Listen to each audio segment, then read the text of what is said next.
day and as you navigate your aspirations and attaining excellence.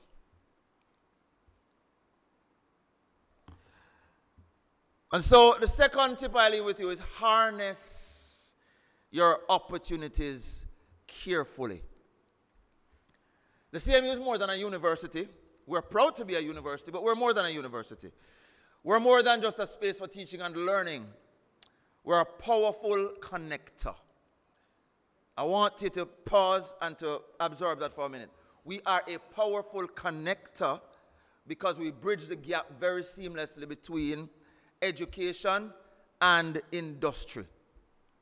So we are here to ensure that every single effort that you make and every choice that you take will align with some aspiration that you have as you navigate this space, trying to find your place or your point of excellence.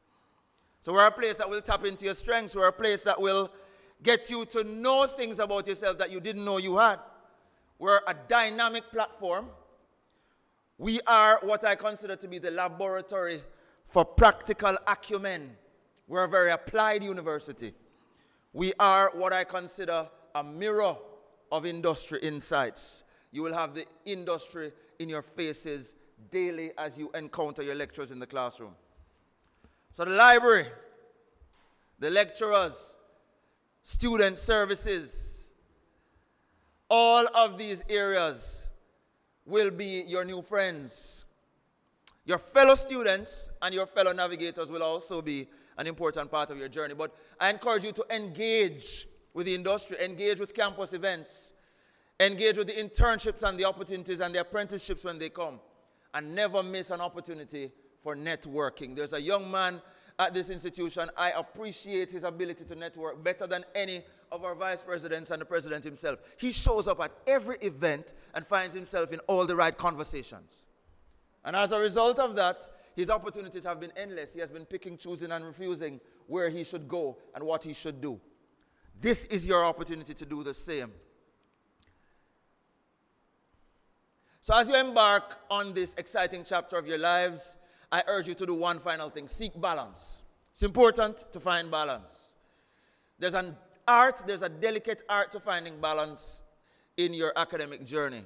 It's about finding the balance between your academic pursuits and your social life. So while the classroom is where you will nurture your intellect, and we expect you to do that, remember that the interactions outside of the classroom also hold invaluable lessons for your development.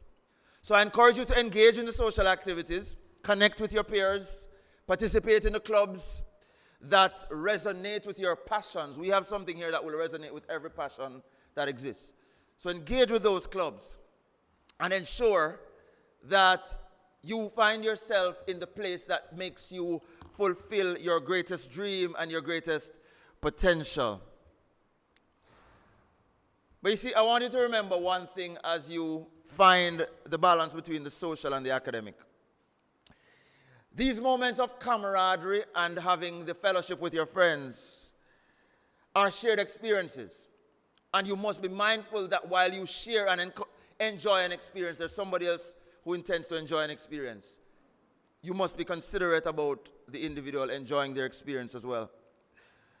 And so you must think of the in the classroom experience as an opportunity to sharpen your intellect, but think of the social activities as a respite from the academic demands, as an escape from the academic demands. So strive for what I call harmonious equilibrium, my fellow navigators. So let your studies fuel your aspirations, while your social connections energize your spirit. The combination of an energized spirit and refined aspirations is something that is extremely powerful and potent in this world. So find this balance. And this is not just about time management. This is about embracing your holistic well-being. It is about trying to be the totality of who you are intended to be.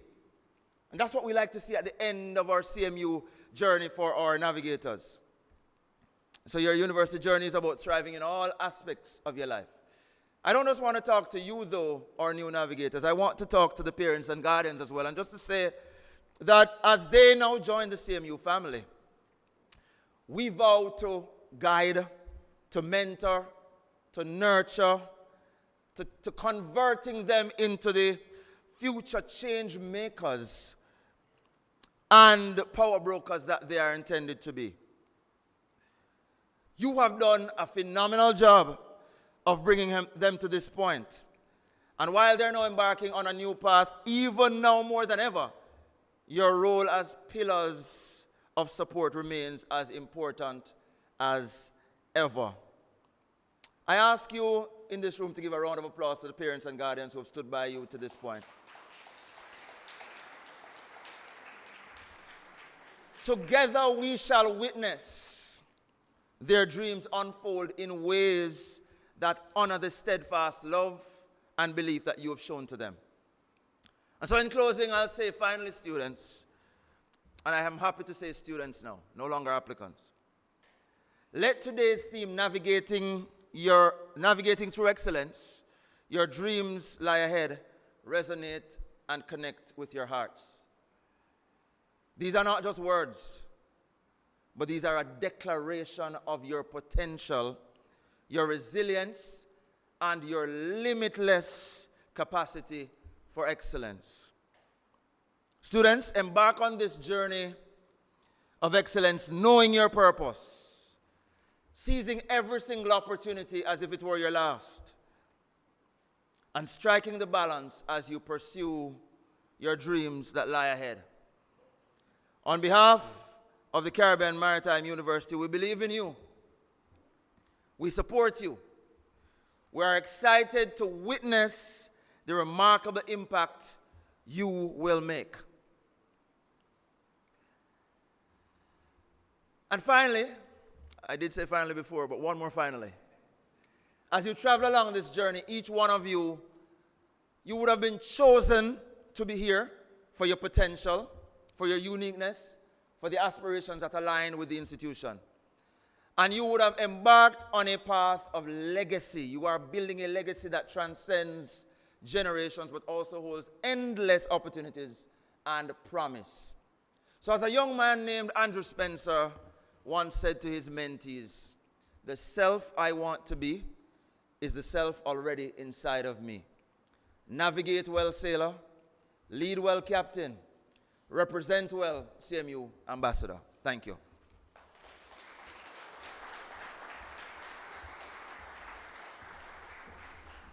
Thank you so much, Professor Spencer. I want to reiterate that you are here to learn. You are here to learn from our lecturers. You are here to learn in your classes. But also there is a lot to learn from campus activities. So find that balance between studies and also engaging with what we have to offer here at CMU. So at this time, we're going to move into our greetings, and they will come in this order. First, we will have Ms. Keisha Walker. She's the Vice President of Administration and the University Registrar. You will hear from her. Then you will hear from Professor Noel Brown. He's the Vice President of Academic Affairs and Accreditation. And then you will hear from our Students' Union President, Ms. Tashoy Young, and she will be joining us on Zoom. So we will have the greetings in that order. Ms. Keisha Walker, everyone.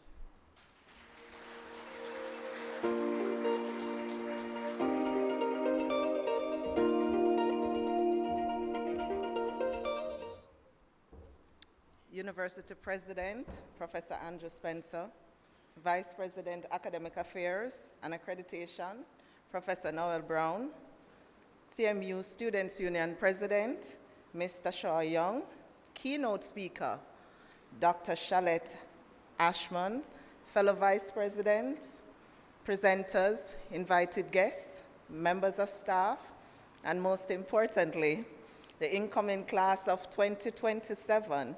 Good morning. It is my honor to bring greetings to you on this most auspicious day. Allow me to join with the President in welcoming you to the Caribbean Maritime University. If you are participating in this orientation exercise in person or from cyberspace, I hope that you are smiling, having paused to recognize this momentous achievement. In a country where only a small percentage of the population has had the opportunity to study at the tertiary level, you have taken a bold step in securing your future. And we want to commend you for starting this journey.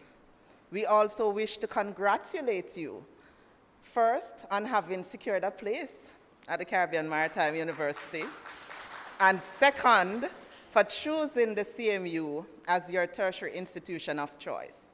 We know that you have choices, and we are elated that you have chosen to join this community of excellence. Among this community are thousands of graduates dating back to the very first graduating class in 1982. These include giants in the maritime and related sectors, seafarers, maritime engineers, captains of industry, business and social entrepreneurs. Much like you are doing today, they started their journey here at the CMU and have gone on to make a real difference in the world. I know that you will shortly become a part of this elite group, and we're speaking that into being. Many of you may be the first in your families or your community to attend university, so give of your best and make your supporters proud. The late American philanthropist Helen Keller said, "Alone we can do so little, together we can do so much." The Caribbean Maritime University aims to put the student at the center of everything. As you embark on this new journey, please know that you are not alone, as we are here to serve you because we want you to succeed. Your university years are important. Our goal is not solely to educate you, but to mold and to shape you into rounded individuals, recognizing that some of the most important lessons you will learn will take place outside the classroom, the labs, the workshops, and the library. Aside from the academic support you will receive from your faculties, the Office of Administration and University Registrar is here to build a holistic you. We encourage you to join a club or society, participate in a sport. We have 14 of them. Become a part of the student union. Run for president if you want to. Read your student's handbook and know your rights and responsibility as a student. But overall, enjoy these experiences while you're here. Remember, all work and no play, need I say more. We urge you to strike a healthy balance between your academic studies and your enjoyment of the rich co-curricular opportunities the university offers. We aim to give you the opportunity to spread your wings in a safe and exciting environment. At the end of your studies, you will leave the university with not only a world-class qualification, but with friends and relationships you will cherish for a lifetime.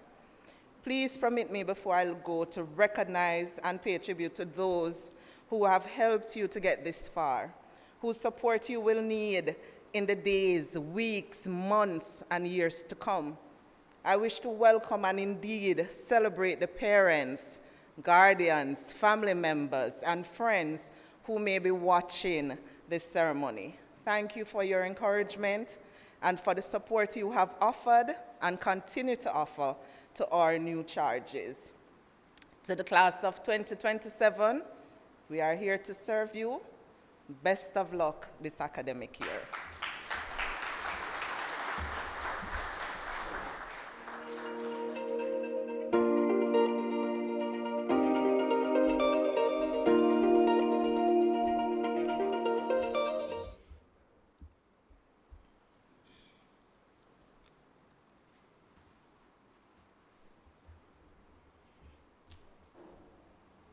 President Spencer, VP Walker, deans, heads of departments, guest speakers, students, parents, guardians, family members, well-wishers, good morning.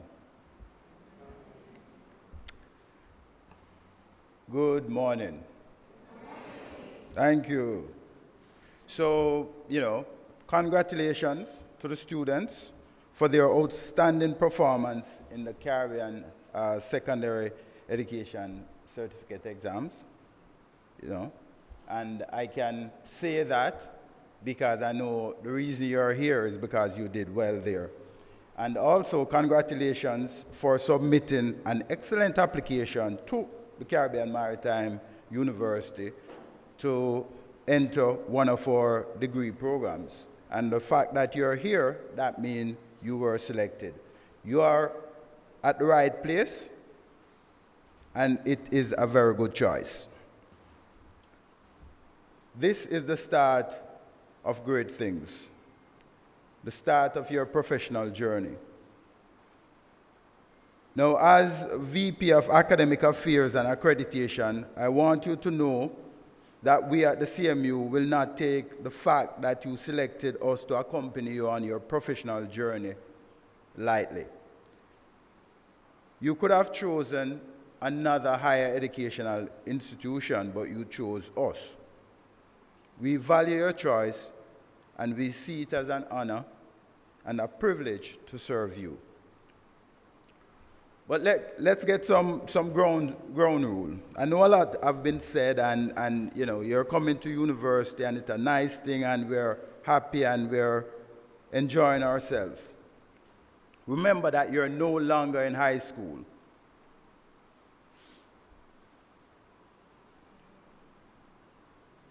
In the university, there is no hand-holding. And parents, let me try and encourage you to start letting go. University is a place for adults. I'm just trying to tell you the truth. I've been through university. All of us sitting up here have been through university, and that is it. And I would be honest to tell you that you might find yourself where when a student comes to university, we have a contract that we would speak to the student, and we don't necessarily, divulge information, student information, to the parents. There is kind of like a confidential relationship between the student and the university. So I just want the parents to know that. We want our graduates to be independent professionals. I'm an engineer, and sometimes I would say to a student, you are an engineer when you leave here, a professional person. You're going to go to the industry, and someone will ask you to be in charge of, or put you in charge of, $1 billion piece of equipment. You have to be independent. These are the responsibilities that you take on when you leave here. Because you're no longer in high school, we expect you to perform at a higher level. We expect you to, think, as the president said, you have to remember your purpose. Never forget your purpose. Because the day you forget your purpose is the day you start falling behind. The good thing about it is that my recollection, I wasn't in the island, but I think your CSEC result came out on the 24th of August, 24th, 25th. School will start on the 4th of September. That gives you about 10 days in between, and I think you should take that 10 days and enjoy and bask in the glow of your excellent performance. That 10 days. When you come next Monday, the 4th of September, I want you to come ready for work, ready to be in the university. Don't take another day, another week to relax, because if you do that, you're going to start falling behind. And once you start falling behind, it's going to be very, very difficult for you to catch up from there.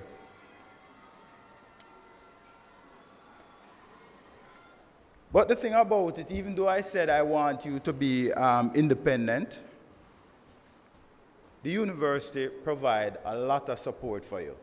And I'm just encouraging you to take advantage of the support that we provide. One of the good support that we provide is your student handbook. The student handbook kind of gives you an order, a list of do's and don'ts. What you should do, what you shouldn't do, and it outlines some of the penalties if you don't comply with everything that is outlined here. I encourage you to take the time before school to read it. And the one that pertains to you is the one that would be September 2023. If it is not out as yet, Ms. Walker, it will be out soon, correct? The student handbook. So I encourage you to read it and take note of what is said in the handbook. One other thing that I notice is whenever a student, or whenever I get a call from the parent, when I get a call from a parent or from a student or email, it is really, really late. I don't want to say it's too late. And a lot of time you might ask the student or the parent, did you read your handbook? And they say, what is that? We didn't know anything about it. And no, they didn't read it. And hence, they find themselves running afoul of some of the rules of the university.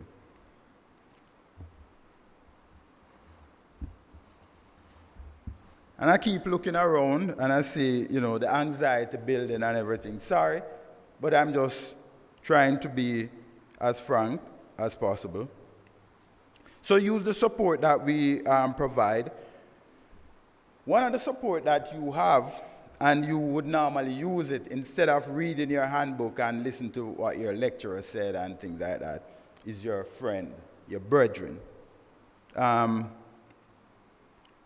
Your brethren is important, but make sure you read the handbook before you consult your friend.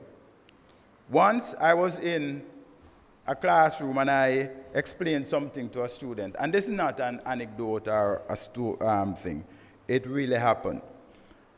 I gave some instructions to my student, and a young lady did not follow the instructions, so she ran afoul. So I invited her, had her sat down for a discussion. And when I discussed it with her, I said, but I explained this to you. What happened? And she clearly told me that I am her lecturer. How can she believe me? I am the lecturer. She will not believe me. And I said, so who you believe? She said, our friend did tell her. Be careful of that. The friends are important. I'm not saying that they are not important. They are very important, but be careful. And I said, remember that you're here to read for your degree, among other things. So I would expect that you would read and follow instructions. If you don't understand, you can ask questions. Some of the other good resources that we provide, your lecturers, your tutors. We have academic advisors, and these people would be able to guide you through your sojourn here at CMU. But on top of all of that and everything that I've said, try to have fun. One of the things you would hear about CMU as a university is that it is the simulator capital of the Caribbean, because we boast the most simulator of any university in the Caribbean. Correct, my colleagues? All right? Thank you. So I would just say that see your university life as a simulated life. You have a chance to simulate your professional life, what you want to be as a professional. You have a chance to simulate it. So you can make some mistakes and you can clear it up and everything like that, so that when you go out into the world of work, you are prepared. And when I say simulated life, is that we have student government here. So if you're interested in politics or leadership, you can put yourself up for election. to run in one of these posts, to serve in one of those posts.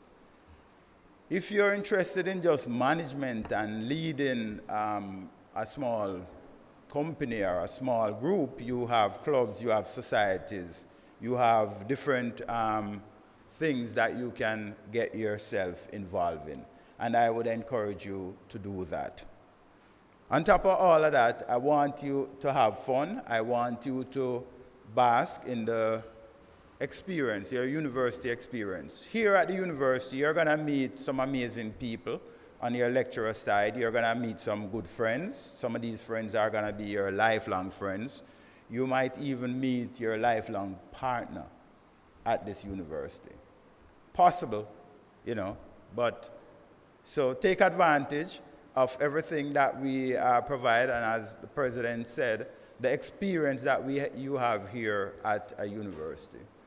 All right, so thank you very much, and all the best. And my name is Noel Brown. I'm your VP Academics. My door is open, and if there are any challenge or any concerns, please come and see me. Okay, thank you. Ladies and gentlemen, that was Professor Noel Brown, Vice President of Academic Affairs and Accreditation. We will now have Mr. Shoy Young. She's our Student Union President, and she is on Zoom. So I invite you to pay attention to your screens. Good morning, everyone. Professor Andrew Spencer, Miss Keisha Walker, Professor Noel Brown. My name is Tashua Young, your Students' Union President for the upcoming academic year. Currently, a fourth-year student under the Faculty of Shipping. Hi, Tashoy. We are not hearing you at this time. No, but we are reading lips, so we're not hearing you.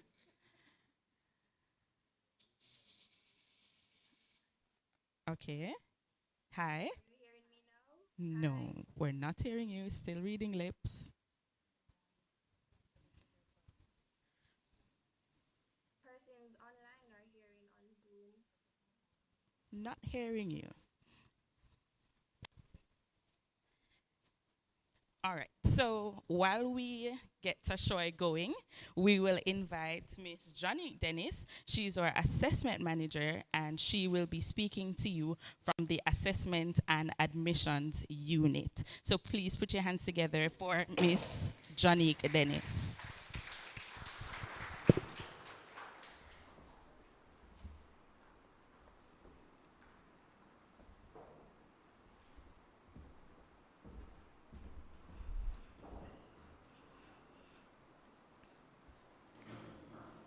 Good morning. Welcome to the Caribbean Maritime University. We are so excited that you have selected our institution as your university of choice. Again, I am Janique Dennis, and I will be sharing on the assessment and admissions division of Student Affairs. Now, there are 5 units within admissions and assessment. We have admissions, student records, examination, scholarship and financial aid, as well as certification. Now, before I proceed, I invite you all to log on to the Caribbean Maritime University website at www.cmu.edu.jm. If it is that you have received the login credentials, we invite you to log on to your student registration system. Now let's take a look at admissions.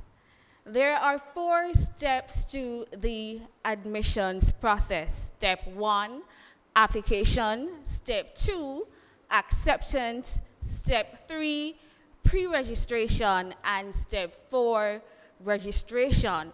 The admissions process is only finished when you have completed all 4 steps.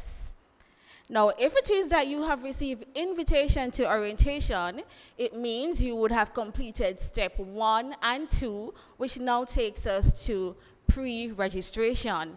Now, some of you would have participated in this step of the process, and for those of you who have recently received your CSEC results and are pending invitation to our pre-registration exercise, then you will experience these steps or procedures.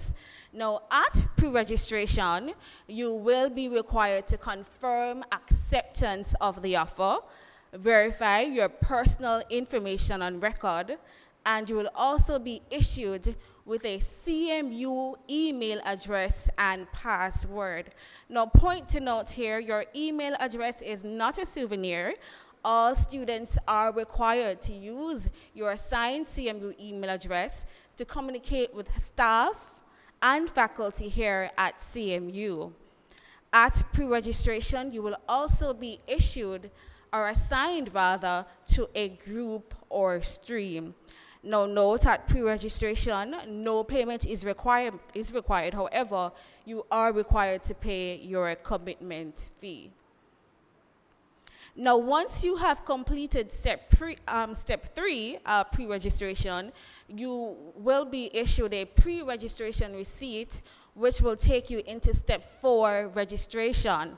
Now, registration here at CMU means you have met your financial obligation. Now, once you have been registered, you would be issued a student authorization card, and this will give you access to your identification card, access to courses and classrooms, access to library facilities, health insurance, sporting teams, and access to boarding if available.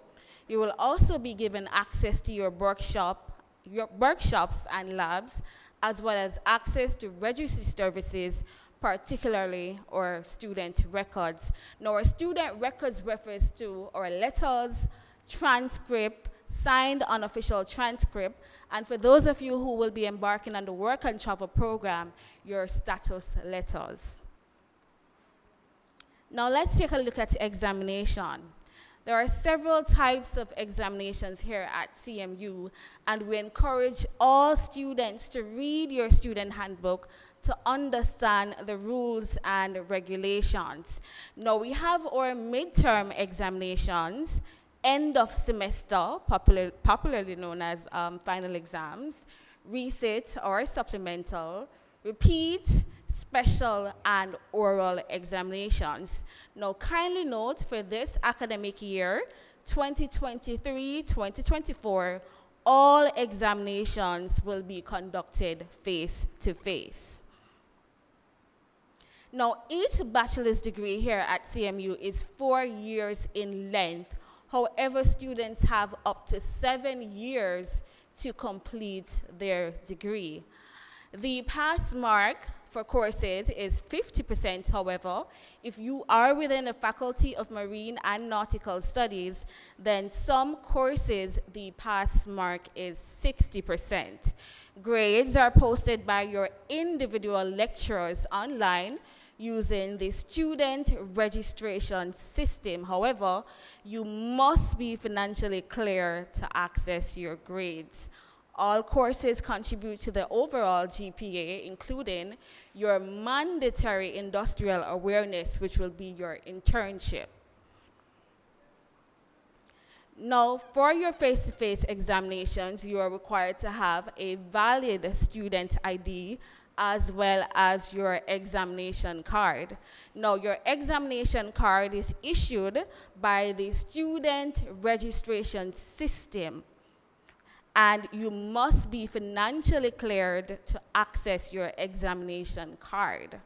Now, our examination card has a special security feature, and so we encourage you not to try and tamper or duplicate our examination card. Now let's take a look at exception registration. Exception registration are for those students who have failed a course and are required to complete a resit or repeat. It is also for those students who have missed an examination due to extenuating circumstances and are required to do a supplemental.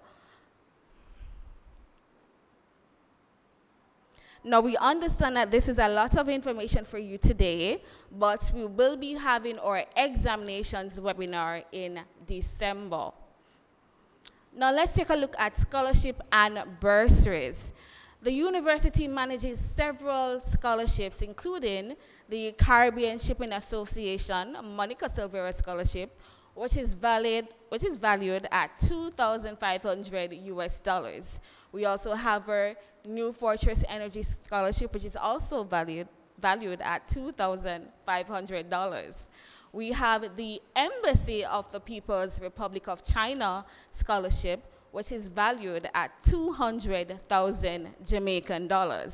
Now, we also have our university awards, such as our Academic Excellence, Sports, Student Governance, Excellence in Co-curricular, Excellence in Community Involvement.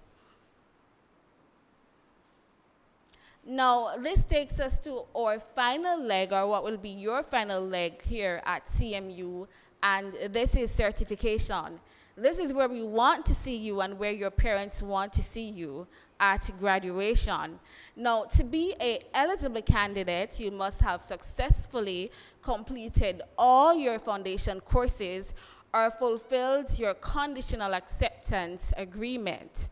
You must have successfully completed all your taught modules and, of course, complete your final project, which is required for your bachelor or diploma. You must, of course, have met your financial obligations to the university as well as the library. Now, certificates are issued 3 times per year at the end of each semester. This takes us to the end of our presentation. Should you have any questions, we invite you to email us at registry@cmu.edu.jm. You are also welcome to give us a call at 876-618-7447. That is 618-7447. Now, our principal officers here at the Office of Student Affairs are Ms. Keisha Walker, Vice President of Administration and University Registrar, Mrs. Tisha Walker-Brown, our Director of Student Affairs, yours truly, Janique Dennis, Assessment Manager, Mr. Ricardo Marriott, Admissions Manager, and Mr. George Malcolm, Student Affairs Manager. Students, we want to see you succeed. Again, thank you for selecting the Caribbean Maritime University as your institution of choice. We are always here for you.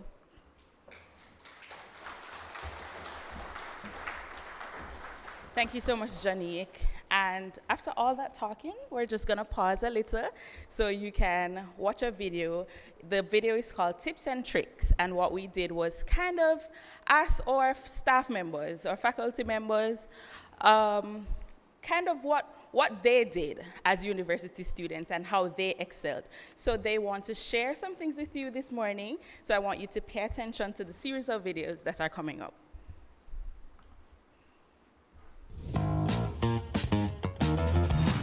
As a student, I used to ensure, because I was working at the time, part-time, I ensured that whatever I brought from the working environment, I normally critique it with my lecturers. I asked them, what is the difference?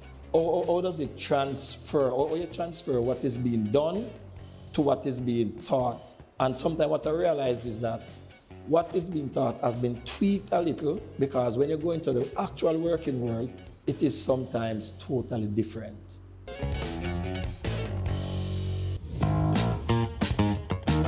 One of the tips that I used while I was studying at the CMU was to ensure that I go over all of my notes every day, and then at the end of the week, I would go over all the notes that I collected during the week. So when it was time for me to do a test or any kind of assessment, I was always ready, and I found that very useful and effective.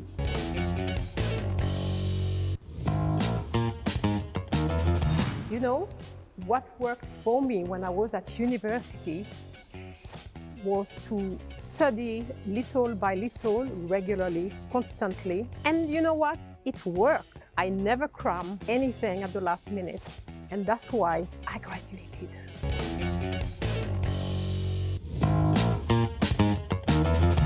University life will have its ups and downs.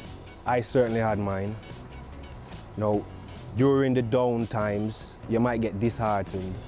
You know, it might come from anywhere. It might be a lack of financial resources. It might be avenue transportation. It could be anything. But what I will say is this: in my experience, when it got hard on me and I put in the effort, I became a resourceful student with the aim of, no matter what happened, I must graduate. You see, on that day when I did actually graduate, there is not much joy in the world that I can compare to that feeling. And so I would say to you, this is a worthwhile endeavor, even if it gets hard.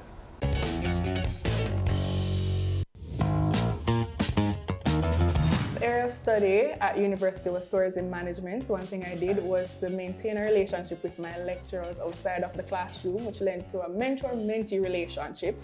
This led me to meeting people within the tourism industry, such as Benicio Watson and the now president of the Caribbean Maritime University, Professor Andrew Spencer.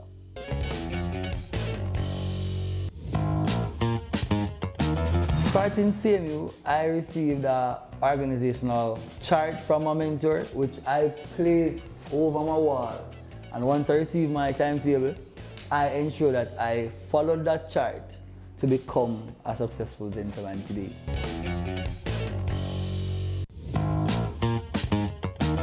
While I was a student at the CMU, I became an indoctrinator. Indoctrinators are known for their great leadership skills, which would then help me with placement at sea for my cadetship.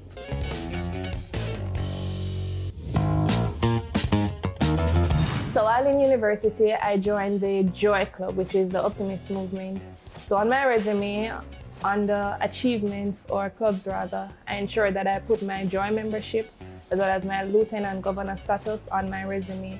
This has helped me in interviews because I always wear my Joy pins. Well, not today, but usually I'm in my Joy pin, and then when I go into the interview, persons that are Joy members would recognize it, and then I think I get first preference over the other candidates.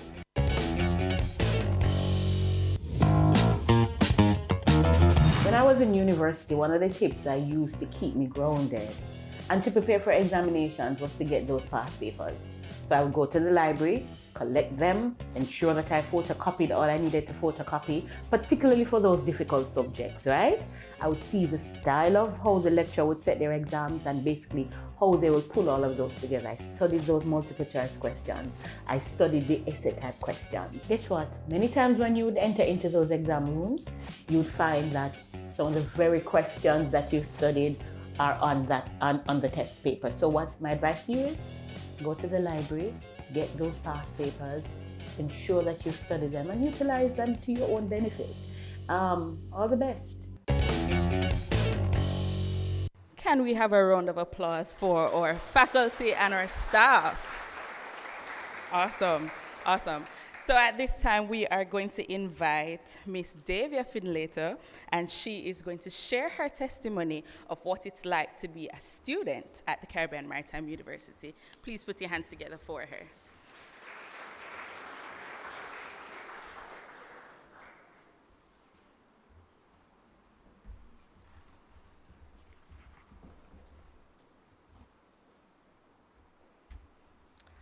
Mr. President, Deputy President, Vice President of Academics, Vice President for Administration and University Registrar, other VPs, directors, managers, and staff, parents, guardians, and students. A pleasant good morning. I was granted with the opportunity of sharing my academic journey with you all, and I can say I am so honored to share it with you. When I look back at the start of my educational journey, it's difficult to believe how far I've come. So I began my college experience during the challenging times of the pandemic, With online classes and a full-time job in my first year, I initially saw college as just a hurdle to overcome, rather than an opportunity to explore and grow.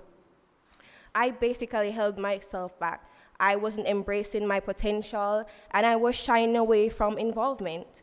Scholarships came around and I did not apply, and when it came time for asking for help, it seemed like it was an admission of weakness, basically.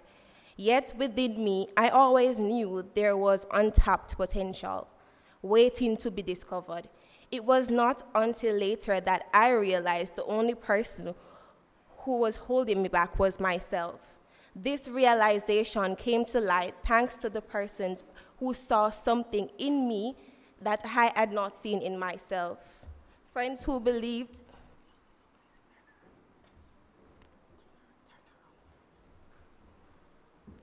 Thank you. Friends who believed in me more than I believed in myself, and lecturers who recognized my potential even when I was barely trying. They all played pivotal roles in my transformation. The turning point came when my academic journey shifted gears during my third year.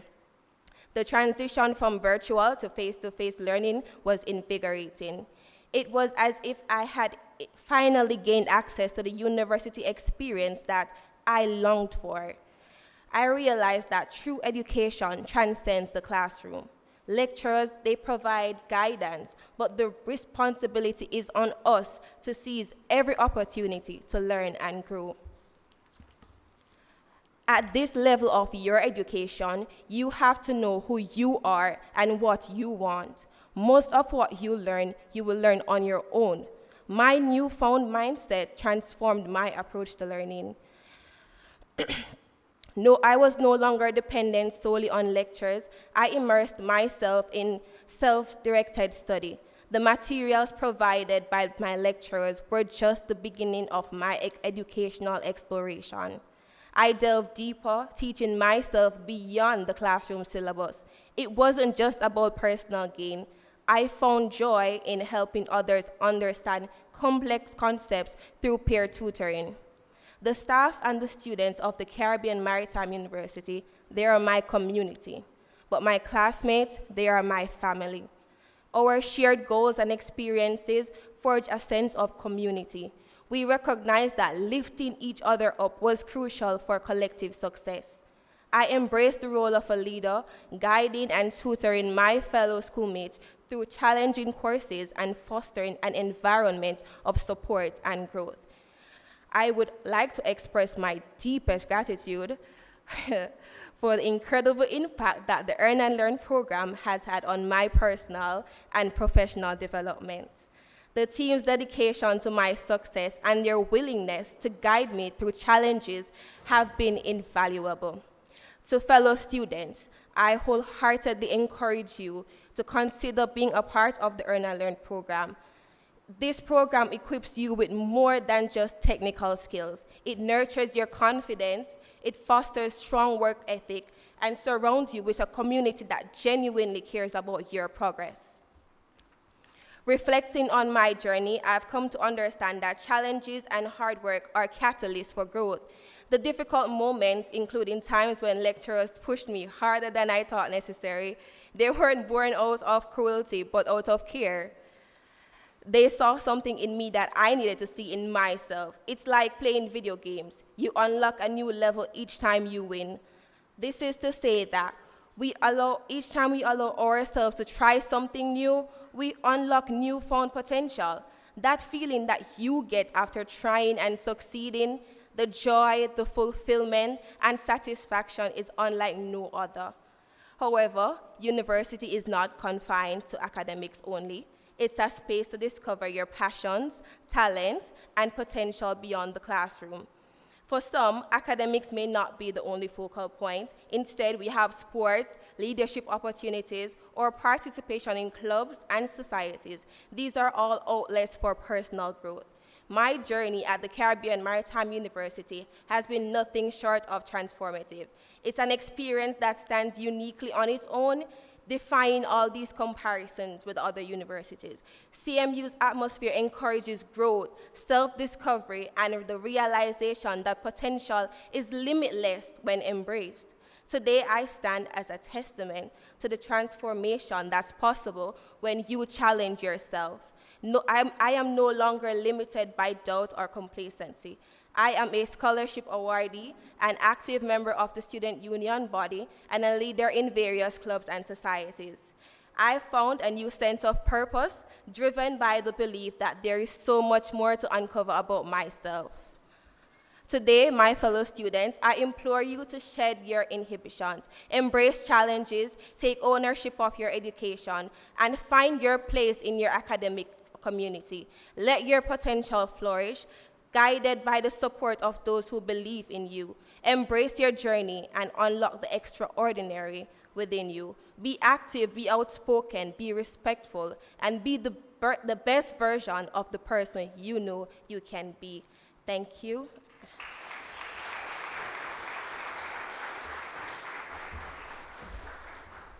Thank you so much. And now we are going to go into a presentation from the Student Services Department, and we will invite Mr. George Malcolm, the Manager of Student Affairs at this time. Please put your hands together for him.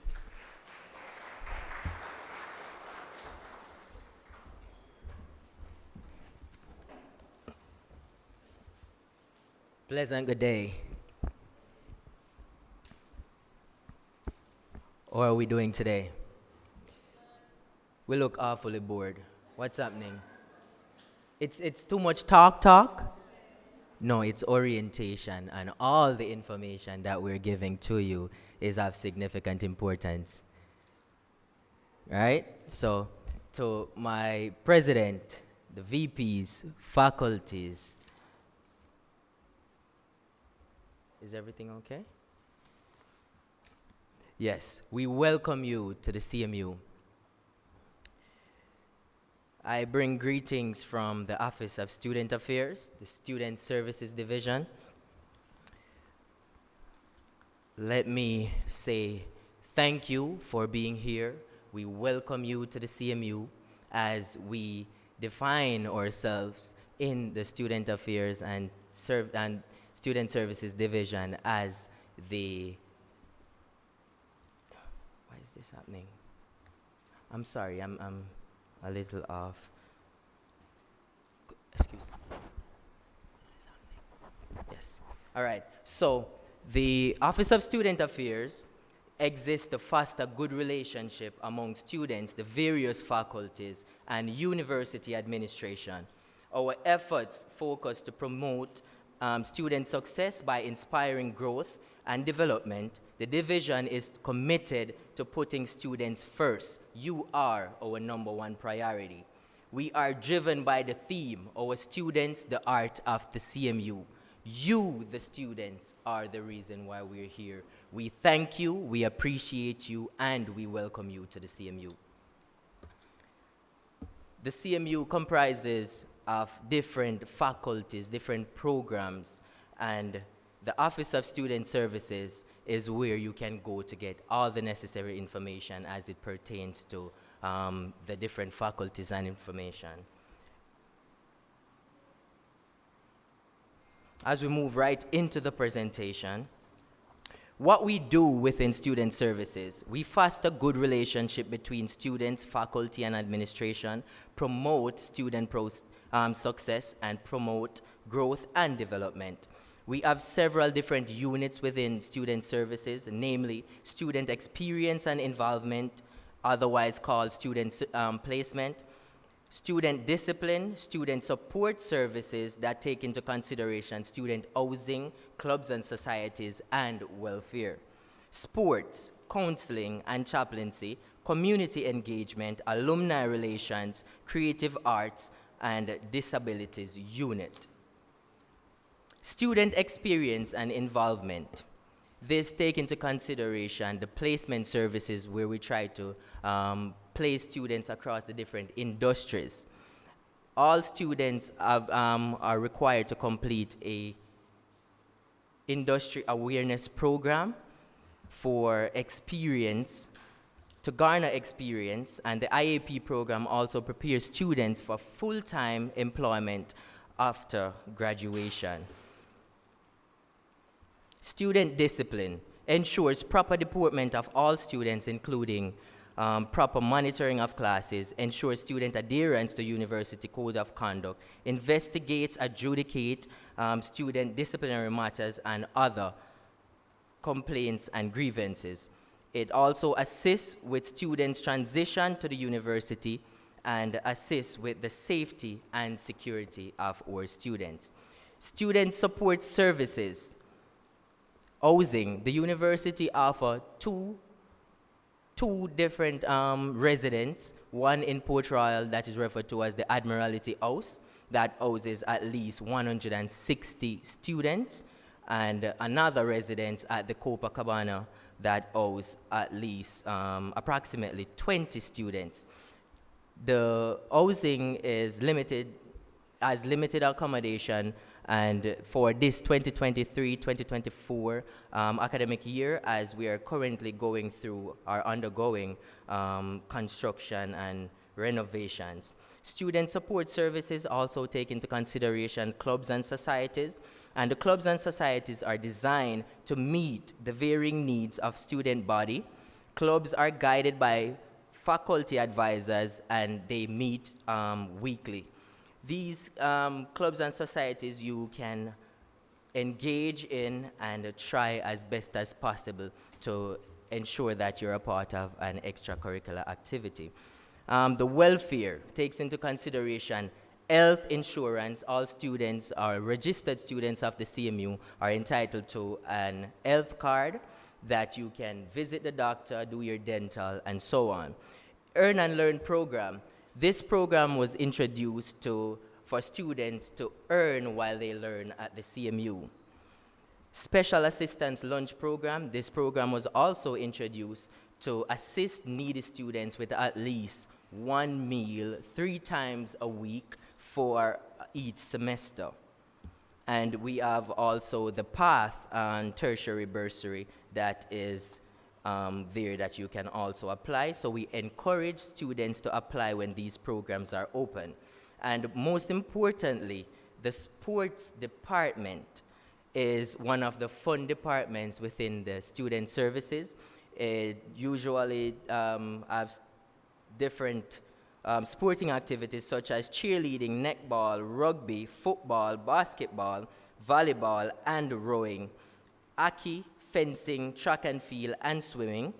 However, the sporting unit will only be engaging in 6 of these sporting activities for this academic year: cheerleading, netball, rugby, football, and basketball, and volleyball.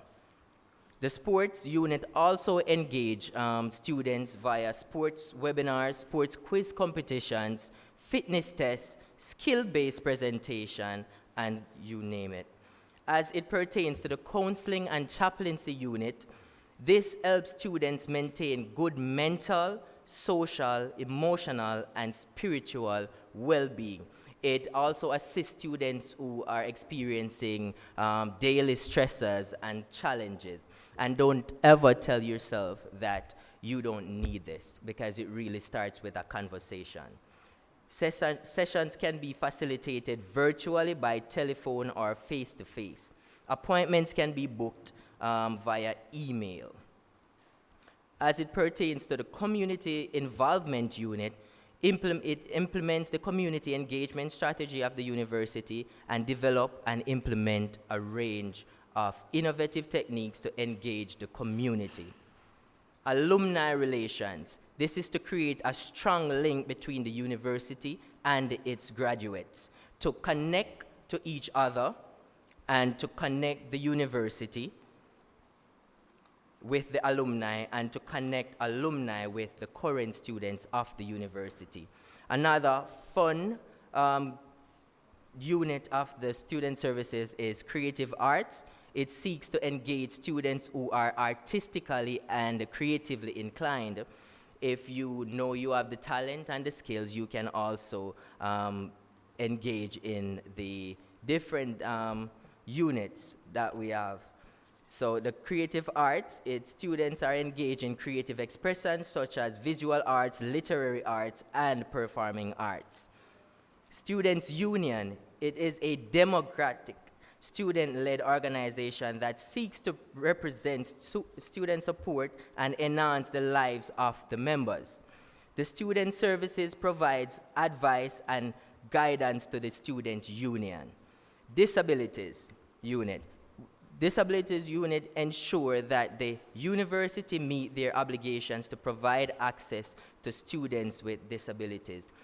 We have encountered situations here where students are, sitting in a classroom or outside of the classroom and have been affected, whether visually impaired. However, the university offer a retrofit situation to ensure that these students are not disenfranchised from the university. And if you enter the university with any form of disabilities, so to speak, we can also retrofit situations and practices to our teaching techniques to assist in that area.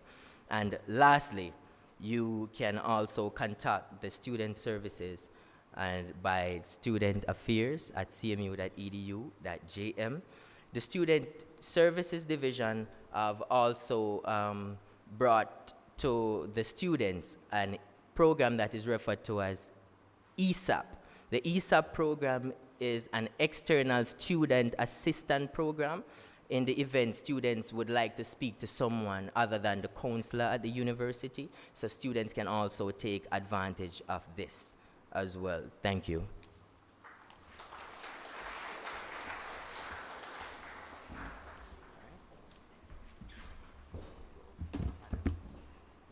Thank you, Mr. Malcolm. All right, so we are going to speak with Tashoy now. Hi, Tashoy. Hi, are you hearing me now? Yes, we are hearing you. You can go ahead. Okay, thank you. A pleasant good morning, everyone. My name is Tashua Young, your Students' Union President for the upcoming academic year. Currently a fourth-year student under the Faculty of Shipping and Logistics, pursuing a bachelor's degree in Logistics and Supply Chain Management. I am honored and elated to extend a warm welcome to you all. Whether you're starting your college journey or transferring from another institution, we are thrilled to have you here. Starting anew can be both exciting and overwhelming, but rest assured that you are not alone. Here at the Caribbean Maritime University, we prioritize creating a supportive and inclusive environment where everyone can thrive. Throughout your time here, the Student Union will be your gateway to a variety of resources, opportunities, and events that will enrich your college experience. We are here to represent your voice, address your concerns, and advocate for your needs. Feel free to reach out to any member of the executive board or approach us during our office hours. We are here to support you in any way we can. Aside from the union, there are countless clubs, organizations, and student-led initiatives that offer a platform for you to explore your interests, discover new passions, and forge lifelong friendships. I encourage you all to get involved and make the most of your time here. There's truly something for everyone. Remember, college is not just about academic pursuits, but also about personal growth and development. Take advantage of the opportunities available to you. Be open to new experiences and embrace diversity in all its forms. Engage in meaningful conversations, challenge your perspectives, and build lasting connections that will shape your future. As student body president, my main goal is to ensure that each and every one of you feels heard, valued, and represented. Your input and ideas are crucial, and I invite you to share them with us. For together, we can create an even more stronger and vibrant student community. Once again, welcome to the Caribbean Maritime University. This year holds tremendous possibilities, and I can't wait to see you all. Thank you. Thank you, Tashoy. And just to reiterate, she is our student body president for this year. So we're moving right along, and we want to do a special feature on our Moneague campus. Now, CMU has different campuses all across the island, and this is our main campus. So we're gonna have a feature, and we invite Dr. Reconal Simpson. He is one of our lecturers and program coordinators. Dr. Simpson. Thank you, Madam Chair. Permit me, Madam Chair, to adopt the protocol that has already been established. Ladies and gentlemen, pleasant morning to you. It is an honor of mine to give you some highlights as it relates to the Moneague College, what is happening on the Moneague College on our side.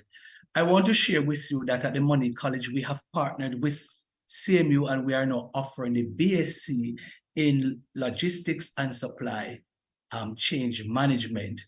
I want to share with you, not because we're not on the main campus, but I want to share with you that the same rigors and the same zest and everything that you have to put into your studies on main campus, you too have to put it in while on the Moneague campus. It is no different. The program is not watered down, because many times students ask, is it the same program that I will do? But I want to share with you this morning that you're actually doing the same program. The quality and the content, they are the same. I want to share with you also, importantly, that we have an active student in terms of clubs and societies. So students who come to the Moneague College can also be a part of our clubs and societies. They can get engaged and so forth. We also have our sports clubs where students can get involved. If you're athletically inclined, then you can be a part of our sports club. And we also offer scholarships as well. So those students who do well academically in terms of their GPA, we recognize them and we offer them scholarships. In fact, there's a special time of the year when we have highlights where we give awards to our students who are doing extremely well academically, where their GPA is 3.0 and above. Importantly, at the college, we ensure that our students get a holistic approach to learning. And so for most part, our students go out on field trips. We take them to different places where they can apply the theory that they learn within the classroom setting. They can apply it into practice. And so at the Moneague College, we have established this partnership with CMU. And I must share with you that it has been good. Students, when they come here and they enjoy themselves on campus, and we have a lot of success stories. And let me tell you that our success rate is extremely high. For most part, our students who start at the Moneague College, they finish their program. So we have a very good retention rate, because most of our students complete their programs at the Moneague College. One other thing that I want to share with you too is that we tend to allow our students to go on campus as well, on the main campus, because sometimes students say that we want to have the real life experience on the main campus, that is in Kingston. And so we provide that opportunity for students as well. So I want to thank you all for taking the time out to listen to me, and have a good day. Thank you so much, Dr. Simpson. And as I mentioned before, CMU has partnerships with different campuses, different schools rather, across the island. And so at this time, we're gonna have a special feature on the Sam Sharp Teachers College, with which we have a partnership, and we will invite Dr. Mark Broomfield at this time, who is the Director of Operations for that Western campus. Please put your hands together for him.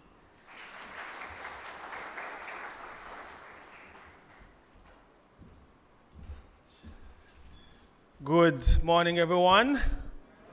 Good morning, everyone, even those who are thinking of falling asleep. It is a good day. We are in a good place. It's almost Christmas. It's a good day. We're in a good place. It's almost Christmas. Can I see the hands of those who are here from the Western Campus? Mobi. Thank you. Round of applause for those who made the journey.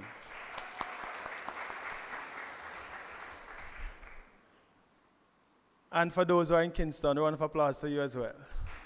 I see the new students. Some look anxious, some look nervous, some are wondering if they're in the right place. The answer is yes, you are. You are in the right place at the right time, and big things are about to happen for all of us. But I want to speak specifically about the Western Campus. So don't get jealous. You can always transfer when I'm done. I thought the people from Western Campus would have been cheering when I said that. You can transfer to Western Campus when you are done. I can't get in the Western Campus. Those who are in Kingston, you can transfer to the Western Campus when you are done.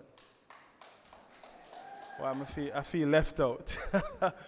Anyway, so the Caribbean Maritime University is growing and expanding. And in order to cater to our Western stakeholders, constituents, we have been expanding our space in the Western Campus. We have our own classroom. So though we are stationed at Sam Sharp Teachers College, we have our own classroom. We share some things. You know, we share the libraries, we share the nursing quarters. We share even the lunch space. But as I acknowledge the president and the executives that are here, I'm sure they want me to tell you that the executive, the board of directors of the Caribbean Maritime University has a vested interest in ensuring that it builds out its platform, its operations in the Western Campus. I thought the Mobi people would be sure. So that is the plan, that is the goal, because we understand that we have to take good products to people, because it's cheaper if we lift the product and bring it to you than if you come to us. When you go to the Western Campus, if you're from the West, you don't have to pay boarding, you don't have to pay transportation. And though we have not confirmed it as yet, I am, and I hope I'm not putting the president. But we are discussing how we can improve the services. For example, in Kingston, you have a bus that takes you from Harborview to here. We're discussing having a bus at the Western Campus that offers the same services to our students.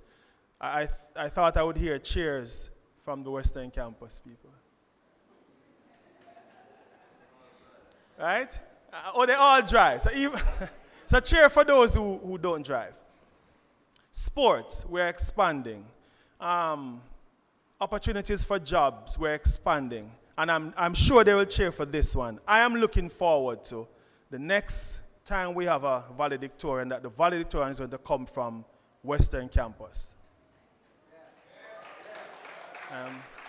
I'm still waiting for the cheers. In sports, we did well. I saw the Western Campus came to Kingston and they performed well. So well that they scared the other faculties. Even the cadets got a little bit scared. We fell short this year, but next year we're going to be there. So I want to make it clear to all the students, especially those at the Western Campus. It is our purpose, it is our intent to ensure that whatever is offered to our stakeholders at the main campus is offered to you in the Western Campus. And I'm going to be on the spot now and say you can hold the executive, the board of directors, and the president of the Caribbean Maritime University, that next time we speak about the Western Campus, the cheers will be louder, because we are serious about what we say, we are deliberate about what we plan to do, and we understand the treasure that we have on the western side of the country. Now I just want to share something that we're thinking of, one more thing. So we are thinking of looking at, because as it is now, the only program that we offer today is the degree in logistics and supply chain. We're thinking of bringing back engineering. We would have started this year, but we're not there yet, so we're looking into that next year. And we are looking seriously at having what we call cruise shipping and marine tourism, a degree in that, because that is the belt of our tourist industries on the western side. So I'm sure next year when we have a sitting like this, all the space here, Mr. President, and the Vice Presidents will be filled with Western Campus students. But I'm sure, hopefully next year or soon after, when we have orientation like this, we will have it from where?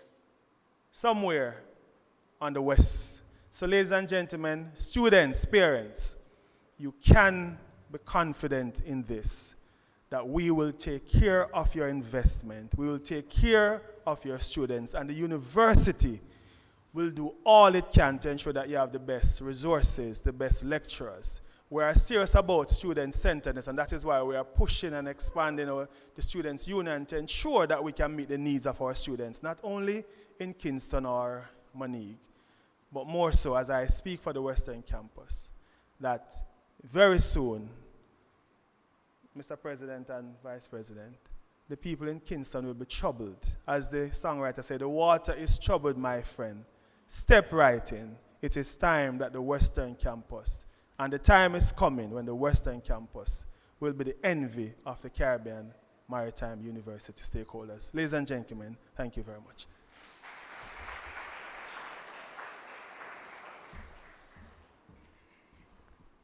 Thank you, Dr. Broomfield. So at this time, we are going to have our keynote speaker for this morning, and we are going to invite Miss Galeon Williams. She's a lecturer here at the CMU. She is going to introduce our guest speaker this morning.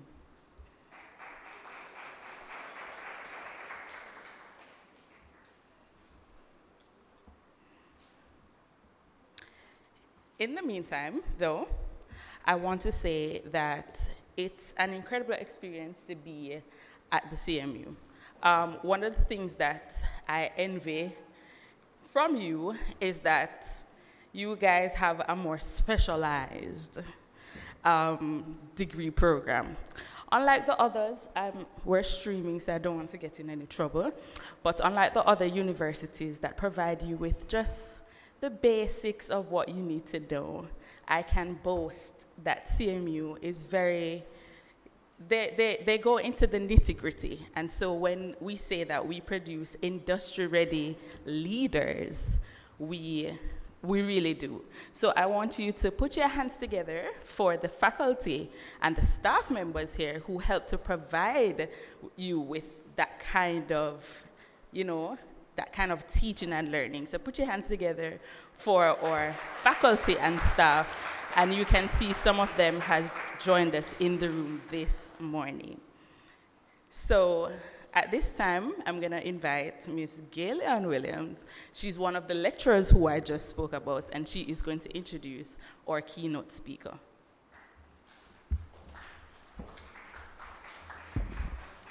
Good morning, everyone.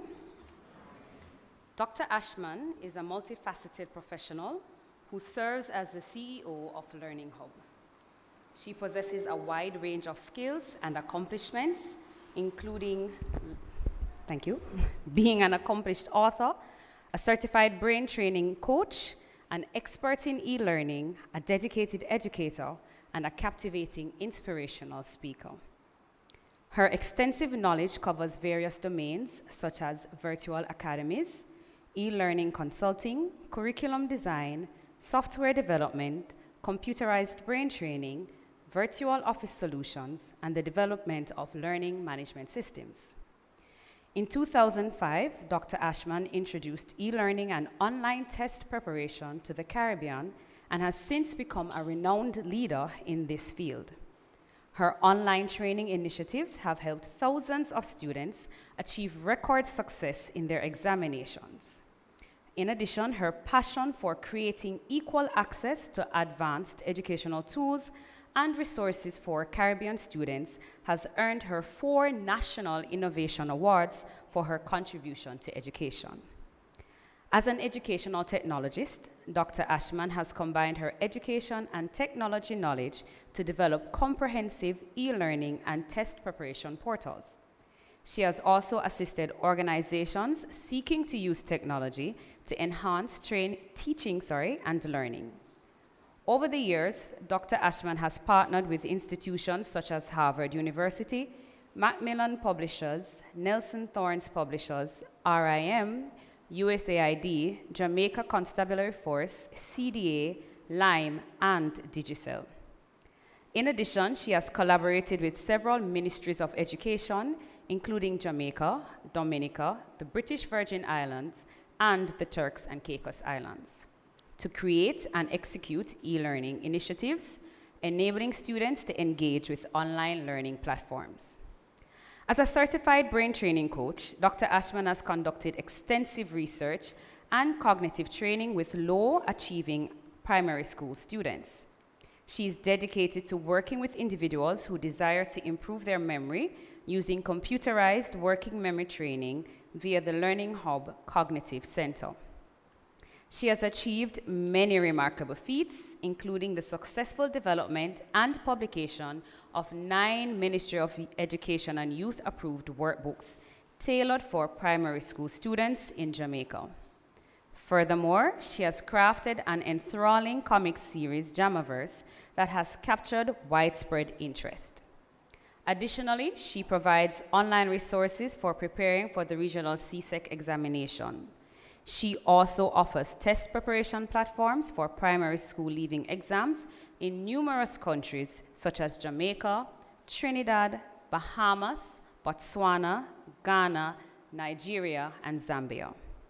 Regarding her academic accomplishments, Dr. Ashman holds a PhD in computing technology and education, showcasing her expertise in the field. She has also earned an education specialist degree, a master's degree in rhetoric, composition, and digital media, a master's degree in business, and a Bachelor of Science degree in business, demonstrating her diverse academic background and multidisciplinary knowledge. Ladies and gentlemen, our keynote speaker, Dr. Charlotte Ashman. Thank you so much.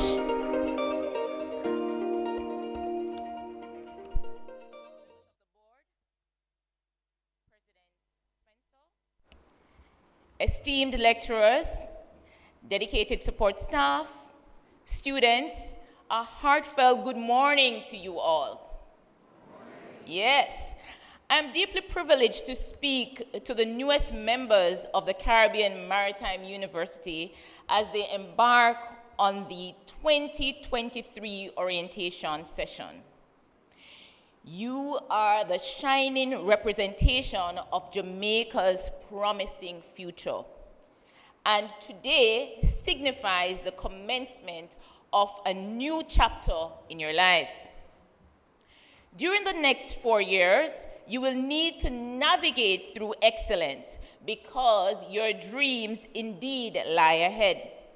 In navigating through excellence, there are a number of things that you will need to do. First and foremost, the primary expectation is for each and every one of you to finish your program. Unlike high school, the environment here will be a departure from what you're accustomed to.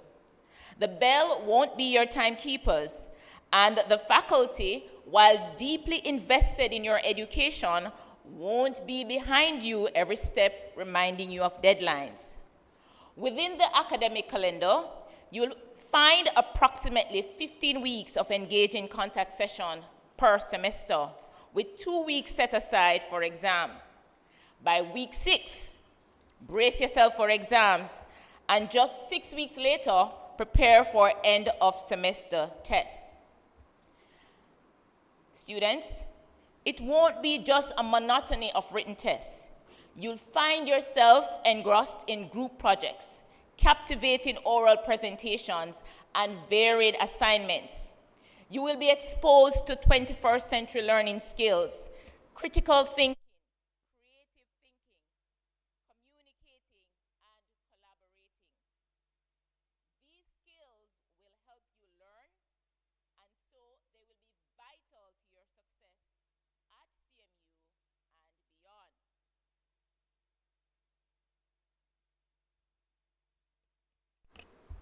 Now, let's discuss group work. While some of you may prefer working alone, at CMU, teamwork is central to the ethos. When assigned to group tasks, see it as an opportunity. Choose teammates with skills that complement your own.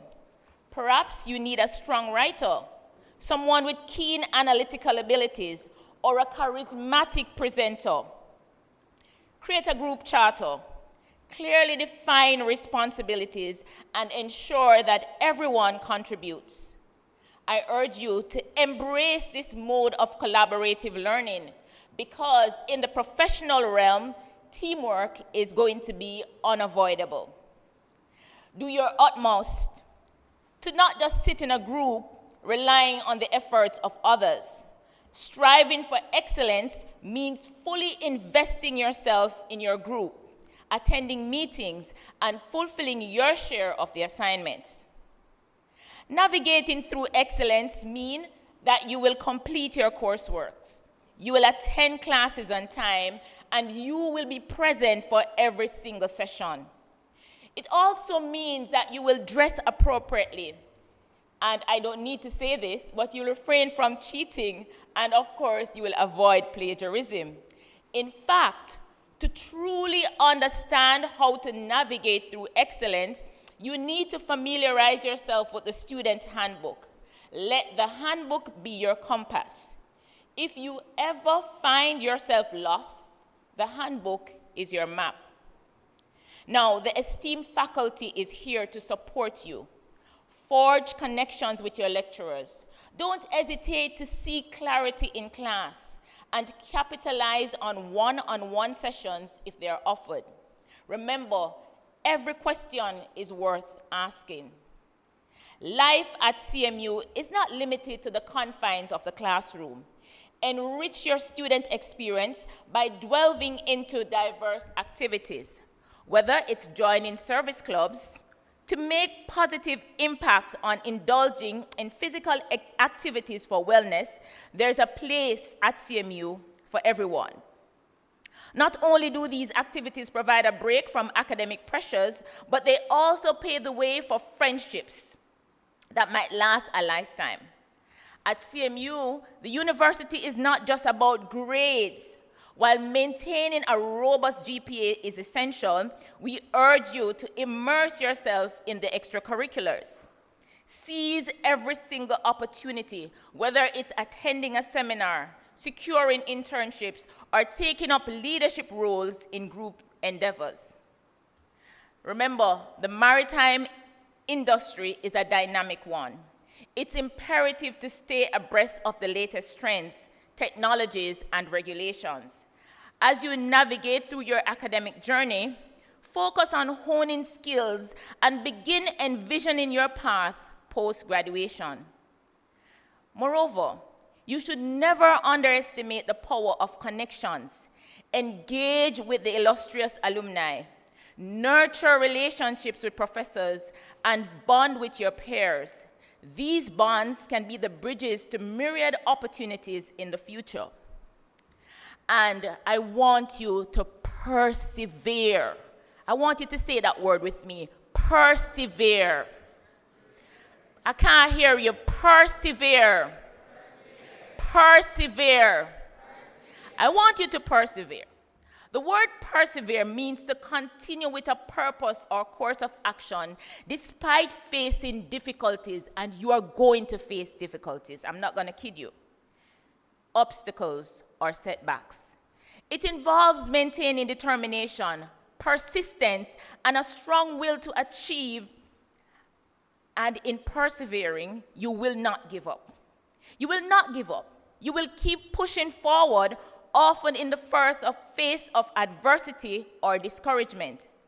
Perseverance is often associated with resilience, tenacity, and a refusal to surrender or quit.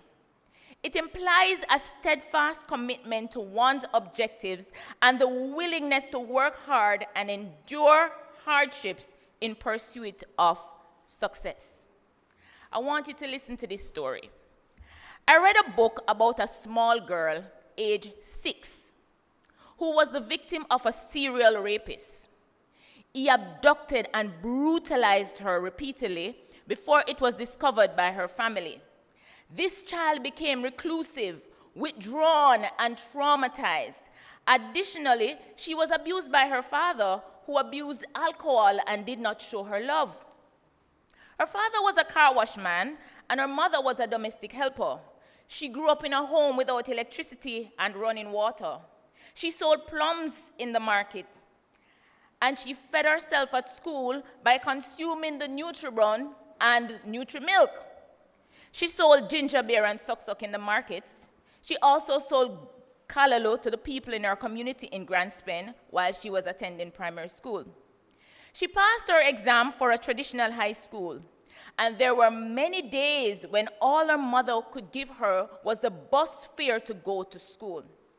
But this little girl, she dreamed big, and she decided that she would persevere. She strategized. She joined the track team so that she could get free lunch. When track season was over, she joined the netball team so that she could get free lunch. She lived in a home, as I mentioned, without electricity and running water.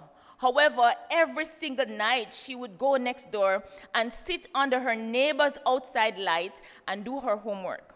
She recognized that education was the only way that she could pull herself and her parents out of poverty. The little girl worked hard, and she strived to do her best in every single class. She worked twice as hard as anyone she knew. Her mother supported her every move. When it was time to take her CSEC examination, her mother had only enough money in the bank to pay for her examination. So she closed her bank account and gave the little girl every single penny. The little girl remembered the sacrifices that her mother made and decided not to focus on friends, but to focus on her education. She had a dream, and she wanted to get a solid education.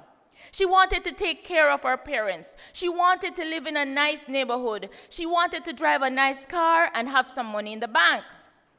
This little girl faced many challenges in life. At 17, she left home because she just could not deal with her father's abuse. Armed with her dream to be somebody in society, this little girl decided on a plan to achieve her objective. This little girl decided to persevere until success happened. She decided that she would get a diploma, then a bachelor's degree, then a master's degree, and a PhD. She struggled through her diploma and bachelor's program in Jamaica. Then she went to the United States to continue her work to achieve her dream of earning a master's and a PhD. She enrolled in a master's program. However, she did not have much money as she could not work because she was an international student. But the little girl decided to persevere until success happens. So she did all she could to survive. She braided hair for a living. She babysat little children. She tutored children from all over the community. She sold artwork. At one point, this little girl went homeless as she rented her apartment and lived in her car when the going got tough. She did all of this in pursuit of her dream. She really struggled through university in a bid to earn her master's and doctorate degrees. However, despite the challenges, this little girl persevered until success happened. She did well in university. At one point, she was even named Student of the Year. She pioneered e-learning in the Caribbean. She built her own multi-million-dollar technology business. She traveled extensively. She bought her dream homes and many other homes. She took great care of her mother. She did not let her circumstances define her. This little girl stands before you today to give testimony to the idea that your circumstances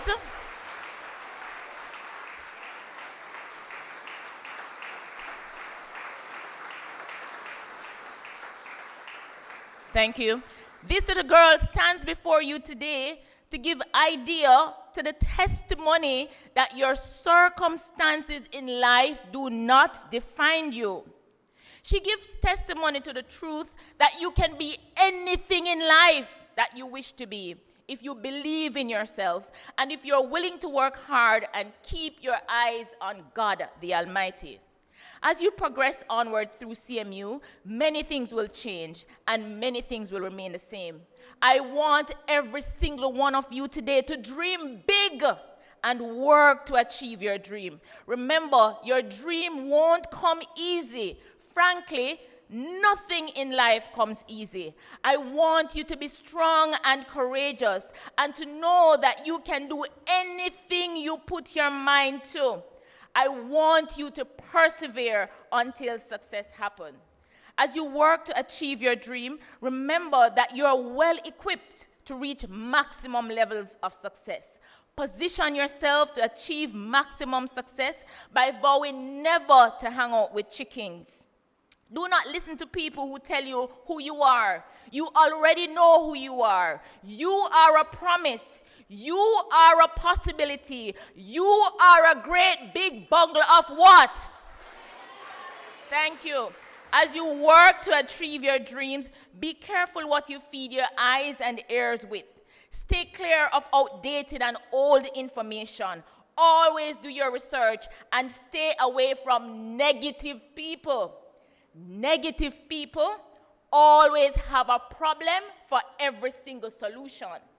Years ago, when I introduced e-learning to Jamaica, some persons told me that this would never work. They said only 10% of Jamaicans had the internet. At that time, less than 5% of people had a smartphone. Since launching in 2005, my company has helped over 400,000 students to prepare for their exams. Thank you. We have won 4 National Innovation Awards, and we're used by entire governments in the Caribbean.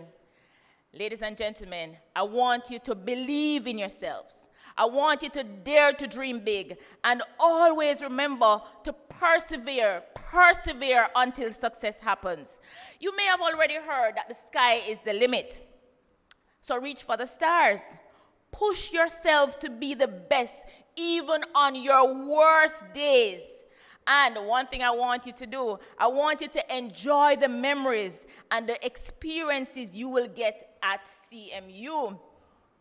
And remember that these are going to be some of the best days of your lives. I believe in you, and I'm tremendously proud of the work that you have done to reach this point. So on behalf of the faculty and staff of CMU, congratulations on starting this journey. Set your goals, lay down your plans, and embark on this transformative journey. I am excited to see you achieve. The faculty is excited to see you achieve. You are excited to see yourself achieve. Finally, we want you to navigate these next 4 years through excellence as your dreams indeed lie ahead. Thank you.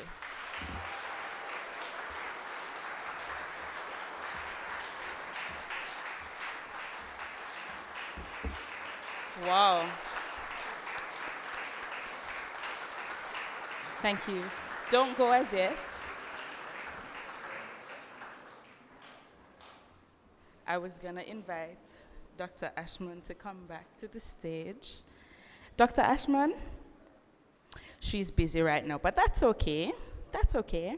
We'll wait on her. She has given us so much motivation that I feel like I would enroll back again. You know what I'm saying? So we're going to have our student give a vote of thanks to you for that wonderful presentation.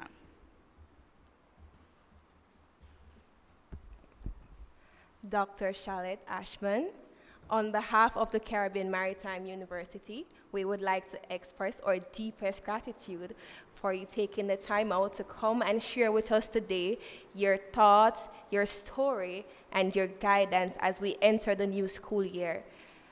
I hope each and every one of us can take a leaf out of her book and persevere throughout whatever adversities we are faced with going into the school year. We would like to show our appreciation by gifting you this gift basket. Thank you.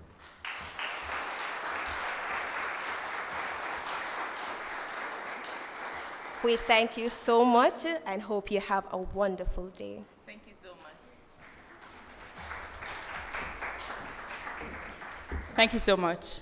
So now we are going to go into another round of presentations. So at this time, I am going to invite Miss Aldith Williams, and she is a senior billing and receivables officer, and she is going to talk to you about what I'm sure a lot of people have on their minds, which is money, right?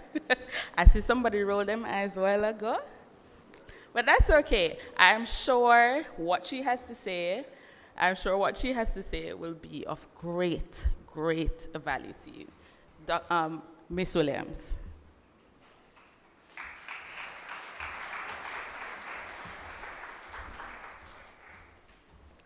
Good morning. Welcome to the Caribbean Maritime University 2023 orientation exercise. I welcome not just the students, but the parents, the guardian, and spouse as well, because we know you all play an integral part in the lives of the students here. Now, we in the Treasury Department of the Caribbean Maritime University, we are here to ensure that your financial journey, to just guide you really through your financial journey, and for that experience to be the best experience you have here with us. All right? So we are here to just guide you through your roles, your responsibility, and what we offer from the Treasury Department. Now, you're here, for most of you, you have already pre-registered for the program, and you are looking forward to begin your academic year come next week, both part-time and full-time students. Now, the man, Oscar Wilde said, a man who pays his bill on time is soon forgotten. Meaning that if it is that you manage your finances with us, you want the Treasury Department and CMU Extension should not be in any contention, right? We don't want you to be focusing on the monies when you have to be focusing on your projects, your assignments, your examination. So the quicker you satisfy that responsibility is the best for you. Now, registration at CMU means that you will be able to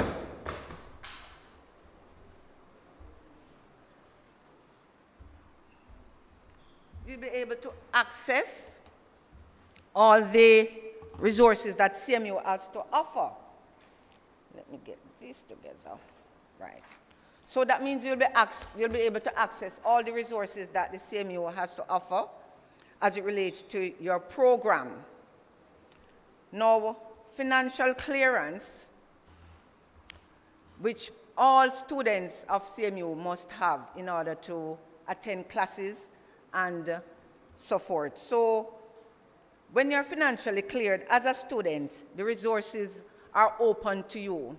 The library resource, and CMU is one of the, if not only, the university that doesn't ask you to go buy books.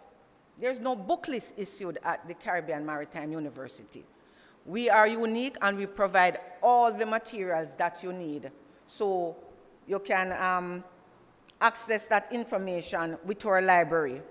It also allows you to write your exams, both mid-semester and your final exams. For those persons who are face-to-face, it allows that, and especially for those persons like our part-time students who the classes are offered online. You'll be able to log on to access your classes. You don't have to wait on anybody to give you that information. We all know that people don't take notes the same way, so you want to get your information first hand, right? Now, your identification card, the health card. And in this time when you know that money is tight, yes? So during your academic year, if you have any issues, you have to go to the dentist, somebody realized that I am not seeing the whiteboard properly, so you need to go to the optician. The health card is there. Can be used anywhere from Portmoran Point to Negril Point to satisfy or to aid with your medical expense. You're also able to submit your coursework, your assignment, because you'll be able to upload that information onto the platform, the Moodle platform, all right? Now, there are several different kinds of financial clearance, and one such is the conditional clearance and the full clearance. Now, conditional clearance will ensure that it is when all documents is released to the student. When you apply for a status letter, as one of our past students outside who has his own business, where the Earn and Learn program, the overseas program, and quite a bit of students buy onto this program to assist themselves with planning their financial journey for the rest of the years, the other 4 years, 3 years that you have here, right?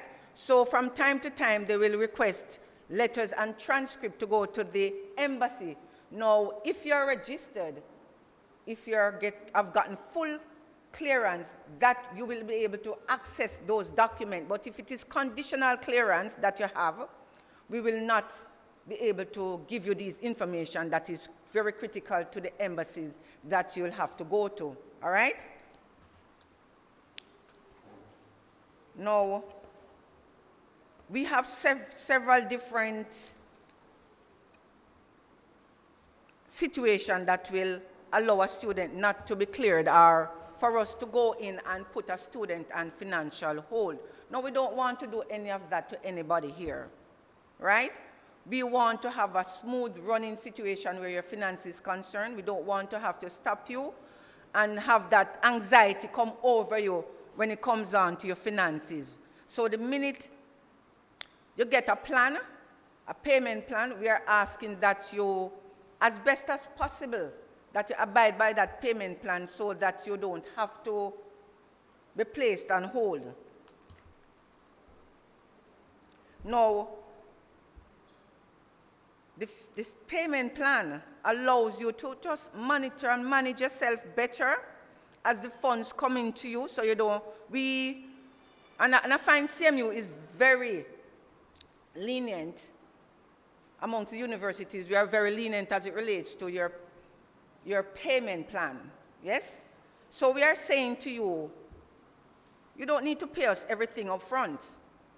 We will take a measly 30% to begin the academic year with all your auxiliary fees, yes, to start your class, to be able to start your journey.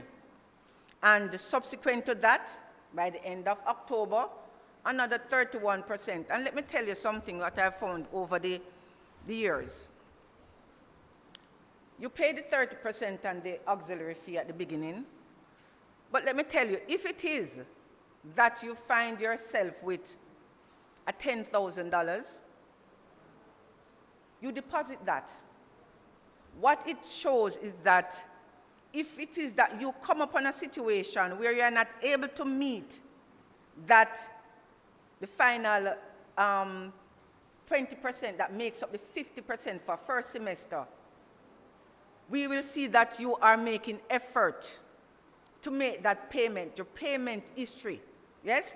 Don't wait until you have the lump sum of the 20% to come in October. Whatever monies you have, you make that payment. Now, the January semester, we give you that spread as well, where you can make 30% by the 5th of January to register for second semester, and by the other 20% by the 29th of February to complete the payment for the academic year. Now, we know that our financial status in Jamaica is diverse, yes? So there are persons who will have to use the Student Loan Bureau, and we don't have a problem with that at all. You have a responsibility as applicant to the Student Loan Bureau. It is your responsibility, please, to ensure that you supply the Bureau with the necessary document and information that they require to speed up your process so that you can come to the status that CMU requires to give you that financial clearance. Currently, we are saying C status. And what a C status means with the Student Loan Bureau is that you, the applicant, would have supplied all the documents, all the paperwork that they request or require from you, and all that they are waiting on for them to disperse the fund or to move you up the ladder to advanced placement or the what you call disbursement. Advanced status or disbursement status is a confirmation from the university that you are indeed registered. So we are requiring your auxiliary fees and a C status. Remember, it is not us who go through the rigors with the Student Loan Bureau. Please keep abreast of your application and your status. Currently, I should add that the Student Loan Bureau is also taking late application. So for those persons who have not yet applied or you're thinking of applying, you can still go to the Student Loan Bureau. I'm not quite certain of the amount that they charge for late application, but you can do that. And for persons who, parents and spouse, you have a loan that the Student Loan Bureau gives out that is called PAYS loan, pay as you study. Now that loan will require that the first payment is paid over to the Student Loan Bureau from somebody's salary before they disburse the funds. And also I should say to you that the Student Loan Bureau only disburse funds on a semester basis. So we don't get all of the money one time. So if a student doesn't register for second semester, and we cannot say to the student loan, give us that money. We have to confirm or deny that you are registered for each semester for them to pay over that money to us. All right? Now, for those persons with scholarships and grants, and I know that the registry department, someone from the registry department spoke to the scholarships and the grant.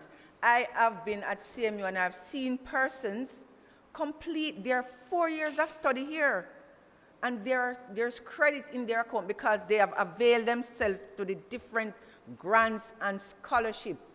I know that the students from time to time, you spend a lot of time on your cell phone, you spend a lot of time on social media. Please research the grants and scholarships that are available to you and take advantage of those. Some of you don't have to spend a penny out of your pocket or your parents' pocket to do your 4 years degree here if you avail yourself to the different grants and scholarships. Some of it is just right in your neighborhood, the churches that you attend. Yes? The politicians, all students here are adults. And it's a good thing to get numerated so you can vote. So that too will ensure that you get funding from those persons who you have elected to represent you. That is part of their responsibilities. I know that the Gleaner publishes something similar to what you call a magazine every year, about February thereabout, for scholarships that are attainable at every universities, every college, every institution, academic institution in Jamaica and outside of Jamaica. Some of those scholarships go back and never used. I'm imploring the students here to please avail yourself to all scholarships that are out there and make the financial journey easier on yourselves. Now, for scholarships and grants, we require that you get a letter from the awarding body or institution It must state the date that the payment is going to be made and the amount. A letter without that doesn't make any sense to us in the Treasury Department. We will accept it, and for those persons who the scholarship doesn't cover the full tuition, then you need now to come to the Treasury Department to make a plan to fall in line with the original payment plan, which is the 30/20 for semester 1 and the 30/20 for semester 2, so that you don't fall out and we don't have to put a hold on you, okay? The boarding. We have a lovely boarding at the Port Royal campus, the Admiralty House. We do have a payment plan for the boarding facility as well. So you are allowed to pay 50%, which is 1 semester for the first semester, and 50% second semester. And you have what is called the caution fee and the internet fee, because we provide those service over there. Now the caution fee is something that it's almost similar to a security deposit. But for us, it's just a very small sum. We are saying that maintain your area. We don't want you to damage anything or anywhere. If it is that after you have left the boarding facility and the inspection is done and there is nothing damaged, then you're supposed to get back that caution fee. But of course, if it goes otherwise, we will keep it. So it operates similar to the security deposit. Now, all of us, as you say, we are on the social media, and we hear about what is happening with some brave Jamaicans who, from time to time, attack security companies who are transporting monies to different organizations. We at CMU is located almost off the grid around here. We provide several different platforms in which you can make your payments to us. We do not wish for you to take your cash to the Caribbean Maritime University, especially in large sum. I've seen where persons have gone to the point of sale machine, the ATM at the gate, draw the cash, and walk back to the Treasury Department to make that payment. We are asking you not to do that. We are asking you not to take the money from a bank downtown and take the bus or the taxi with it. We do not want to have a situation. We wouldn't want that to be in the news where any one of CMU student gets mugged or anything like that. So we have the different payment platforms, the Paymaster, the Bill Express, your NCB Online, and the credit and debit card here to make the process easier for you. We say to you as well, please, do not, they're giving me a wrap up, do not make any payment at any bank kiosk. That will not be added to your account. We will not credit it to your account, so it will appear as if you do not pay. Now, with any other payment or financial arrangement you have with any institution, when you pay your mortgage, you keep the receipt, right? Nobody throws away their receipts like that. We are asking you for your time at CMU, please do not throw away any receipt, whether it be online, at the Treasury Department, at Paymaster, wherever it is. Please, because that is your only proof. And if something happens, remember that we are human, keen the information. We'll have to call upon you to verify the payments that you made.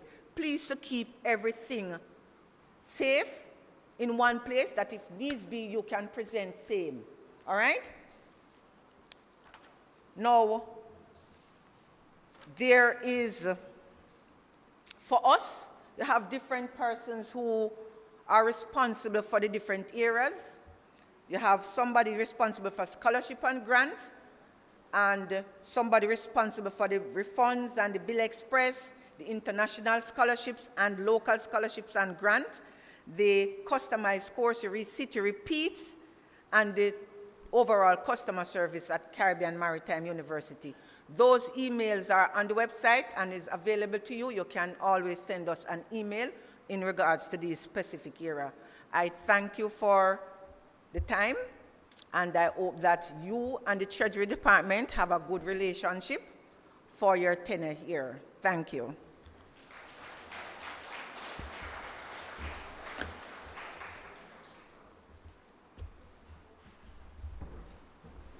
Thank you, Ms. Williams. All right. Lots of information coming to you, lots of talking points. So we're going to pause for a second so that we can breathe. And while we're breathing, we are going to be thoroughly entertained by a member of the Creative Arts group. So coming to us at this time is Miss Sharisha Haslam. Awesome, I got it. Thank you. So put your hands together and make her welcome.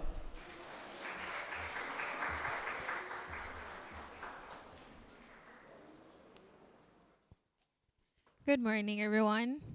So along with myself, we have Kira Lee, another member of the Creative Arts, that will be performing with me.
You're broken down and tired of living life on a merry-go-round, and you can't find a fighter, but I see it in you, so we gon' walk it out and move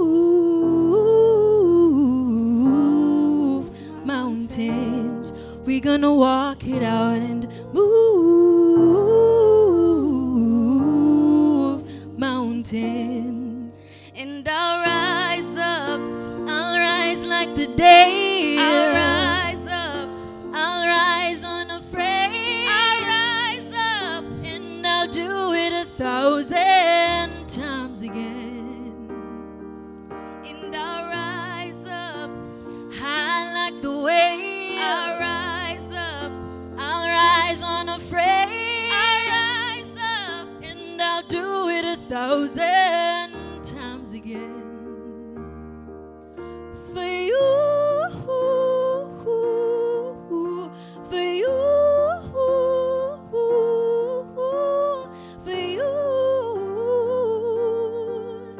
for you.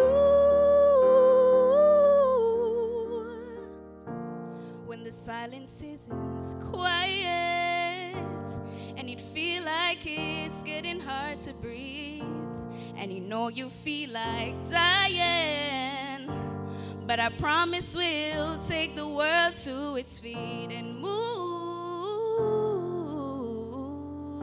mountains. Bring the world to its feet and move mountains.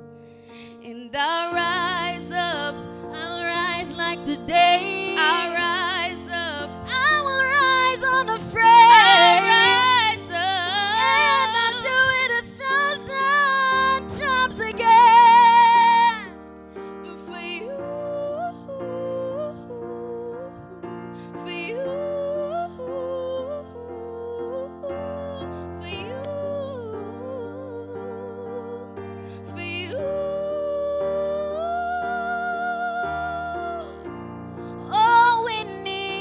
All we need is hope, and for that we have each other, and for that we have each other, yeah.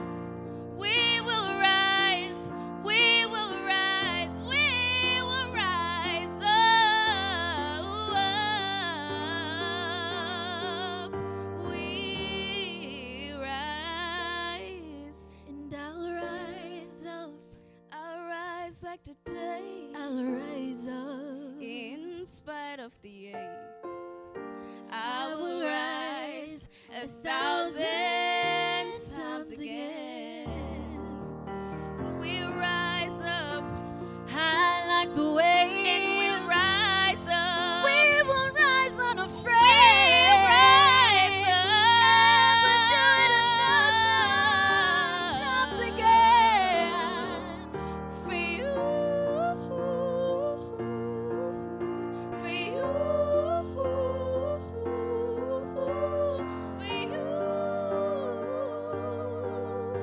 For you.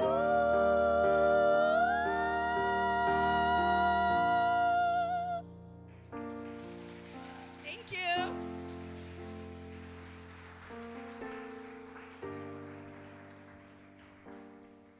Well, I think we can put our hands together another time. That was fantastic. Thank you, ladies, so much for that presentation. So we're going to jump right back into all of the things that we have to talk about today, one of which is our university library, which is very critical to your studies here at CMU. So at this time, I'm going to invite Ms. Navlet Bishop, and she's our university librarian. Put your hands together.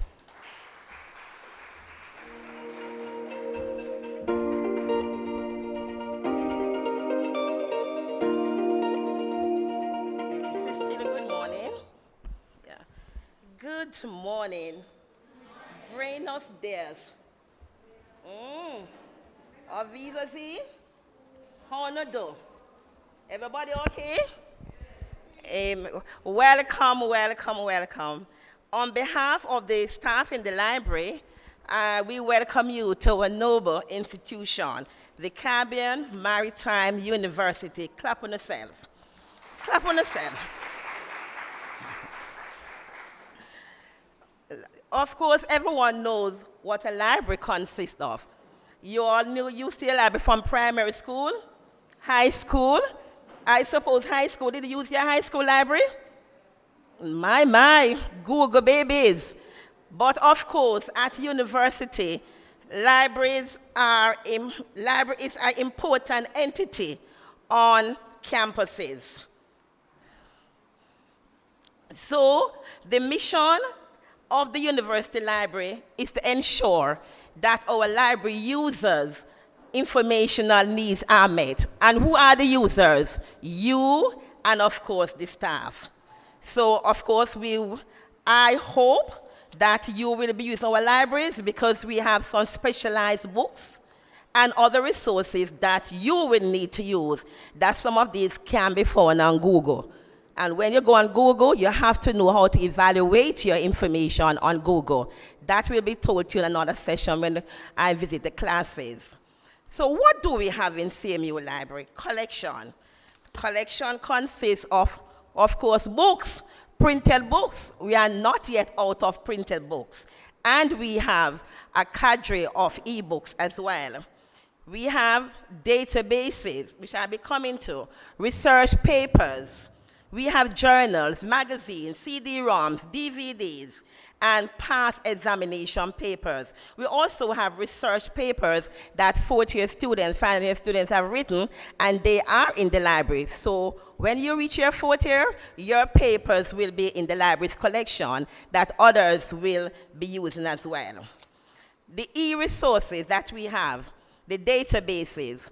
These databases consist of scholastic articles written by persons who did their research.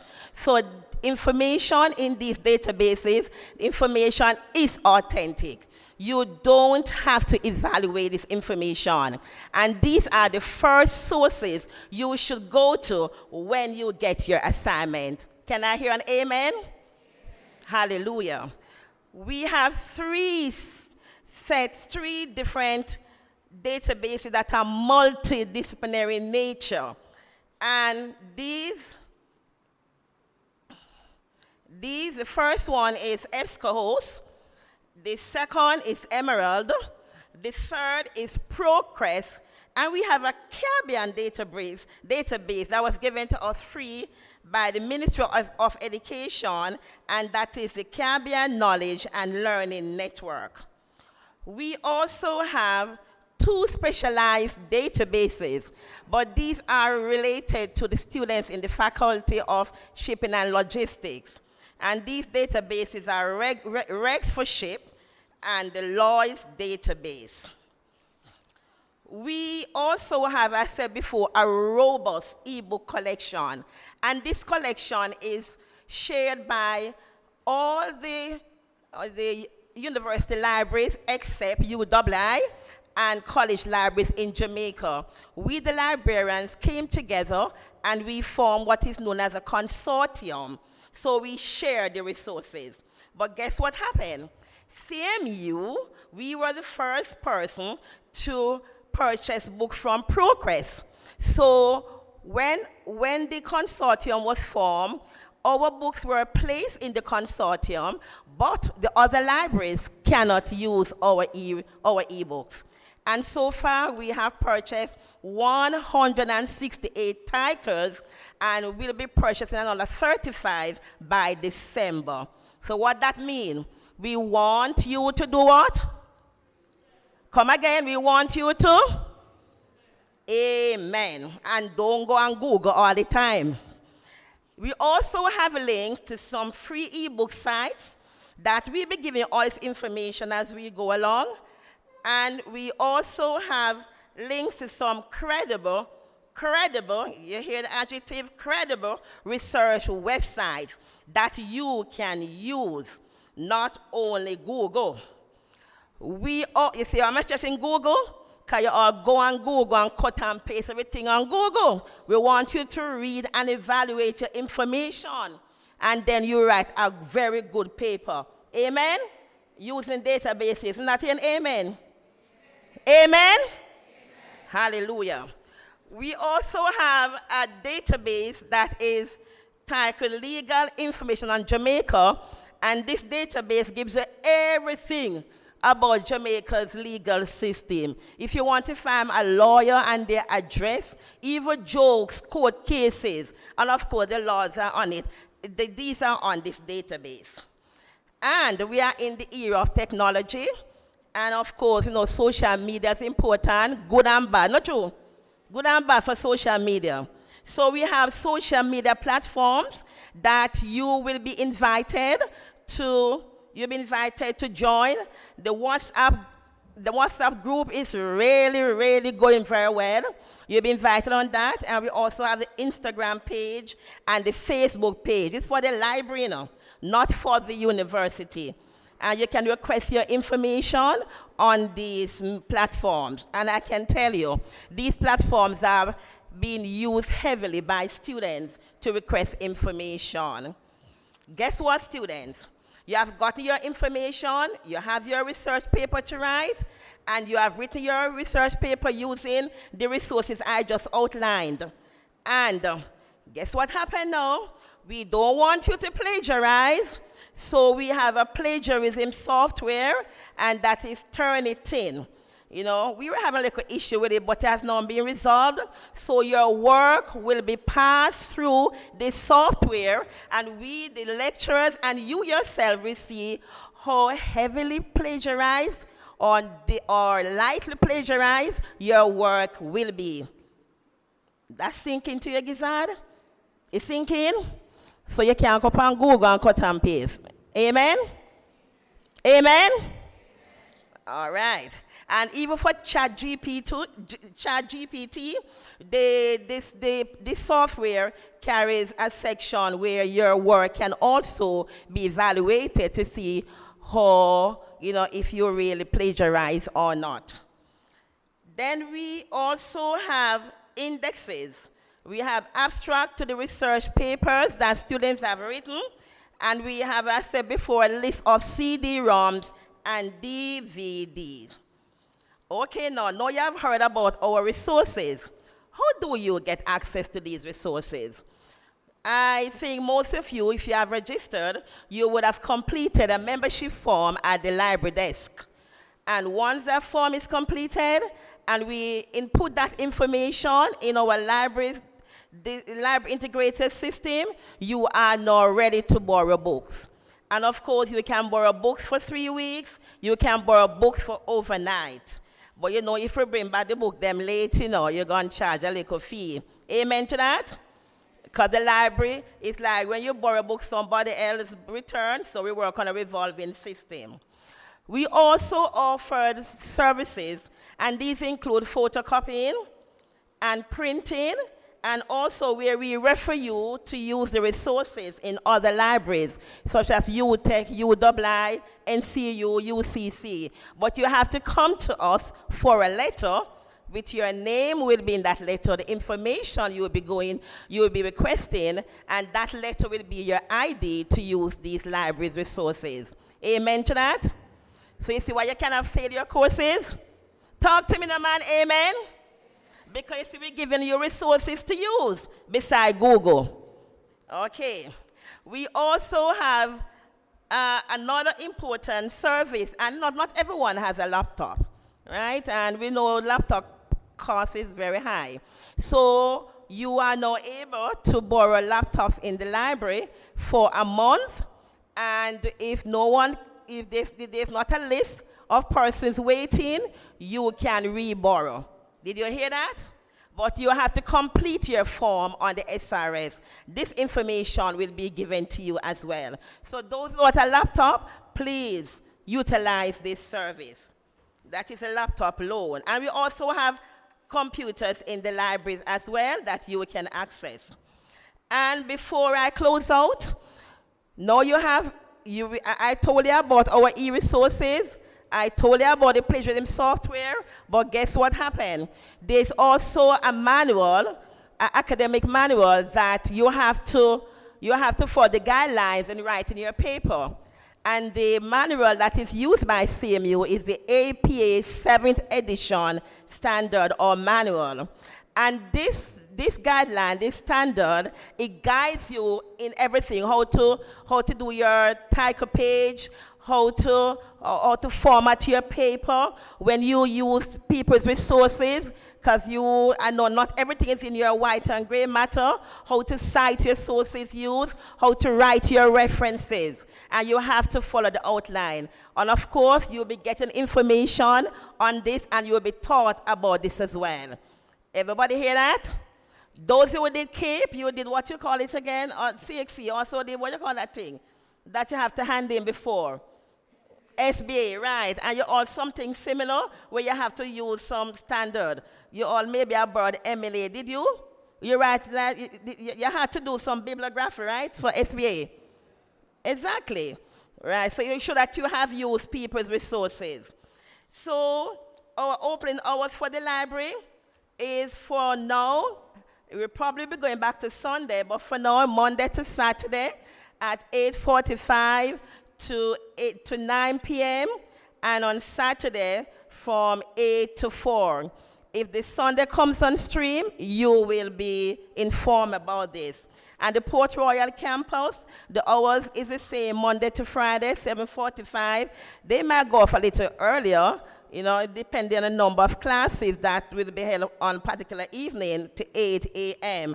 And Western Campus, you remember you'll be using the Sam Sharp Teachers College Library, so you will be following their, you're abiding by their library hours.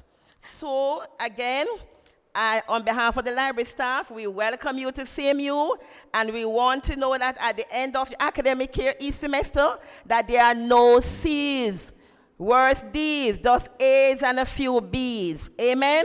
Because you'll be using the library resources, and you will be reminded to use these resources so you can have, your assignment, your research papers will be a quality ones. I wish you a very successful year, and may the Lord continue to grant you his peace. And remember the word in the Bible that you can do, say it with me, I can do. Amen. Have a wonderful day. Shalom. Bye-bye.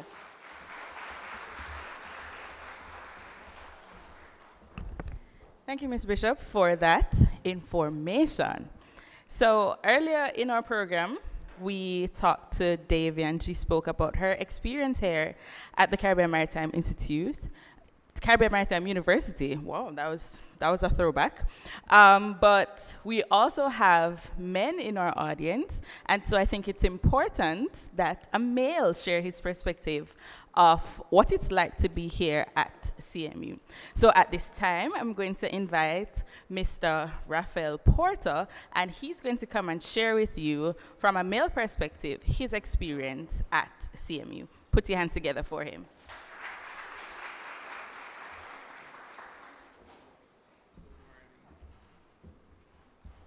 Good morning, everyone. Everybody here in correct, right? All right. So, my name is Raphael Porter. I am currently a fourth-year student at the Caribbean Maritime University at the West Wing campus, Montego Bay, where I am currently studying logistics and supply chain management. All right. So today I stand before you to share my university experience, a journey that has shaped me into the individual I am today. As I reflect upon the years I have been attending the prestige Caribbean Maritime University, I am overwhelmed with a sense of gratitude and growth and accomplishment. Entering university was a significant milestone in my life.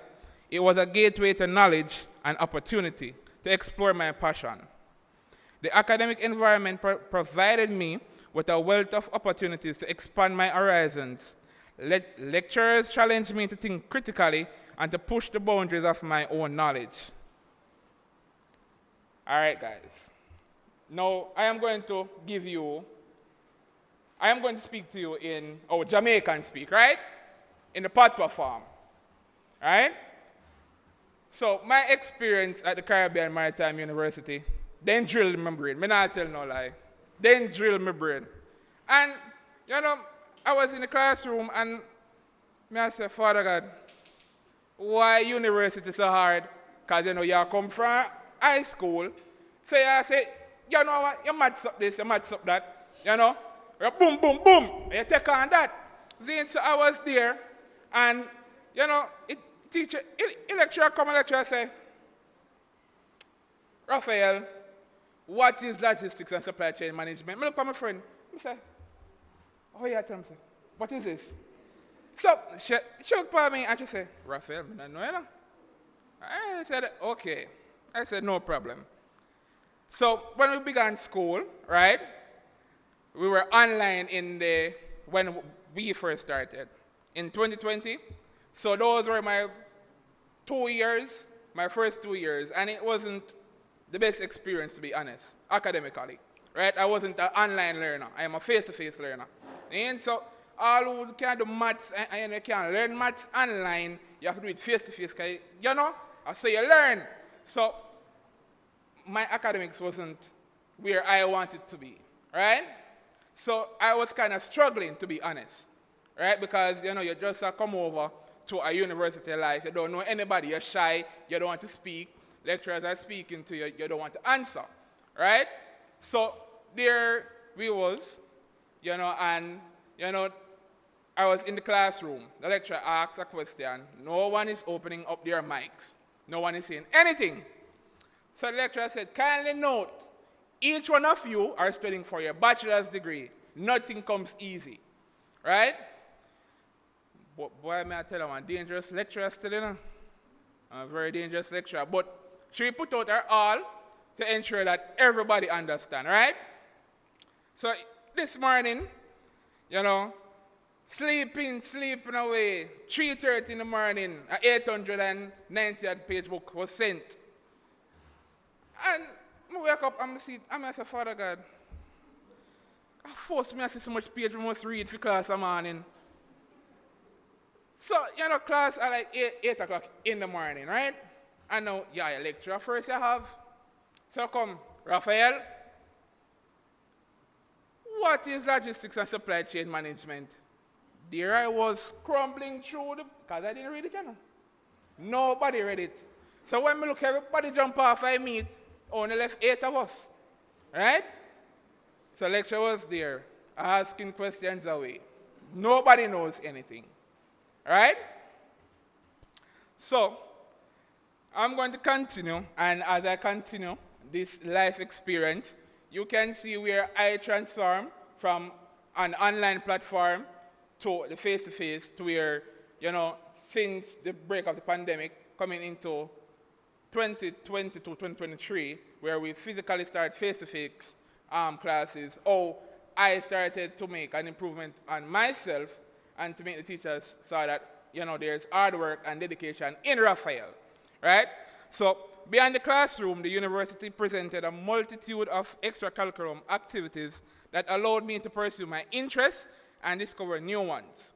Whether it was joining clubs and societies, participating in sports, I have found avenues to develop leadership skills, cultivate teamwork, and make a positive impact on society.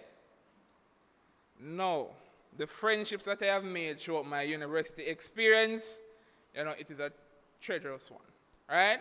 So all of you guys here that is going to start your Caribbean Maritime University experience, let me tell you this. Make friends, right? Because the way how I learn is that I have friends that they're not strong, but they're not too weak, right? So if I don't know something, I go and I said, you know this? You know that? Right? We help each other, right? So, you know, we share our successes and we share our failures, right? I am the type of student that will, you know, get up and I will push my classmate.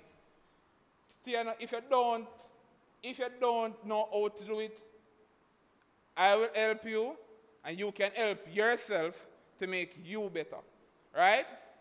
So I am going to get up. I am going to tell you to pick yourself up, right? I am going to tell you to do it. So even if it is group work, group project, whatever it is, as a student of the Caribbean Maritime University, when you graduate from this prestige university, you will see that a lot of companies are coming for you, right? Because you guys will be taught the knowledge, right? The training, the skills, right? So you guys will become brilliant minds out there, right? So I will take you up, right? And say, yo, you know, say, you can do it, right? So you must form friendship with friends. If you don't understand the schoolwork, or if you want help, you come and you say, Jawan, you can help me with this. Jessica, you can help me with this, right? And if me beat you up on a schoolwork, you supposed to can come to me and tell me, say, Raphael, and say, I'm going to beat you up on the next one. Then, if you beat me, I'm going to come to you and tell you congratulations, right? Because that is how I push my classmates and that is how I push myself, right? So if me get 170 and you get 180, I'm going to congratulate you, but just no say, Raphael go beat up on the next one, right? That is how you push yourself from a weak perspective to a high. Because how else you going to become the best if you don't go up against the best, right? That is what I always tell them, because now they are telling me, now my classmates are telling me that, Raphael, why is it that you're always going into group with stronger persons and not the weak ones? I took out my laptop, right, and I went on the platform. And I showed them, I said, look on this. These were my first 2 years with you guys in my group. Look at my grades, right? I come in my third year, right? And I choose to make a change within myself, right? And, you know, say, I want to achieve the 80s and the 90s and the 100s, right? And I put myself in a group with persons that are, you know, strong. And I complained, so I said, why don't you take up yourself from where you are and, you know, transform and make yourself stronger, right? So, however, it is essential to acknowledge that my university experience was not without its share of obstacles. There were moments of self-doubt, sleepless nights, and setback. But it is through these challenges that I learned resilience, perseverance, and the ability to embrace failure as a stepping stone to success. The unwavering support of my lecturers, mentors, and friendship played a crucial part in helping me to overcome my hurdles and emerge stronger. So guys, welcome to the Caribbean Maritime University. Please put it in your head that, you know, don't just come to school and go home. Try harder and harder. Not because you fail a course doesn't mean you should give up. I saw many of my classmates did that. My class started with 44 students and now it's down to 20. Right? So guys, push yourself. If you're going to write a paper, right, and you want to see, just put on pointers. You pick up tomorrow and continue. Right? So guys, welcome to the Caribbean Maritime University. And it is a pleasure meeting you. Thank you very much.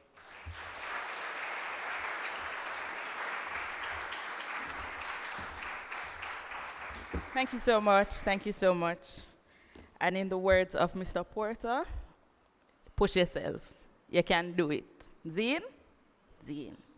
All right, so now we are going to invite the team from the Occupational Health and Safety Department, and they're going to be speaking to you about some of the things that you need to know concerning health and safety around the campus. So at this time, we're going to invite Mr. Alan Saputon. He's the manager of the Occupational Health and Safety Department, and along with him will be Nurse Porter White. Mr. Saputon.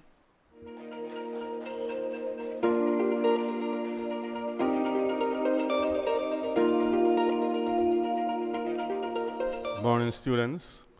Morning, everyone. I would like to join my colleagues in welcoming you to the Caribbean Maritime University. I hope that you still have some energy to be feeling well and happy at this time. I would also want to wish for you success in your courses. I hope we'll have some real honors degree when you exit in 2027. However, for you to achieve that, you have to remain safe and healthy. Once you are safe and healthy, everything else can be added. So that is why myself, Nurse Porter White, and myself want to just indulge you for a brief moment on occupational health and safety. And by occupational health and safety, we are actually talking about the prevention of injuries and illnesses, as well as your protection and promotion of health and safety while you are undertaking your courses here.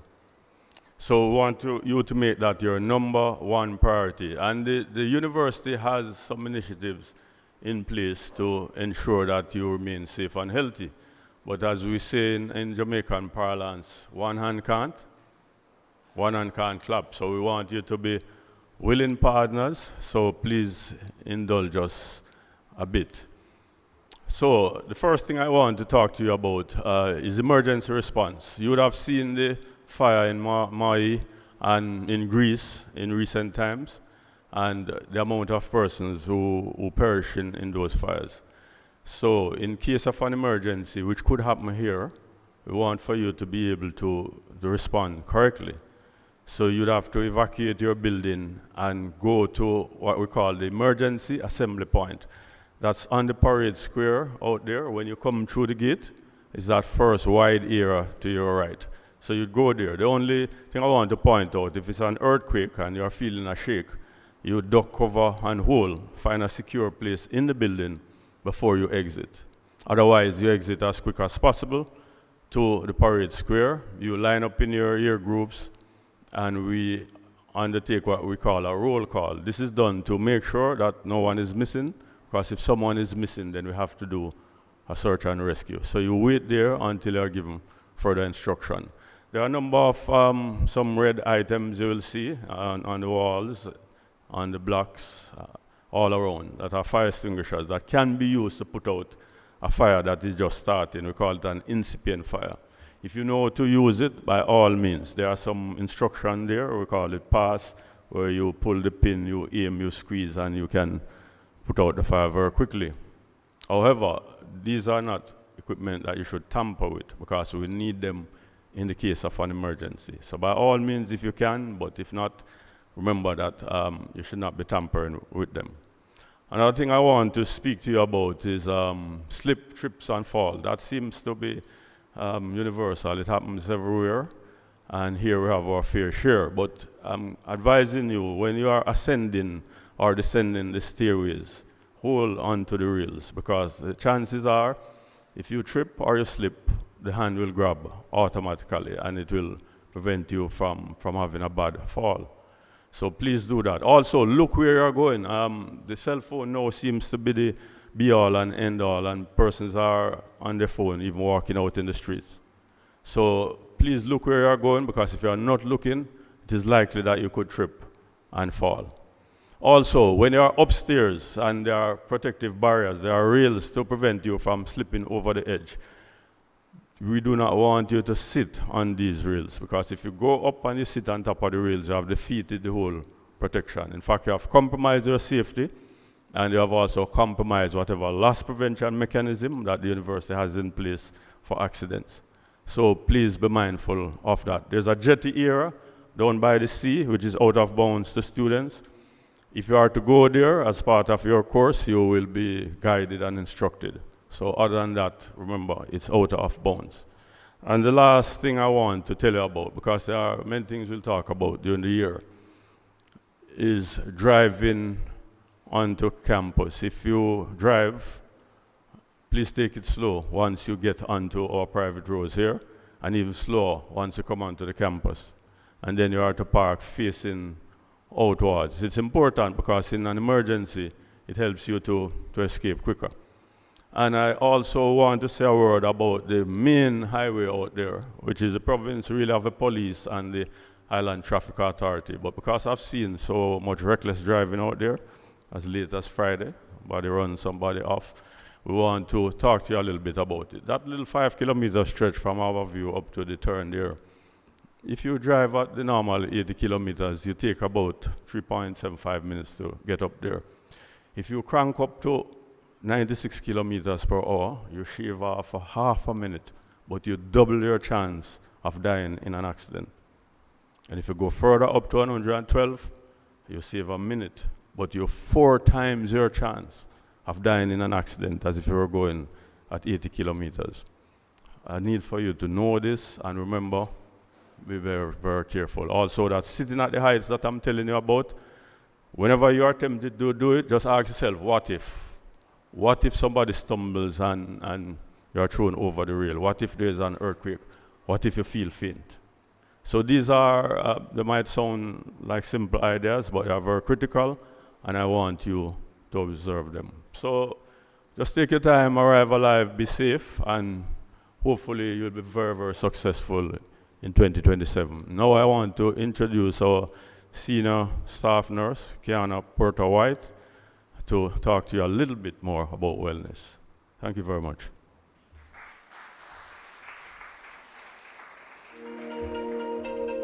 Thank you, Sir Sapperton. Good morning.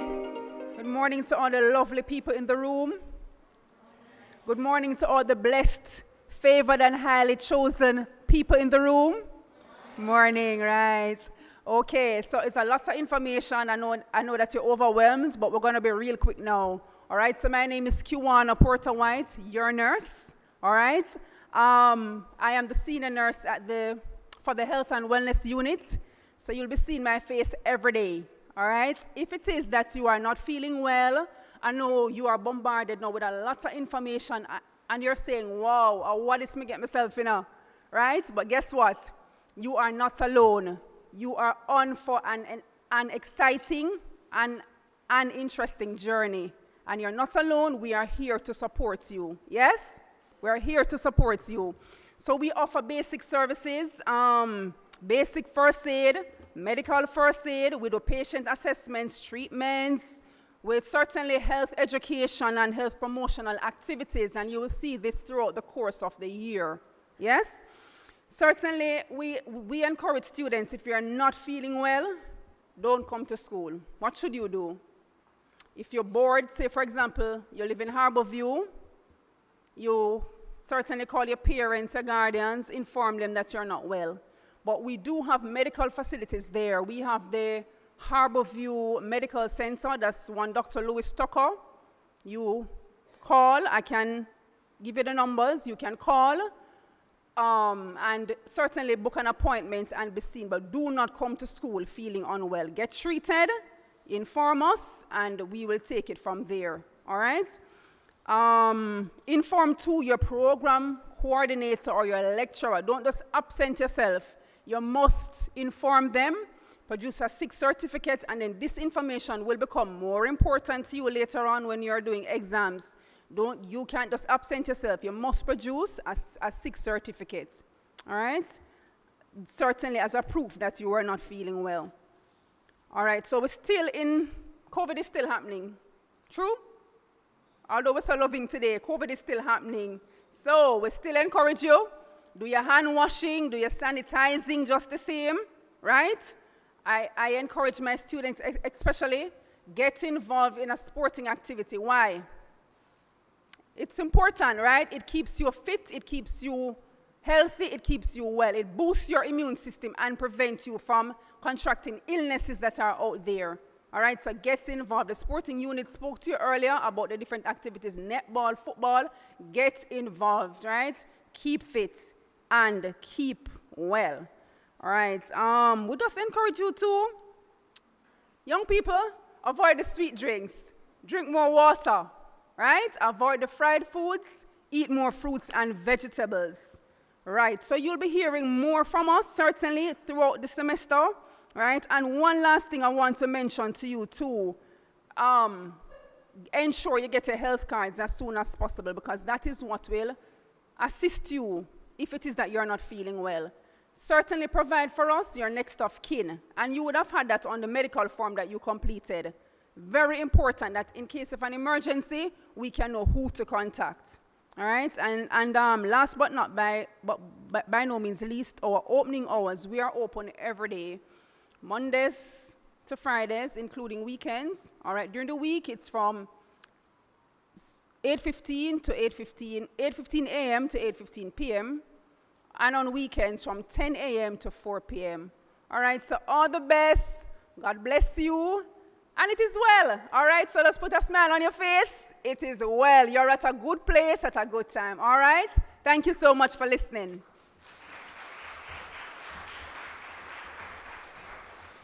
Thank you, nurse. All right, we are getting ready to wrap up, but we have a presentation from Mr. Romeo Somerville, and he is going to come with a safety and security highlight. Mr. Somerville is the Security Assurance Coordinator. Please make him welcome. Morning, everyone. Morning. Welcome to the Caribbean Maritime University. I am Romeo Somerville. I am the Security Assurance Coordinator here. Now, let me see, I raise the hands of the persons who feel like they are in a safe environment. Nobody feels as if they're safe? Nobody feels as if they're safe this morning?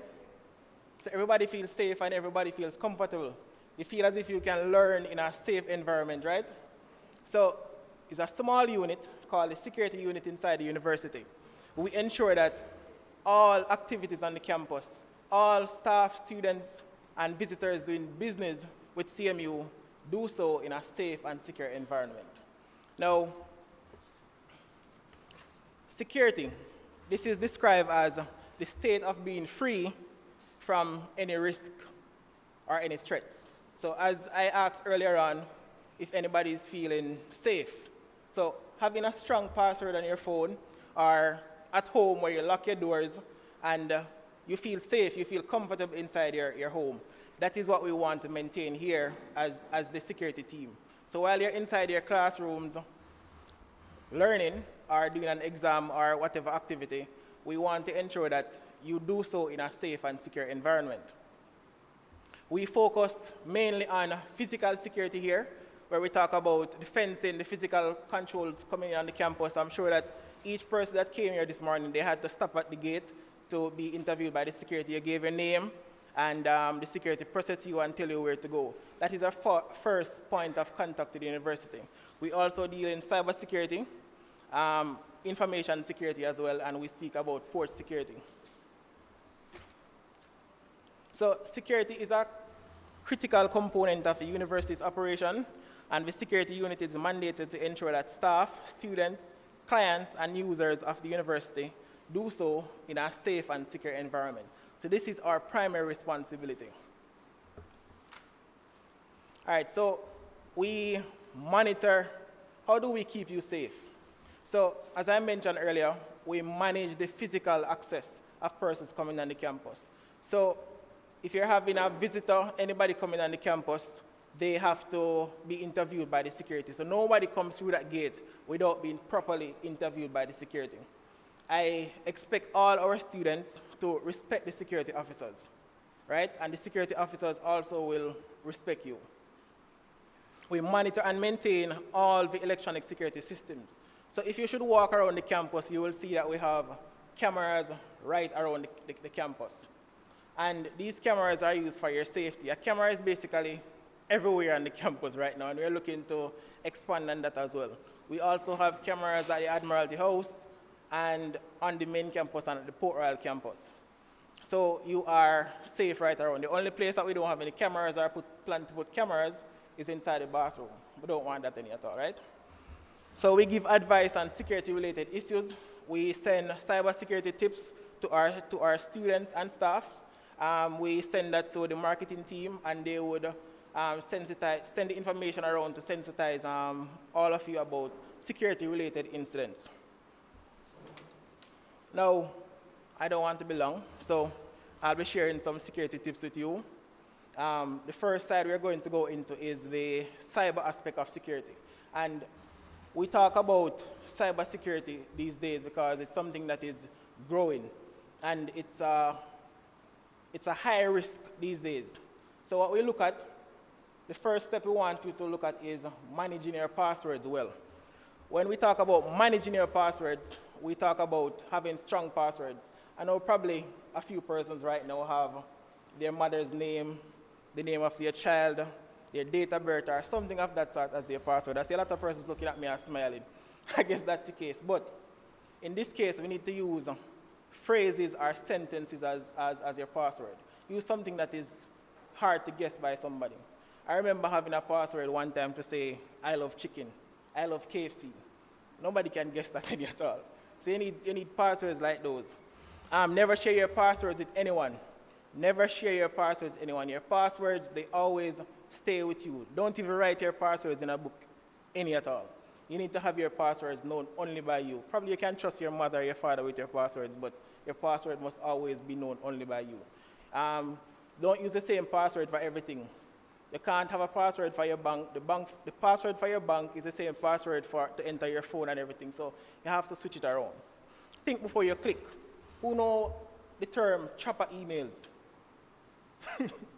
Don't know the term chopper emails? That's when the scammers would send an email to you, click, and it leads you to another page for you to get into something, and then they will steal your identity from there. That's what we consider as chopper emails, also called phishing. All right? Moving into the physical security tips now. So, I want you to take a look at Miss Phil letter here, walking. So, she's leaving school or coming to school, and she's just walking, not paying attention to her surrounding, not doing anything, just texting on her phone. No. Look at the type of phone that Miss Phil letter has. She has probably an iPhone. Is that an iPhone 13? I don't know. So probably she has an iPhone 13, and she is now a target to criminals because she is not paying attention to her surroundings any at all. So a person seeing her looking down on her phone, she becomes a target, and she can be easily attacked by somebody.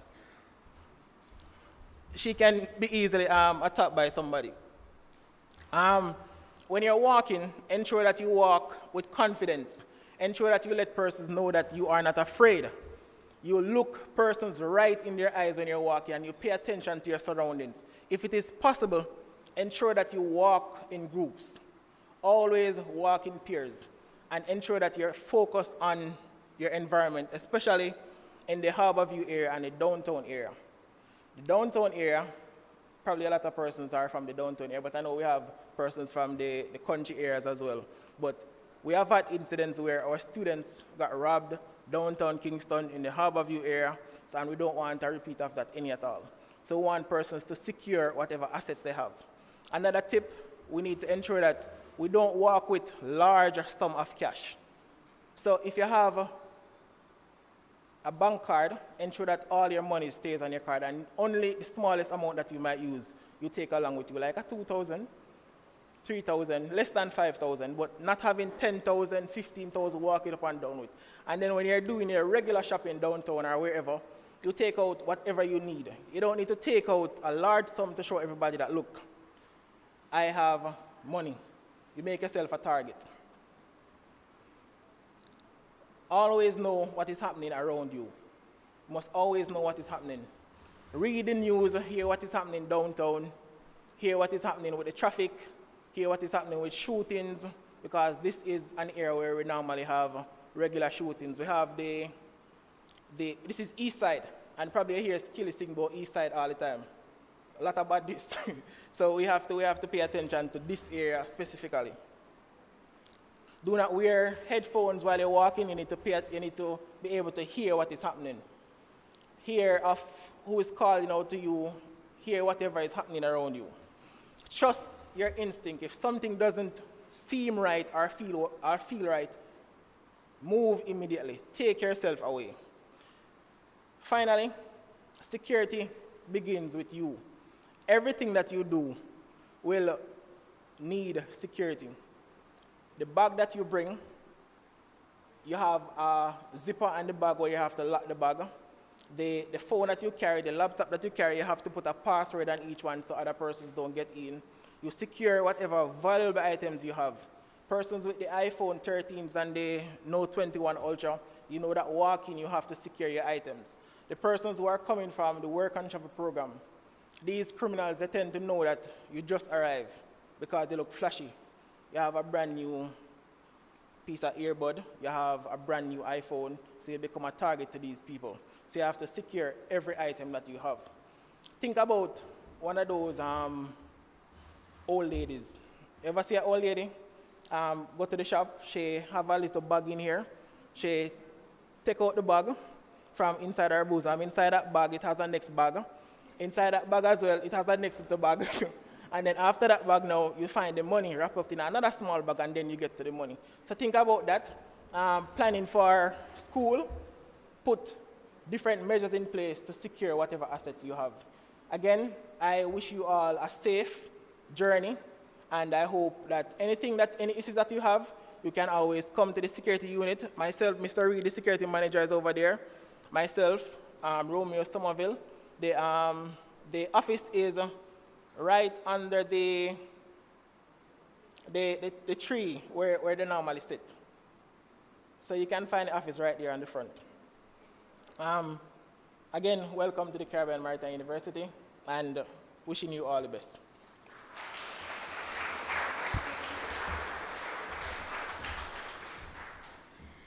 Thank you, Mr. Somerville. Now, I know you're tired. I can see it. I know you're hungry. I can see it. It's fine. We're gonna break. Yay! But we're coming back. So we're breaking for just about 30 minutes. We're giving you time to refresh yourself, get something to drink, get something to eat as quickly as possible, and then we get back in here for the rest of the presentations. I promise you we're not gonna be long. After lunch, I know you're gonna be exhausted, but that's okay. All right, so we're breaking now, 30 minutes, and we'll come back here for the rest of the presentations. Thank you.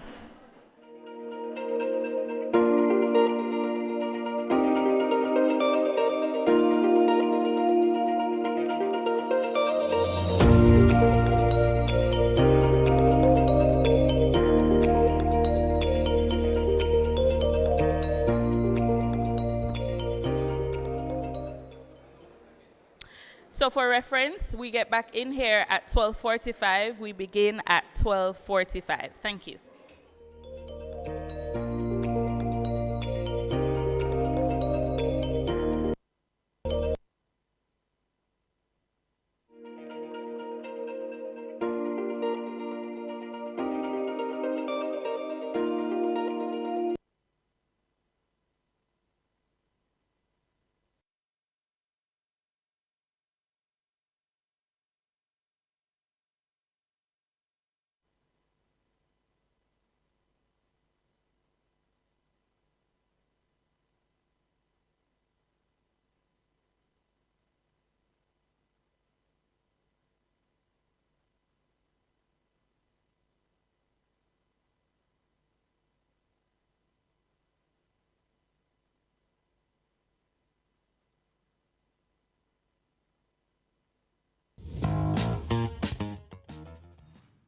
a student, I used to ensure, because I was working at the time, part-time, I ensured that whatever I brought from the working environment, I normally critique it with my lecturers. I asked them, what is the difference?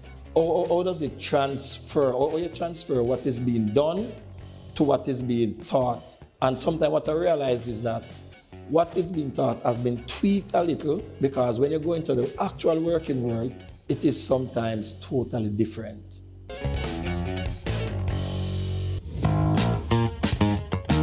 One of the tips that I used while I was studying at the CMU was to ensure that I go over all of my notes every day, and then at the end of the week I would go over all the notes that I collected during the week. So when it was time for me to do a test or any kind of assessment, I was always ready, and I found that very useful and effective.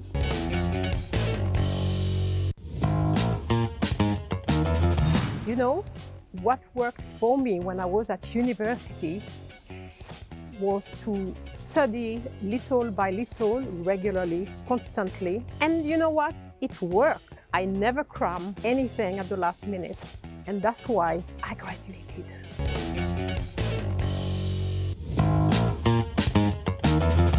University life will have its ups and downs. I certainly had mine. Now, during the down times, you might get disheartened. You know, it might come from anywhere. It might be a lack of financial resources. It might be avenue transportation. It could be anything. But what I will say is this: in my experience, when it got hard on me and I put in the effort, I became a resourceful student with the aim of, no matter what happened, I must graduate. You see, on that day when I did actually graduate, there is not much joy in the world that I can compare to that feeling. And so I would say to you, this is a worthwhile endeavor, even if it gets hard.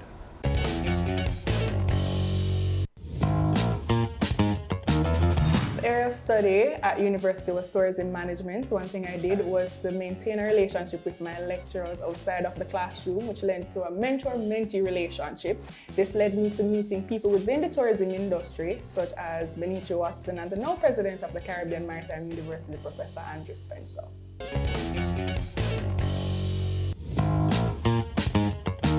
Starting CMU, I received an organizational chart from a mentor, which I placed over my wall. And once I received my timetable, I ensured that I followed that chart to become a successful gentleman today.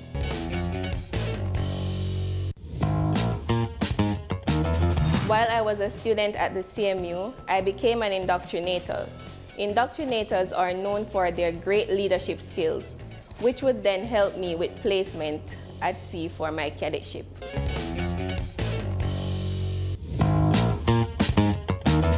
So while in university, I joined the Joy Club, which is the Optimist movement.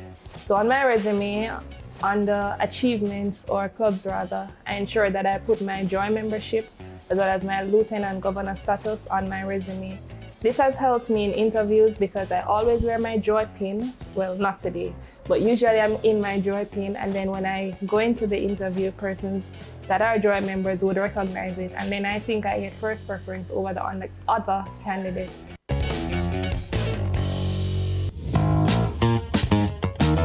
When I was in university, one of the tips I used to keep me grounded and to prepare for examinations was to get those past papers.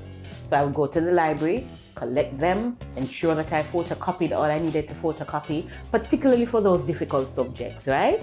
I would see the style of how the lecturer would set their exams and basically how they would pull all of those together. I studied those multiple choice questions. I studied the essay type questions. Guess what? Many times when you would enter into those exam rooms, you'd find that some of the very questions that you studied are on the test paper. So what my advice to you is, go to the library, get those past papers, ensure that you study them and utilize them to your own benefit. All the best.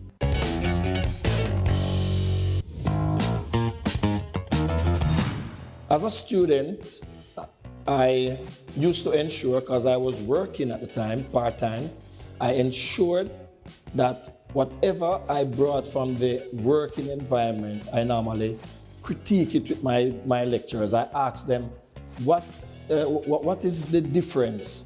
How does it transfer? Or you transfer what is being done to what is being taught? And sometimes what I realize is that what is being taught has been tweaked a little, because when you go into the actual working world, it is sometimes totally different.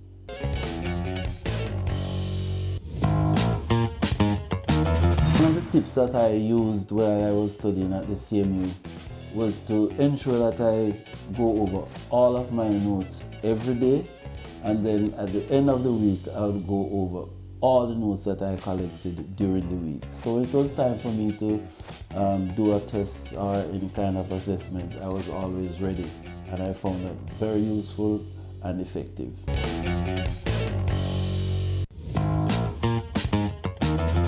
You know, what worked for me when I was at university was to study little by little, regularly, constantly. And you know what? It worked. I never crammed anything at the last minute. And that's why I graduated.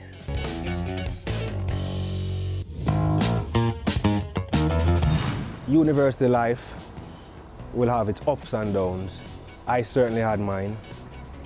Now, during the down times, you might get disheartened. You know, it might come from anywhere. It might be a lack of financial resources. It might be avenue transportation. It could be anything. But what I will say is this: in my experience, when it got hard on me and I put in the effort, I became a resourceful student with the aim of, no matter what happened, I must graduate.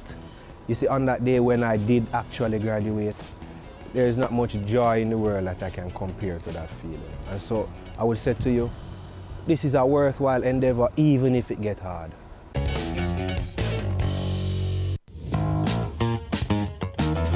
The area of study at university was tourism management. One thing I did was to maintain a relationship with my lecturers outside of the classroom, which led to a mentor-mentee relationship. This led me to meeting people within the tourism industry, such as Benicio Watson and the now president of the Caribbean Maritime University, Professor Andrew Spencer.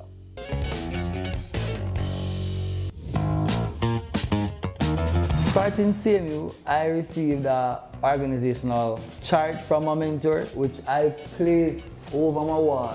And once I received my timetable, I ensured that I followed that chart to become a successful gentleman today.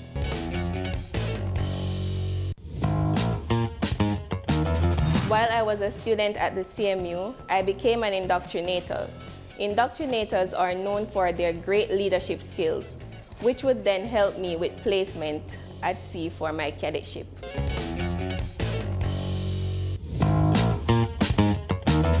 So while in university, I joined the Joy Club, which is the Optimist movement. So on my resume, on the achievements, or clubs rather, I ensured that I put my Joy membership as well as my lieutenant governor status on my resume. This has helped me in interviews because I always wear my Joy pins. Well, not today, but usually I'm in my Joy pin, and then when I go into the interview, persons that are Joy members would recognize it, and then I think I get first preference over the other candidate.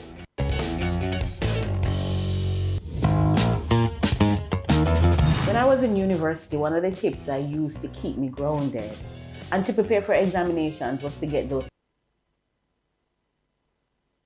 past papers. So I would go to the library, collect them, ensure that I photocopied all I needed to photocopy, particularly for those difficult subjects, right? I would see the style of how the lecturer would set their exams and basically how they would pull all of those together. I studied those multiple choice questions. I studied the essay type questions. Guess what? Many times when you would enter into those exam rooms, you would find that some of the very questions that you studied are on the test paper. So what my advice to you is, go to the library, get those past papers, ensure that you study them and utilize them to your own benefit. All the best.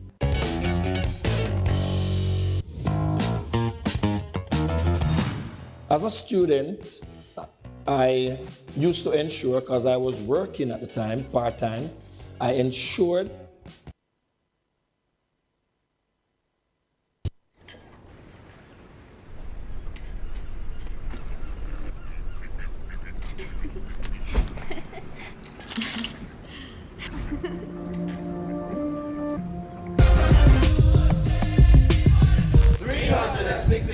beaches, one for every day of the year. Antigua, Barbuda, Guadalupe, Yabucoa. Known for our sun, sand, and sea, the Bahamas.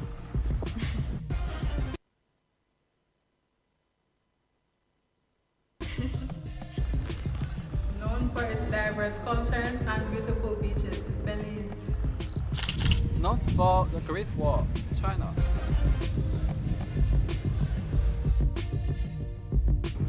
Home of the most colorful city in the world, Curacao. Known for salsa music, antique cars, and its rum, Cuba. Land of Nile, birds, and human civilization, Egypt. Land of the world's largest one-drop waterfall, Guyana. The location of the European Space Center, French Guiana. Home of Bollywood, Taj Mahal, India. Need her in my life. The creative capital of the Caribbean, a global gem. The home of trendsetters, authors of history and legends, Jamaica.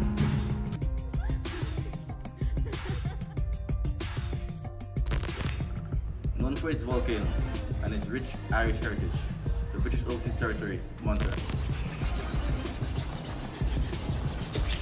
Africa's largest producing oil nation, home of Burna Boy and whiskey, Nigeria. Known for having one of the most beautiful places in the world, Machu Picchu, Peru.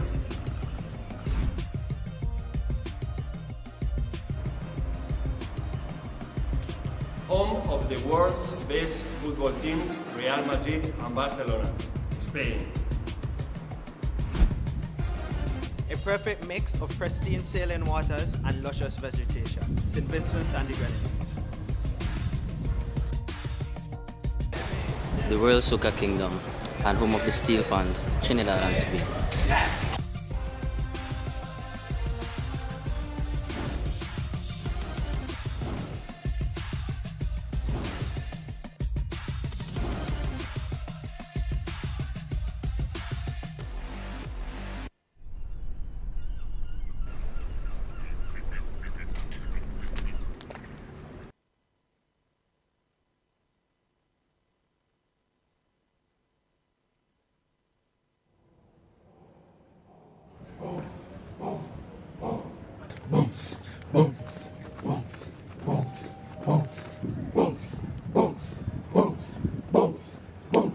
Our chant starts with a bounce, that builds the momentum.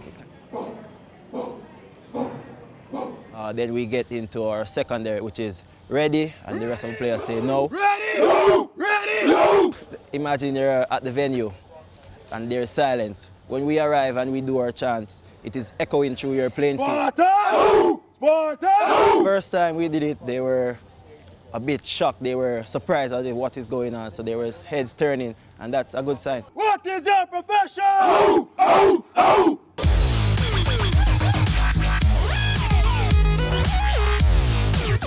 My name is Marlon Nunes, captain of the CMU Spartans, fullback. You played how many matches in the first year? I played all the matches. How many did the team play? I believe 10. And didn't win any? None.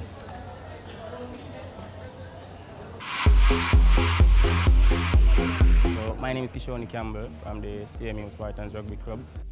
I came to the school last year, 2018, and I've been playing for them since. Is that Sam? We are watching. So you were here from the beginning? Yeah, when they were Dolphins.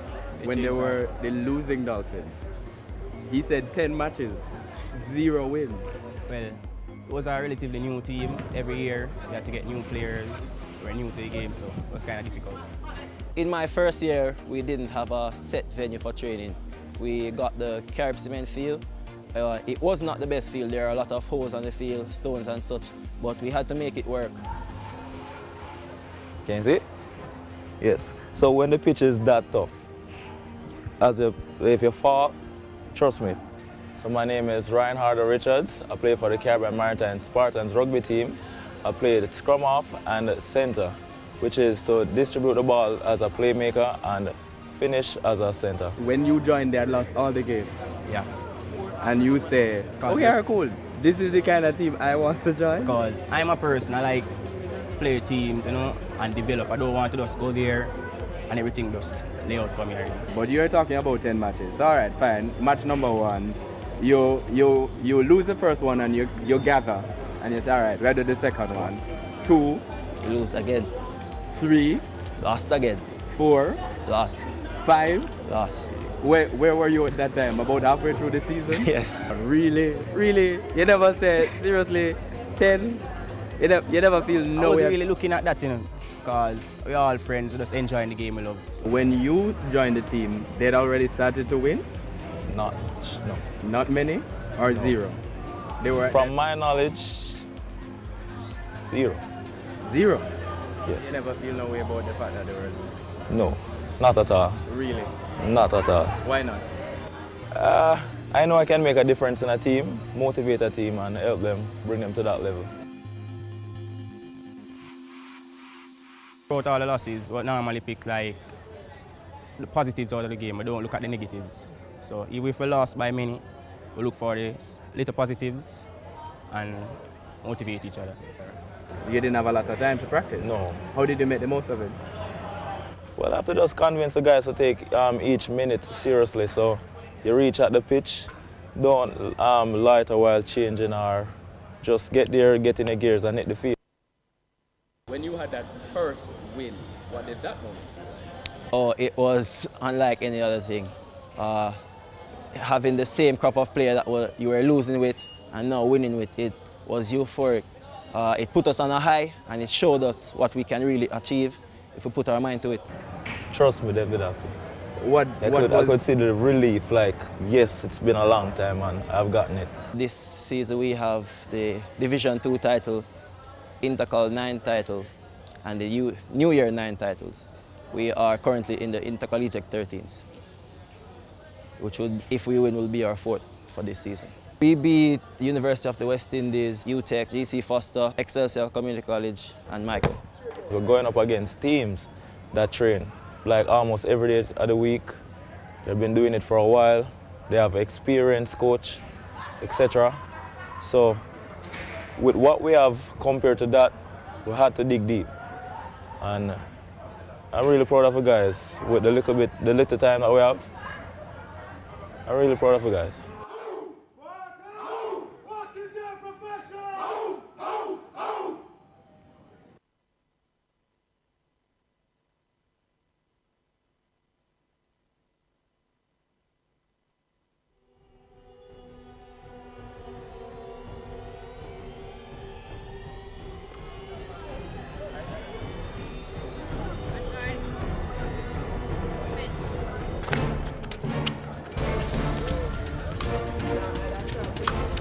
On a sunny afternoon at the Caribbean Maritime University's main campus at Palisadoes Park, Kingston, Jamaica, a small group of students has gathered for a match that draws eyes the very moment it begins.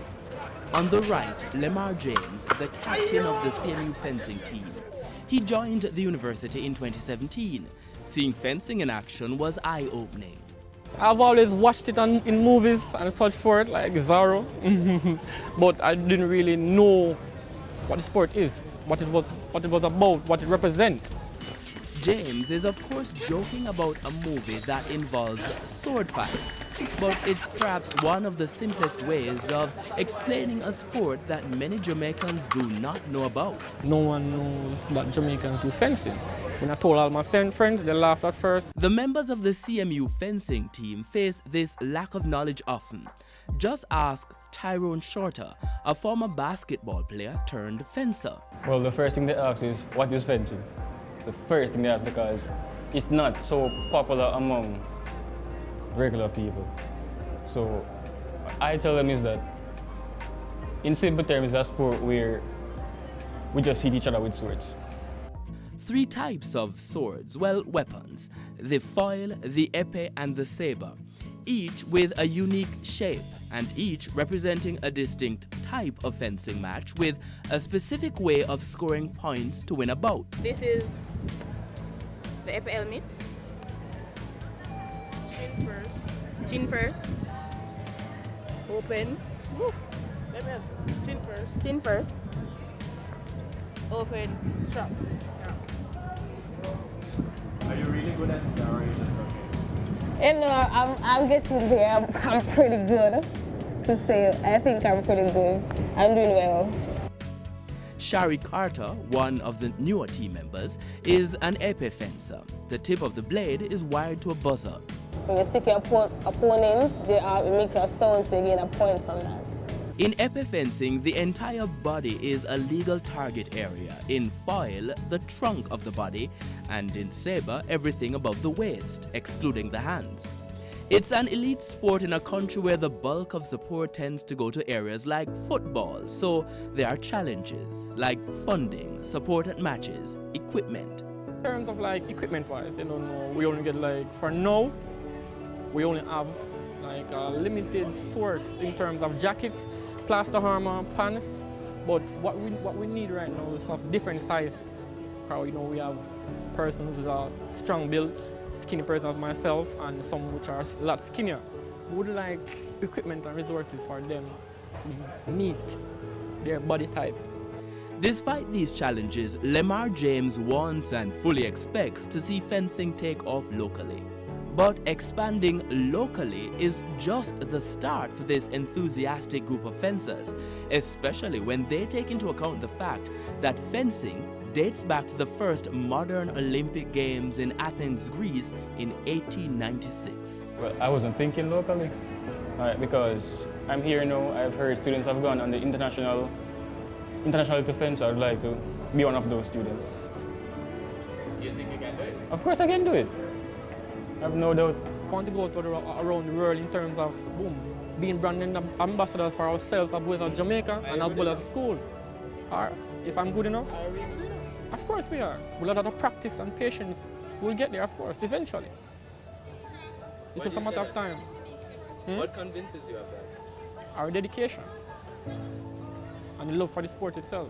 Because if you're going to go far in a particular area, you have to have love for that. It doesn't matter what. You have to have love for it. And it takes it. And a lot of my students right now and team members, right, they have the love for it. So we just need the time, equipment, facility, and then we'll do that. But for now, we'll work with what we have and push ourselves to the limit. And we go the extra mile.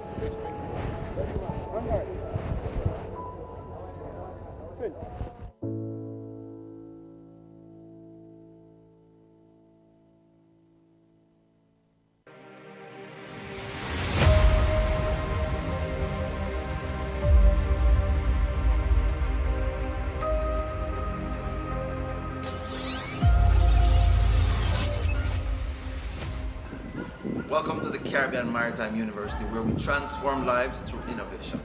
Today we'd like to talk to you about our very dynamic partnership with German engineering company Festo Didactic. We look today at our FACT Center. This is the Festo Authorized and Certified Training Center. It is important to highlight that this is the largest and only of its kind in the Caribbean region. We're excited to take you on a journey. Let's first look at pneumatics. The CMU prides itself in training the engineer of the future in all modern industrial automated technologies. For example, pneumatics. This is the start of your journey when you get to us in the field of engineering. Pneumatics is used in all industries, and so we want to show you at the very beginning how pneumatics works in engineering. Pneumatics uses air to allow the movement of machinery, in particular for the food industry, and also, if you think about it, the truck and its air brakes. That's all pneumatic movement.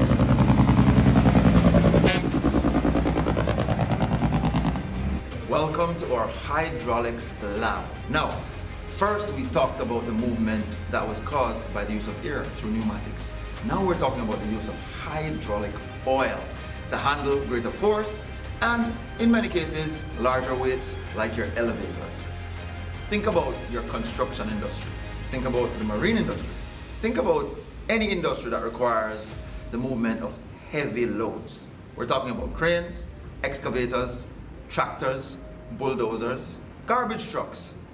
In fact, if you think about hydraulics, what we're talking about is a certain precision with the movement. The best example of precision, think about an elevator required to stop at a particular floor, regardless of the weight.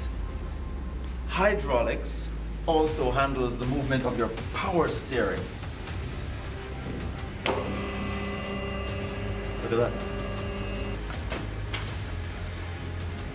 Welcome to our fully automated lab, where mechatronics comes alive. This is the combination of mechanical engineering and electrical engineering, with a bit of informatics. What does that mean? It is the use of computers to download information so that we can initiate a process. This is used in the food and beverage manufacturing industry. Think about bottling, canning, your very wonderful corned beef, tuna. This is the system that is automated for that kind of processing. The CMU gives you quality. We have now opened your eyes to the wonderful world of mechatronics. Welcome to our virtual mechatronics lab. Now this is fascinating stuff. We're building tomorrow's workforce. So we're thinking about a world where factory systems have robots and humans coexisting peacefully. Think about it. That's not a world of the future, that's the world of now. We are the only place at the Caribbean Maritime University where you can get this kind of training in virtual mechatronics. These skills lead to lucrative, high-paying jobs. Think about our fabulous offerings. The Bachelor of Engineering in Mechatronics, in Industrial Systems, and in Industrial Automation will make you an indispensable part of the workforce of the future. If you thought we were futuristic before, welcome to Industry 4.0. The CMU is at the forefront of the fourth industrial revolution. This system is in demand for the research that's required in the academic space, but also in industry. This allows for the mass customization of things that are very applicable to all of us, such as cell phones, cars, or pretty much any consumer product. It benefits consumers, companies, and countries. This is the Caribbean Maritime University at work. Our next project is our virtual welding lab, the future of engineering in Jamaica and the Caribbean.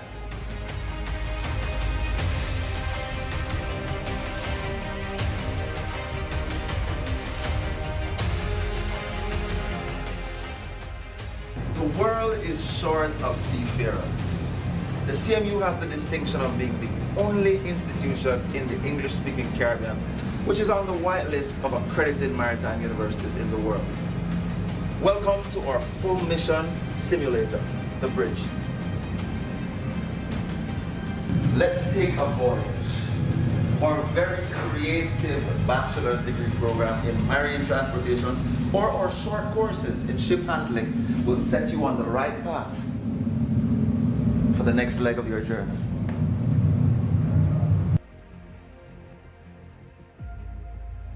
This allows for a realistic experience at minimal risk to the participant, and you can get a fully immersive experience in any environment. Let's try New York. You are then able to select the vessel you wish to navigate. As previously mentioned, our short courses have trained pilots and cruise captains from all across the region. It is fast, efficient, there are lucrative opportunities, and these are globally recognized and applicable.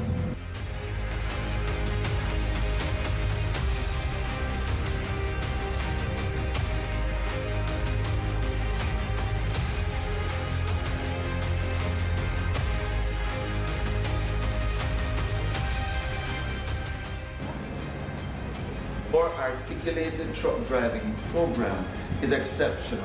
16 weeks of training, making you ready for excellence anywhere in the world. We have the first ever truck simulator in the Caribbean. Let's go for a ride. You are able to have fast, efficient training you are able to simulate multiple environments. This is the place where we connect dreams to careers.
The European Space Center, French Guiana.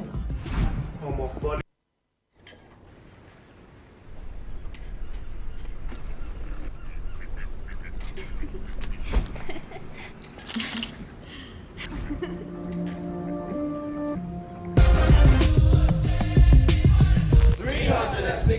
Beaches, one for every day of the year. Antigua, Barbuda, Guadalupe, Yakob. Known for our sun, sand, and sea, the Bahamas. Known for its diverse cultures and beautiful beaches, Belize. Known for the Great Wall, China.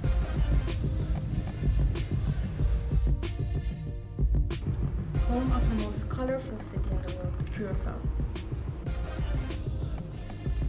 Known for salsa music, antique cars, and it's from Cuba. Land of Nile, pyramids, and human civilization, Egypt. Land of the world's largest one-drop waterfall, Guyana. The location of the European Space Center, French Guiana. Home of Bollywood, Taj Mahal, India. Need her in my life. The creative capital of the Caribbean, a global gem. The home of trendsetters, authors of history and legend, Jamaica.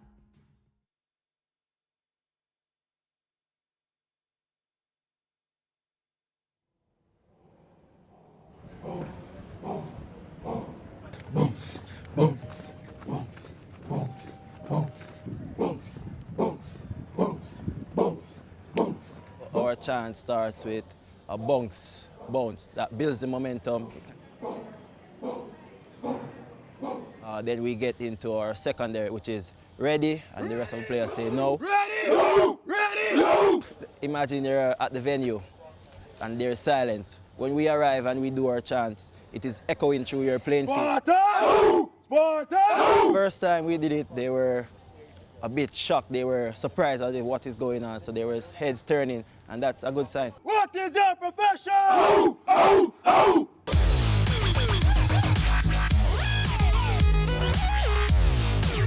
My name is Marlon Nunes, captain of the CMU Spartans, fullback. You played how many matches in the first year? I played all the matches.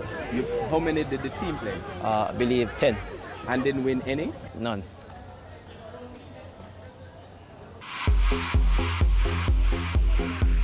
My name is Kishoni Campbell from the CMU Spartans Rugby Club. I came to the school last year, 2018, and I've been playing for them since. Is that Sam? That one. We are watching. So you were here from the beginning? Yeah, when they were Dolphins. When they were the losing Dolphins. He said 10 matches, 0 wins. Well, it was a relatively new team. Every year we had to get new players. We're new to the game, so it was kind of difficult.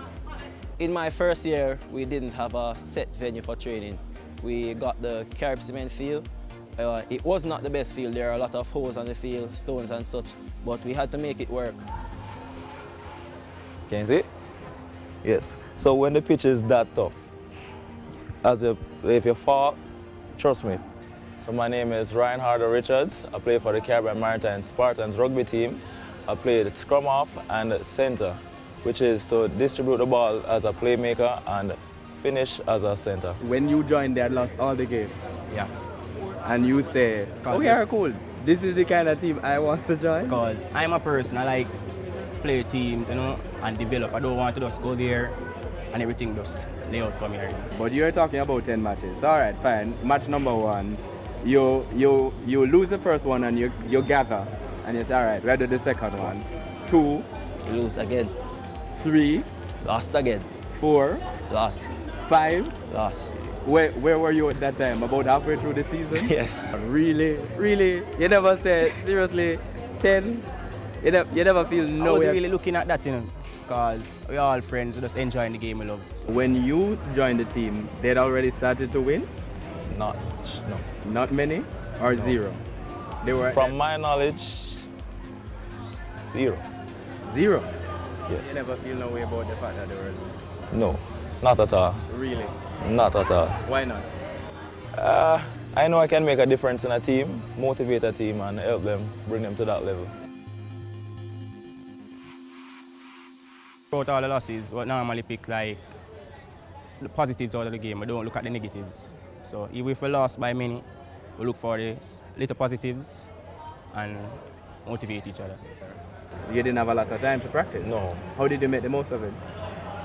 Well, I have to just convince the guys to take each minute seriously. So you reach at the pitch, don't loiter while changing or just get there, get in the gears and hit the field. When you had that first,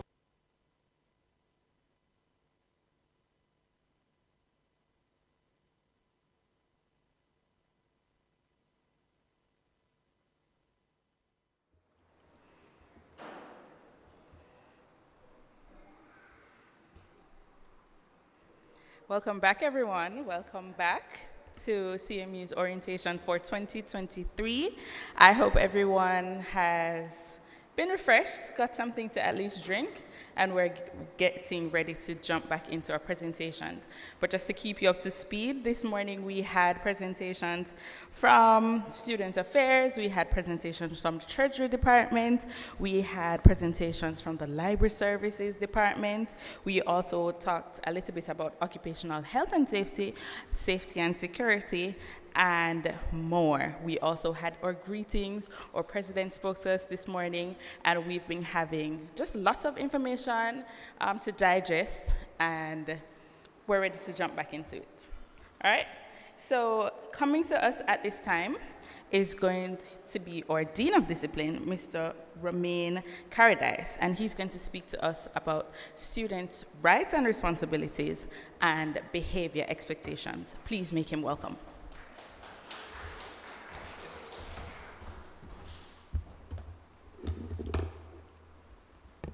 Good afternoon, everyone.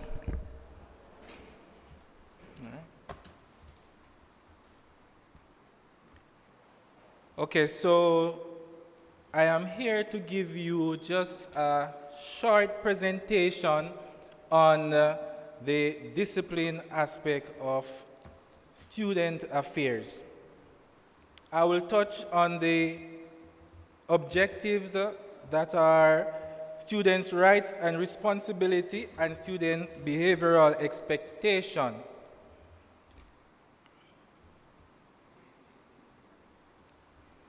Just to add, in this presentation, we have some random numbers.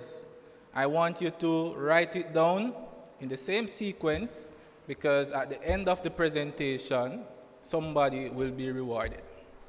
All right?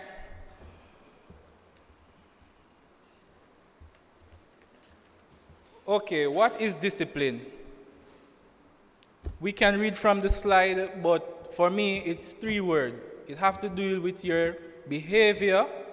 It has to deal with your control environment and obeying the rules.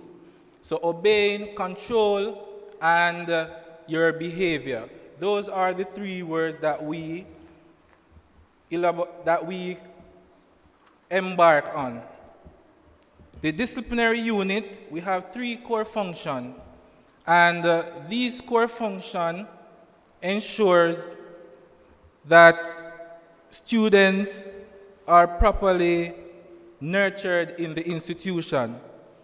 To ensure proper deportment of all students, ensure student adherence to the university code of conduct, and assist with the safety and security of the students. The security and safety of the students, this is very important. You have heard the safety person speak on that as it relates to the code of conduct. The VP spoke on that. The most important thing, students, you have to pay attention to the handbook. The handbook can answer all these questions for you. How to wear your uniform, how to traverse or transit the university on a daily basis. So when you actually take the handbook and pay some attention to these things, you will see how much information that is there. Okay, in chapter 3 of the handbook, this is where you can find your rights and responsibilities as a student. It also goes in further for your dress and deportment. So as a student, you must ensure that you pay attention to chapter 3 because this is the section that governs you how to go about what to wear as relates to your deportment, the responsibilities. So for all those information you can find in chapter 3 of the handbook. Some of these responsibilities and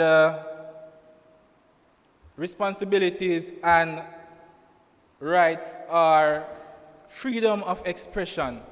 And this is one of the main things that give us students some problem.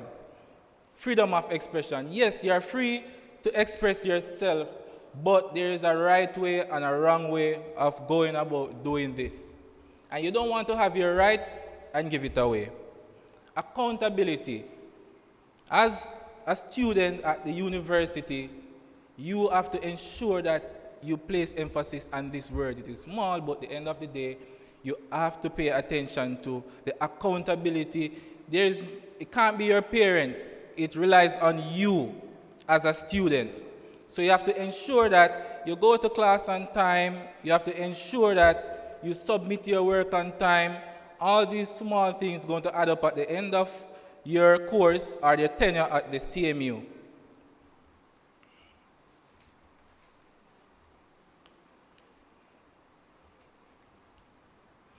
And we have some more responsibilities and rights for the students. But in the handbook, there's a lot of them.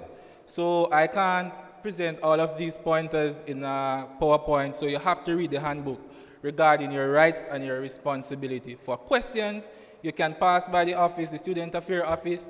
We are here to help you.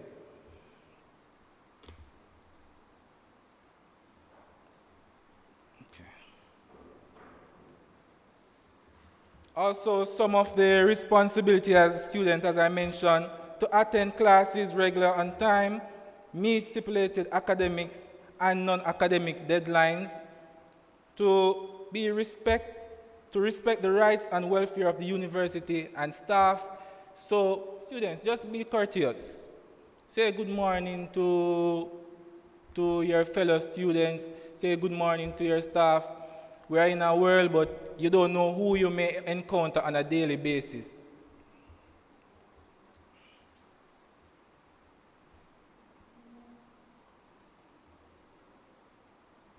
I'm going to invite Davia and Mr. Demonticu to come up on stage for us to do a bit of illustration.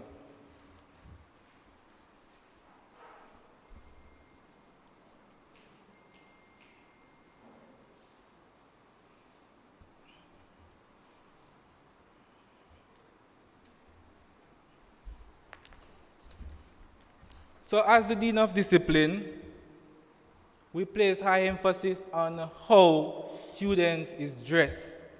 So students, you have to ensure that you follow these codes of conduct that is in your handbook.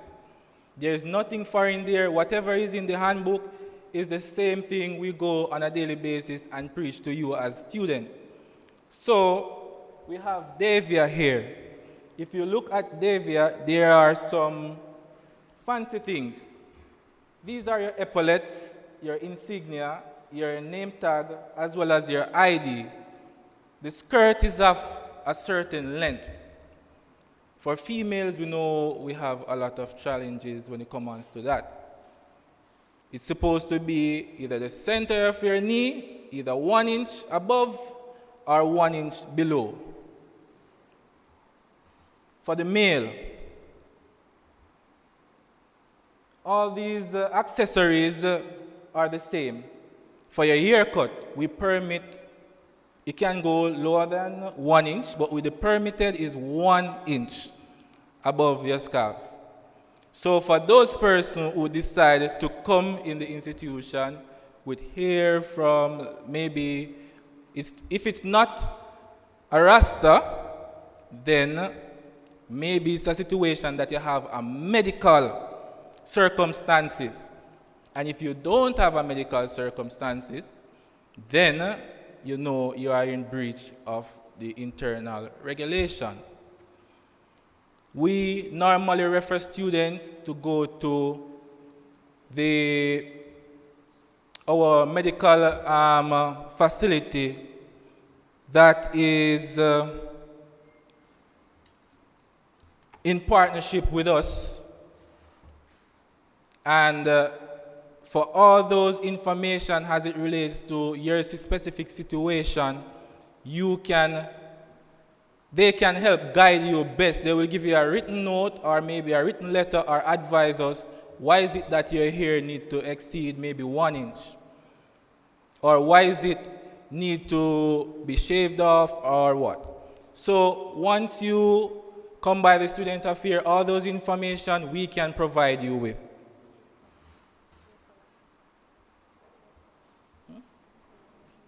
Okay, yeah, I'll be touching on that. The shoes. Yes, there are rules regarding the shoes. No sneakers are allowed. No sneakers. We have some example there for you so you can follow. For the females,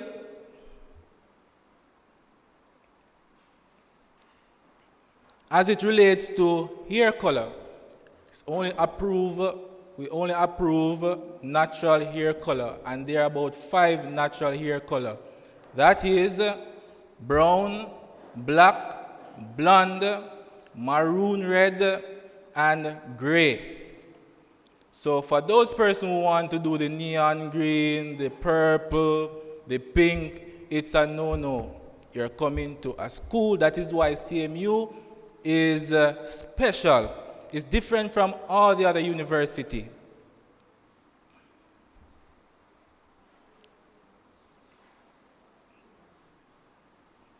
And this concludes my presentation. If you need to ask any question, we have our emails, we have our extension that you can follow suit with. As it relates to the numbers that I told you to take down in order, those numbers, if you should dial *121 star before it and number sign or the pound key at the end, it is a digital credit. And I want to see that person that received that credit.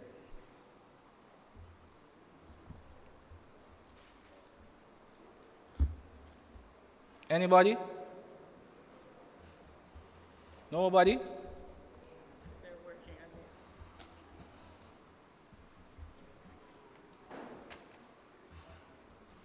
Just follow us with the audience who got it. Thank you again for your attention. Thank you so much, Mr. Carides. Maybe we can run the presentation back quick one more time, but not right now. And then, because I know somebody going to get it, somebody going to get the credit. Promise. So we want to move straight into the other presentation. And this one is particularly important because your SRS system or the student system is what you will use during your 4 years here at CMU. So it's particularly important that you pay attention to this presentation. And coming to us at this time is Mr. Lamar Clark, and he's a senior user experience expert from the Office of Digital Transformation. All right, make him welcome.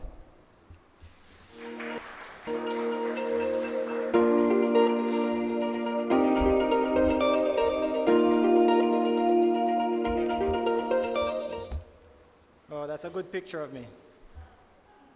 You agree, right?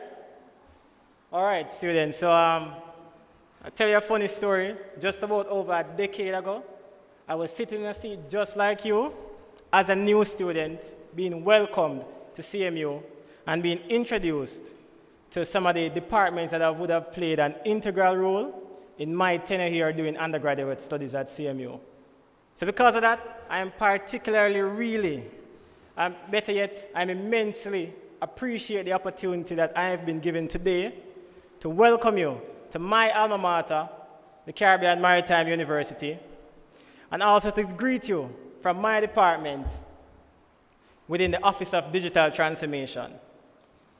Now, the focus of my discussion with you will be about the online learning technologies, and it will be, all right, great. So you gave us the ability to store it. We maintain that data for you. And then when you came here just recently, you would have done what we call accessing that data.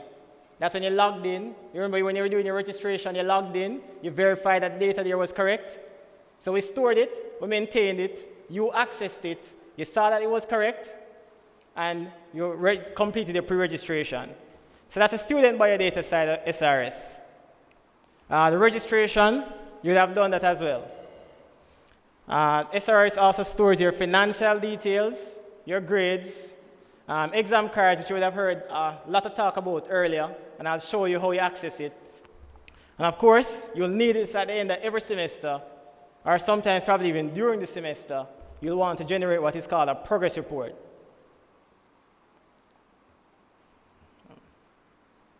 No click? All right, fine. All right.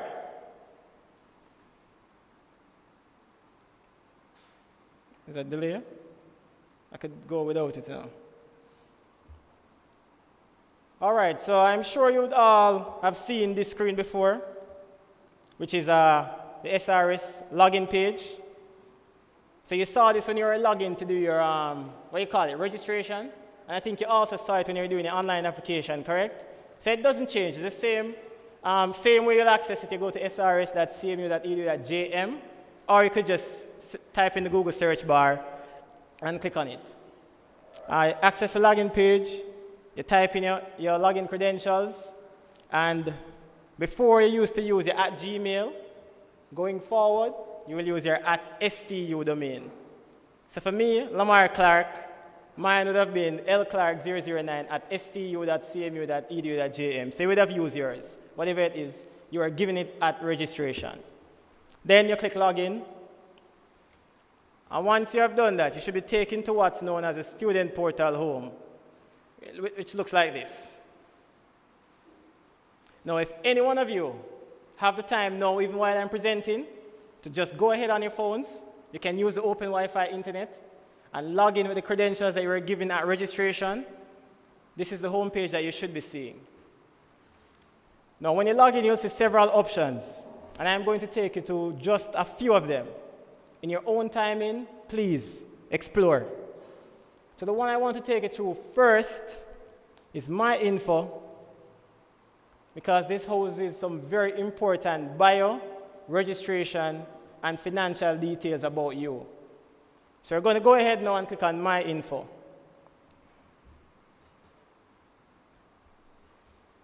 So My Info should take you to a page that looks like this. And this is information about yourself. For personal details, that will be your biographic information. But I am currently on the one highlighted orange now, which is your student holds. You can see that? Yes? So your student holds tell you if you have any hold on your student account. And there on the left, you'll see a list of student holds. There is financial hold, and of course, we can assume what that means. There's a little issue with the financial side. And matriculation hold if you are conditionally accepted. What does that mean? That means students who would have been accepted without a particular required course.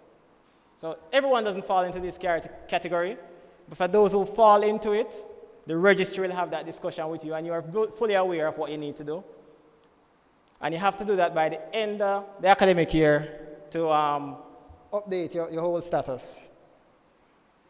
All right, the other option that I'll talk to you about is the registration details one. And for the registration details, it tells you which academic year and semester you're currently registered for, as you can see there. And it also tells you what's your financial status for that registration period. Now, remember earlier I spoke to you about pre-registration, which you would have just done. All of you have to pre-register each semester. Even if you pay your tuition in full for the year, you are required to pre-register each semester. And that is why it's showing like that, where it says academic semester, semester 3, it's every semester you have to pre-register. And the clearance that you see appended is for that particular semester. Now, if you have full or conditional clearance for the semester, it means you're a duly registered student. You have full access to student resources. If you log in and you check here at registration details, and your financial status is not full or conditional, please make contact with accounts if you have already made payment, and if you have not made payment, contact accounts nevertheless to settle payment. All right? Because you will not have access to student resources if you are not financially cleared. And financial clearance means full or conditional. Well done. All right, so let's go back to the student portal home, and let's look at another thing that I know is very important to you students, and that's your grades, right? Or is it only important to the parents? Students or parents? Let's say both. So you can check your grades from two menus, and I hope you really can see what's there. We have My Courses, and we have Final Grades. You see those options, right? Now the My Courses show you a complete breakdown of your grades, and you use this to check your grades during the semester. Now the idea is that once a piece of coursework is given and you're graded for that assignment, the lecturer will go to SRS, like you would lecture goes to SRS here, logs in, they'll find your course and they'll enter your grade. Once they enter your grade, they have to do one more thing to allow you to see it, and that's publish. So I want you could even write that down. For you, the students, to be able to see your grades, the lecturer must do two things: enter and publish. That's correct. So once the lecturer enters and publishes the grade, you will be able to see it. For your coursework grades, final exam a little different, has to be verified. But for your coursework grades, once the lecturer enters and publishes, you should be able to see it. That means if the lecturer enters a grade and did not publish, what will you see? Nothing. Well, no brighter than me. Good school, all of you used to go. So let's go into My Courses now.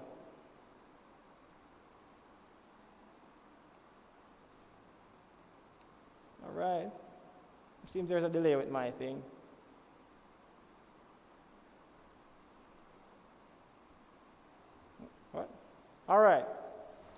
So this is my courses.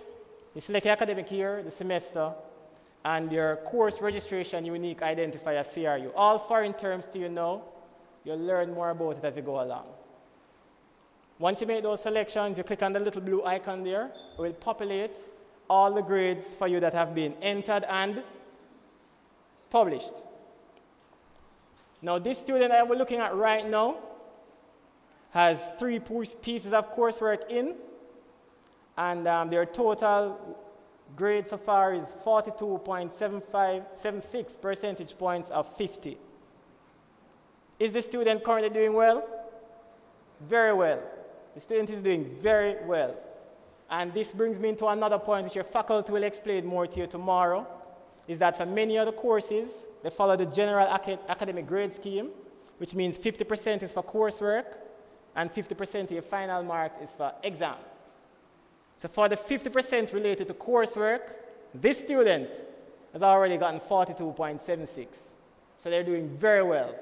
So that means they just need to go into the exam now and get 100%, and they'll come out with what? 92.76, brighter than all of it. So that's coursework. Final exam, as I say, you don't see that immediately. The grades have to be verified for you to see the final exam. So I heard your exam assessment manager spoke earlier today, that's Miss Janique Dennis, about exam cards. So I just want to really quickly show you how you access the exam cards. From your student portal home, there's an option there that says exam card. When you log in, you'll see it. If you click on it, it's blank. You don't have anything right now.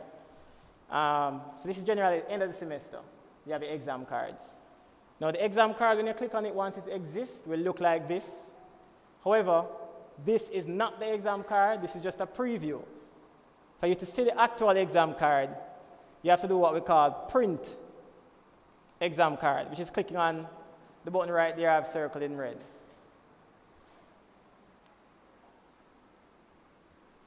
You see that, right? Once you click print exam card, the exam card will generate in a new tab, and it will also be sent to you in an email. Now, if you have pop-up blockers enabled, you have to disable the pop-up blocker for you to see it in the new tab. But if you're having trouble doing that, don't worry, because it's also sent to you in an email. So, of course, you can access the email, print your exam card, and you keep that exam card with you because of 2 important reasons.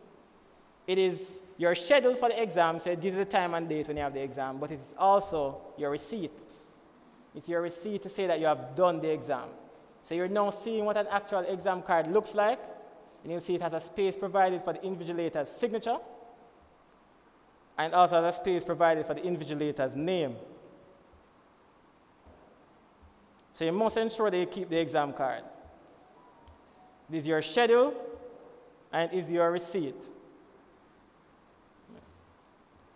All right, skipping away from me a little. All right. Exam card. All right, so that's the SRS. And you will mainly use this at the beginning of the semester when you're doing your pre-registration, and you'll use it as well whenever your lecturers enter grades. So during the semester when your lecturers enter grades, we'll check it on the SRS. Now, you may have classes. I remember earlier your assessment manager was telling you that all exams are face-to-face, but you may have some sessions or classes online. Now, you have those classes through what we call the LMS, the CMU online learning platform, which we call CMU e-learning, and it's based on Moodle's platform. So you have to know how to access your Moodle platform if you have classes online, yes? Now, the same details that you were given when you were doing your pre-registration is what you will use to access the Moodle. So for me, it was lclark009 at STU. Yours will be whatever it was, with the same username and password. Now, your security assurance coordinator spoke to you earlier about cybersecurity and the importance of changing your passwords. Now, I don't know you very well, but it really only takes me about 4 questions for you to have told me what your password is. Because all of you would have seen what the default password is. So I encourage all of you to change your passwords. I don't want to know what it is, and already, without knowing much about you, I know what it is. All right? So please change the passwords. This is what the e-learning homepage looks like. And I was saying to you, you just enter your username and password, log in, and you access the portal. Now, for you to be able to access any class in e-learning, you must be a registered student. What does that mean? You must be two things. If anybody can tell me, what are the two things that make you a registered student? Pay school fees, one. So you must have, not just pay school fee, but have financial clearance. Because you can pay school fee and not have financial clearance. And I think even Mrs. Williams would have told you that if you go to the kiosk and you make a payment, it's not applied to your account. So that's why I say whenever you make payments, ensure they interact with the treasury team so that the payment is applied. So not just pay tuition, but ensure you get the financial clearance.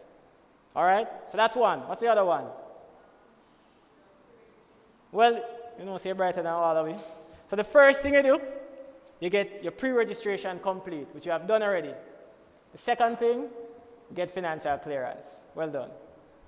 And once you have that done, then you'll be added to, you have access to all student resources, which include being added to the CMU e-learning platform. And if you have classes there, you can access. All right. Here, I describe a couple of things about how you navigate the site. You know, once you log in, if your courses are there, you will be, even if you log in now, your courses are probably not there. But if your courses are there, once you log in, you'll see your courses under the site home, which I think I have an image of that right here. So you click the dashboard there, dashboard, course overview, and all the courses will be listed. And now I have some really bright persons here who are trying to log in and probably going to attack me at the end of my presentation saying that they don't see the classes. The classes are not yet created, but they will be before classes begins on September when? See? Well done. So they will be there before Monday. That's Monday, right? So they will be there before Monday, so don't worry about it. All right. So, of course, I was saying that live lecturers, all of those things will be accessed through Moodle, and you must be registered, a registered student to have access to all of those. When you have live lecturers, there are times when the lecturer will request that your cameras be on, and I'm just giving you the details right here, but of course, it is not my decision of how your classes will go. I'm just giving you an idea of how it will be with the information I'm providing here. Your lecturers will actually tell you how the classes will go when you access the online classes or the live lectures. So the Office of Digital Transformation wants to officially welcome you to the CMU family, and we look forward to serving you with excellence and enthusiasm. Thank you.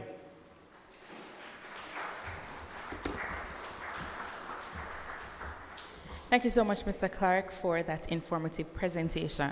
And we are moving right along with Dr. Yvette Smith-Johnson, and she is going to do a presentation on women in maritime. Dr. Smith-Johnson is the Director of Graduate Studies, Graduate Studies and Research.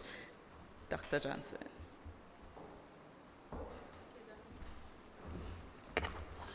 Good afternoon, tired people.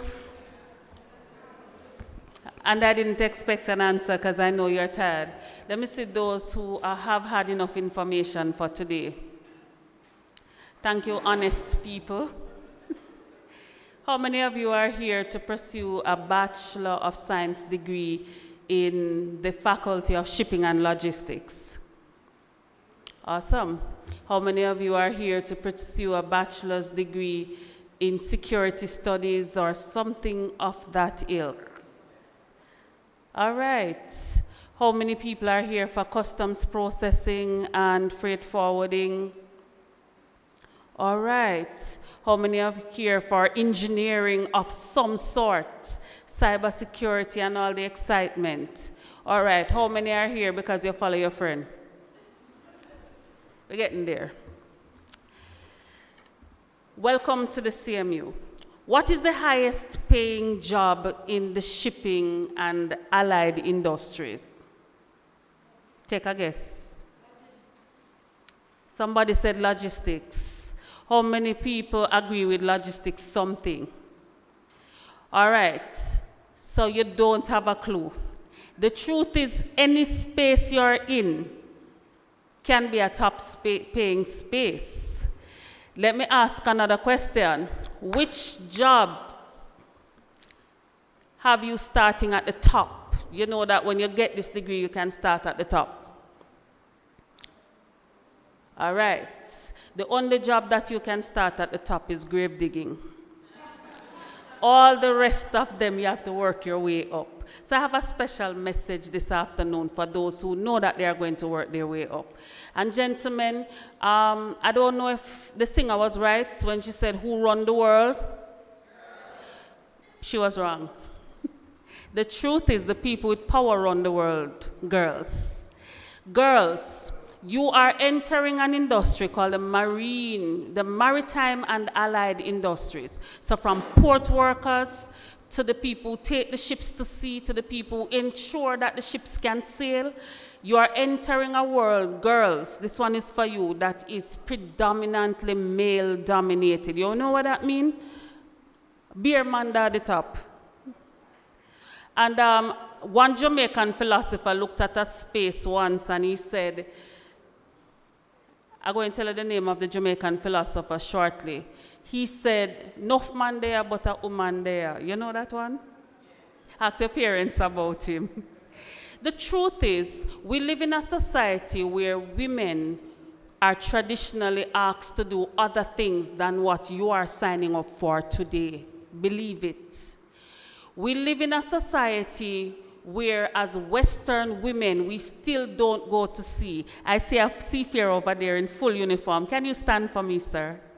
Chances are, if you go on board a vessel, the captain is going to look like this gentleman, not necessarily in skin color all the time, but he's going to be a man. But guess what? Thank you so much for being so gracious. Guess what is happening? More and more Caribbean Maritime University is churning out girls who are taking their stand right beside those men globally. Antigua had a full-page spread on a marine pilot in training who took a large cruise ship into port, and they celebrated Lanice George. Guess where she graduated from? Caribbean Maritime University. The youngest marine pilot in training in Antigua. We had a graduate some years ago. Her name is Sanisha Simpson, and I can call their names because I tell them I'll call their names all over the place. And she started at Kingston Wharves Limited doing some work as a manager, and now she works with Manzanilla International. Well, she works not with the terminal, she works in Panama as a vessel planner. That means when those big ships come with all those containers, she maps it out and tell the man them what to take down, when to take it down, and when the ship must move. That's power. So the International Maritime Organization recognized that women in maritime are sometimes behind the men in maritime, and they worked out something to empower women. It is called the Women in Maritime Association, and there are 8 of them across the world. And the one in the Caribbean region is called the Women in Maritime Association of the Caribbean. What does that do? All the women who are well placed across over 17 Caribbean countries come together as a group of what we call SEASTERS. What does that spell? Sisters. And the women in maritime across the Caribbean decide that, you see, you young ladies stepping out of CMU, it is our responsibility to introduce you to some of the women with power in the region. They provide scholarships through a foundation called the American Caribbean Maritime Foundation for women in particular. We encourage our women to apply to the World Maritime University in Malmö, Sweden for special scholarships to finish their master's degrees. We provide mentorship and coaching with some of the women in the industry who you would not otherwise meet as a woman in the industry. We have a national chapter in Jamaica, and Jamaica is leading the charge because in 2023, the year you are entering the Caribbean Maritime University, we are going to charter our first ever student chapter in the Caribbean region. And I'm asking Miss Renee Suka to stand. Renee Misuka, is one of our advisors for the chapter. And we're going to pass around, I want you to look at her so you remember her. We're going to pass around a signing sheet for the ladies who are interested in the activities of launch, when we launch the student chapter. We can't promise you jobs and exciting things, but we are promising you something better than money. It's called a social network. We are promising you that we will get you in touch with women who know the ropes and women who can put you in the corridors of power and growth, not necessarily financial. Sometimes you have to go do that yourself, but you will know people who can put you some places. And we want you to come in and be a part of the Caribbean Maritime University student chapter for the Women in Maritime Association of the Caribbean. And I'm going to say this without water in my mouth. My own journey with this chapter as the Vice President of Women and Development, this year alone took me to Trinidad in February to meet with all the women across the region who are working things through. And by May, I was in London with all the women across the world who are doing these things. And we want to see the ladies in this place step up to your true potential. Men, a maritime lawyer at the Maritime Authority of Jamaica, Danique, said, we have to have a MEMAC. I said, MEMAC? What is a MEMAC? A Men in Maritime Association. I said, they don't want to run the place. Because WEMAC is about equality and equity. We are not a feminist organization. We don't want to run with the man them, because what would we do without the distinguished and dignified men who run the place? And to whom would your daughters be married if we don't have good men? What we're asking for is equity. That if the best man for the job is a woman, give the woman the job. That's all we're saying.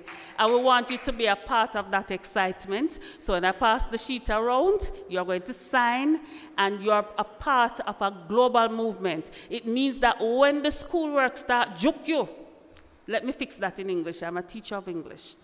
When the schoolwork begins to harass you, you will have to find time for the networking skills that will help you to build out the leadership components of you. So when we have a club meeting, please don't tell me that you have assignments. We know the work. You're going to balance the thing and get involved. Ladies, I'm going to pass the paper around, and as far as is possible, you're going to put your names on. I want to thank CMU for being a leader in this realm, and like everybody else who has come before, welcome to CMU. And as the seafarers would say, we wish you fair winds and following seas. Google that, and you know that we wish you good success. Have a good afternoon. Thank you, Dr. Smith-Johnson. And for those of you who are joining us online and want to be a part of the WEMAC, we invite you to send an email to Ms. Suka, that's RSOOCKA @cmu.edu.jm, and express your interest to her, and you will receive a follow-up correspondence. All right? So now we are jumping into our facilities highlights. Now, as you have seen around the place, it's quite beautiful, and so we have to big up the facilities team. And coming to us to speak on that is Mr. Dave Francis, and he is the Director of Property and Special Projects. Please make him welcome.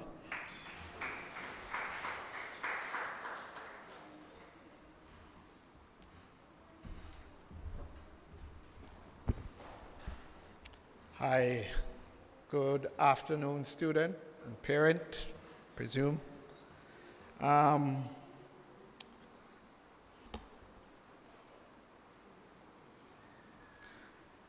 We're speaking about infrastructure development, and when we talk about infrastructure development, we're looking at new development and maintaining what we have here.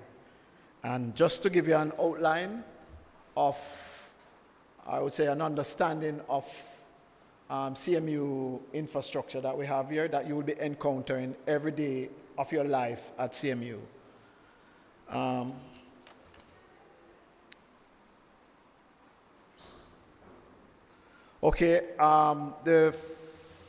The infrastructure development is managed by the Office of Physical Planning and Facilities. We are divided in two groups, I should say two units, and it is a Center for Maritime Affairs with responsibility for marine infrastructure, such as the jetty boats, seaman, and the seamanship lab. The property and special projects, and that is one that you guys will be interacting every day of your life at CMU here. And that area is responsible for upkeeping of all university physical property and development and managing new projects. So I'm just going to introduce some of the persons that you will be interacting with every day. And the unit, the facility management unit is overall, you have the responsibility. Is Dr. Aaron McLean, as you can see his picture there. And below him, he's the vice president for the department. And below him, you have myself. I don't have a picture, but you can see me live.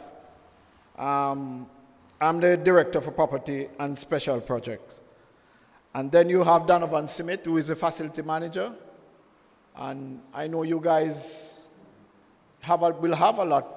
I hope you don't have a lot of issues, but you know, as life goes on, even at our home, we have a pipe break. Please be free to come into our office because we do have a open door policy that, you know, will encourage you to come in. And below Donovan Smith, you have a logistic officer, you have the maintenance supervisors, you have two maintenance supervisors and a facility supervisor. And those are the persons who you will see every day.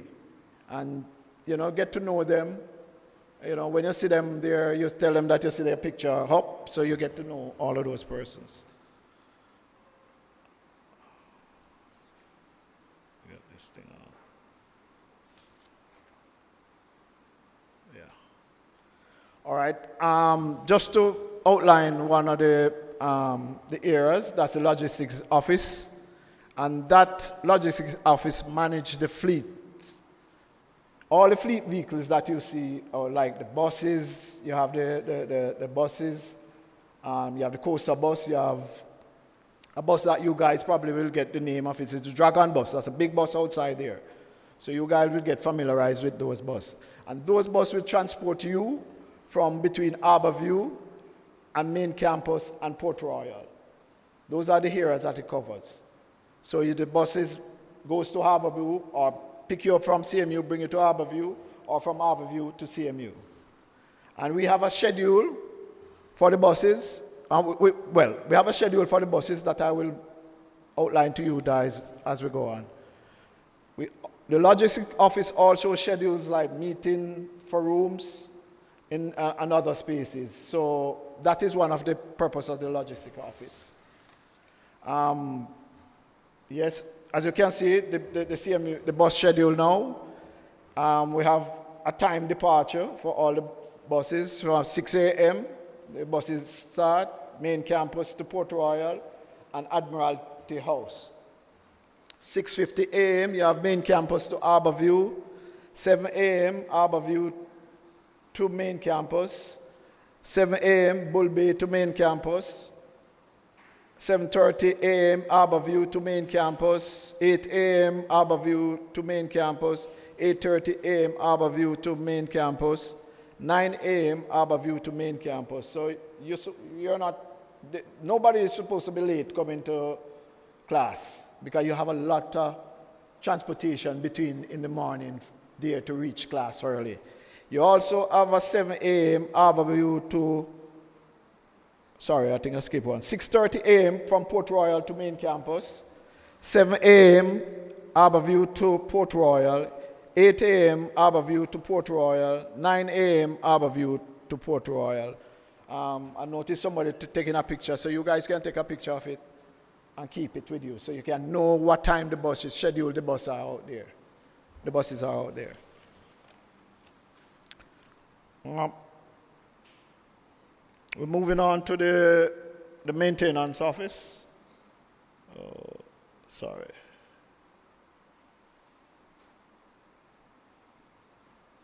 Okay, the maintenance office. Just to give you an outline what the maintenance office does, as you can probably get an understanding as your time exhausted here. What it does, it manages some items, such as maintains the university building. So anything that have any defects that you see in the building, or you have exposed to in the building, whichever classrooms you are, just report it. There's a reporting, formal reporting structure that we have here. So you can go through that procedure and get the report to the facilities maintenance office. And we have the ground and landscaping that we maintain. The equipment, we maintain also equipment of all ACs, including ACs, fans, refrigerators, stove, furniture. Leakages and blockages also. Anything that lightning struck anything, probably we have lightning protection around the campus, so we shouldn't have any lightning accident happening here. And also for pests, we do pest control also. The facilities office now, what that does is maintain the cleanliness of all classrooms and bathrooms or restrooms and offices that you see, the tuck shop that you have here, the canteen that you have here, that's what the facilities, they do the cleanliness, sanitation of all areas on the campus. So that's why the campus is so clean when you go around.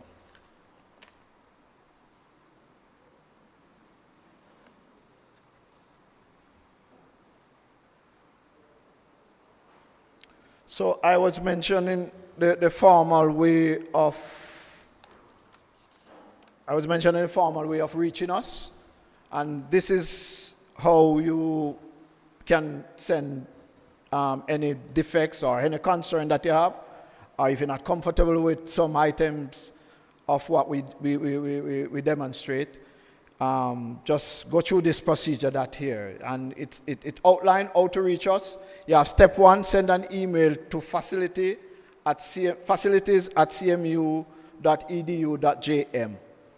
And step 2, during that process, once you're sending it, just briefly explain what is the issue. Step 3, give details on the location and the kind of assistance that you need. And step 4, include your name and contact information as necessary. And as it's saying, the email is outlined below, facilities@cmu.edu.jm. We also have a food and beverages facility that is available here. And we have like the tuck shop, we have reggae jammings outside, and we are in the process of getting other food facilities to come here so that you guys, you don't have to cry to your parent that you're hungry here. We will feed you as much as possible. And the opening time is Monday to Friday, 7 a.m. to 7 p.m. And Saturdays we have limited hours for the tuck shop.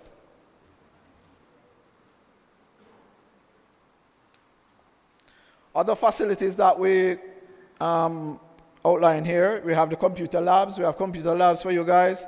We have the library, gazebos for you to relax out and look at the sea to get some relax. So if you have a hard time with the exam, you can go outside and look outside and see.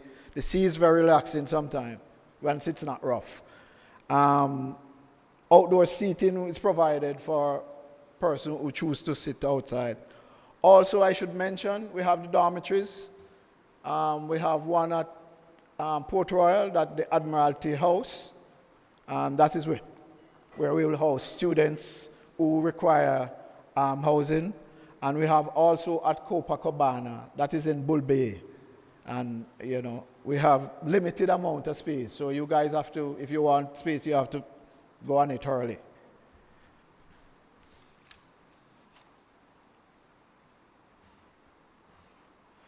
All right. As it outlined there, you have the big six, what not to do, and we encourage you to do. So what not to do: do not remove furniture from the classroom or common area.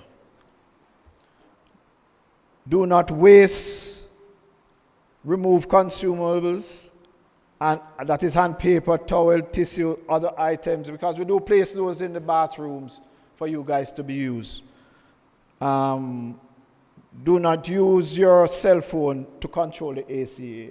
That is creating a problem because right now we have quite a lot of damaged air condition unit that we have to maintain. And it's costing us a lot of money to maintain it. So try not to, if you have a problem with the AC, get to somebody. We are accessible, as I pointed out to you, and we will come and sort it out. We encourage you to use the garbage receptacles. We have a lot of garbage receptacles around. Don't just throw the garbage around the place. Locate these, as I said, garbage strategically located strategically positioned around the campus for you to dispose. And we have the recycling bins also. Use the hand washing station. We have a lot of hand washing stations around the campus that is for you guys to use. So sanitizing here is a high priority, especially since the COVID. Try to turn off the light. If you're the last person leaving, switch off the light. We are planning to put in the automated system for the lighting once you're out, and the AC. We have not done that yet, but that is what is coming. But since you guys are here, just switch off the light if you're the last person coming from the classroom. I think that is what I have to present, and I should welcome you all to the Caribbean Maritime University. Thank you.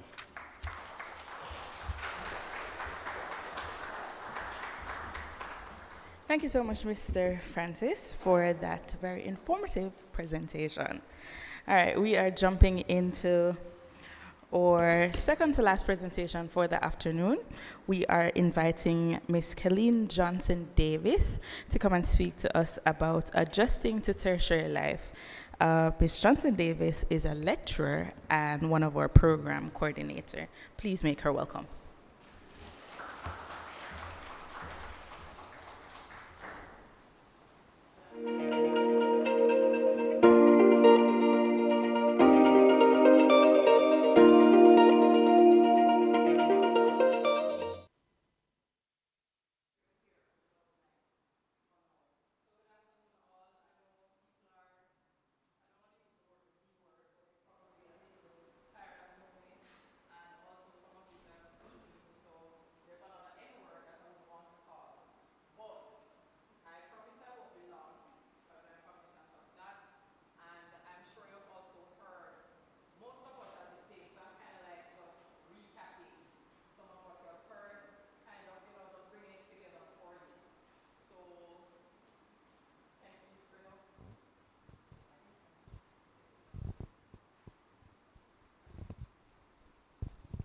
All right, thank you.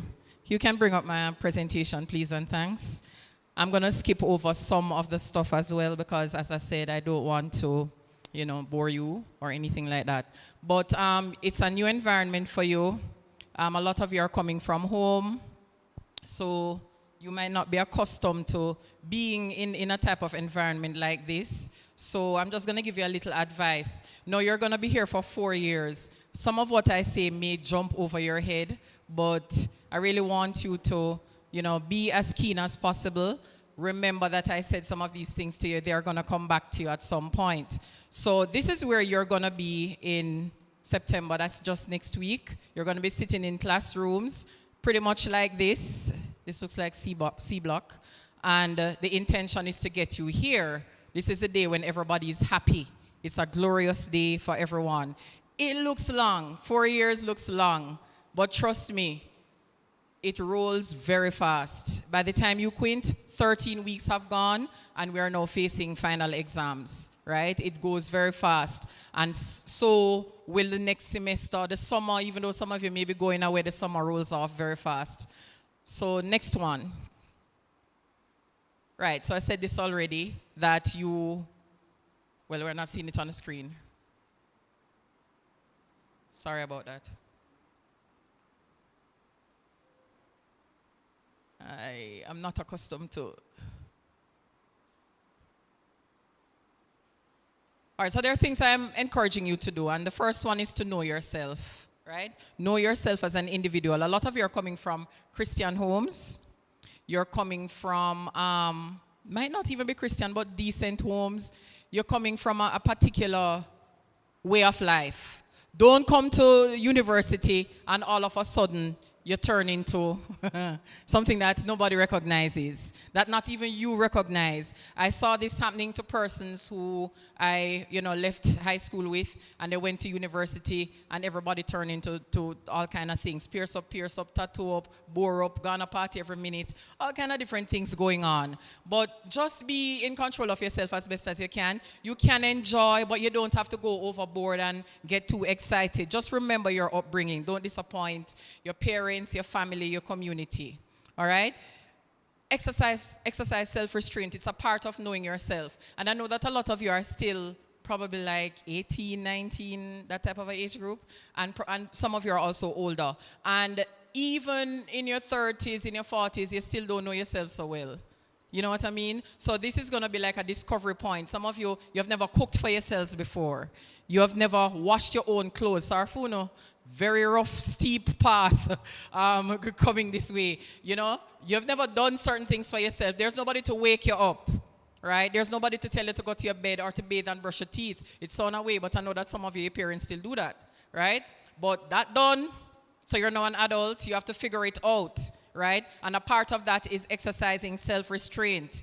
Do not follow people, don't follow others. For my entire school life, even up till now, there are people who will not go to classes, and they're fine. They're not just fine, they do excellent work. You don't see them study nothing, they don't go, you don't see them in a book, you don't see anything like that. But when results come out, they are getting tip-top grades. And we're not just talking about a little pass, they're getting A's.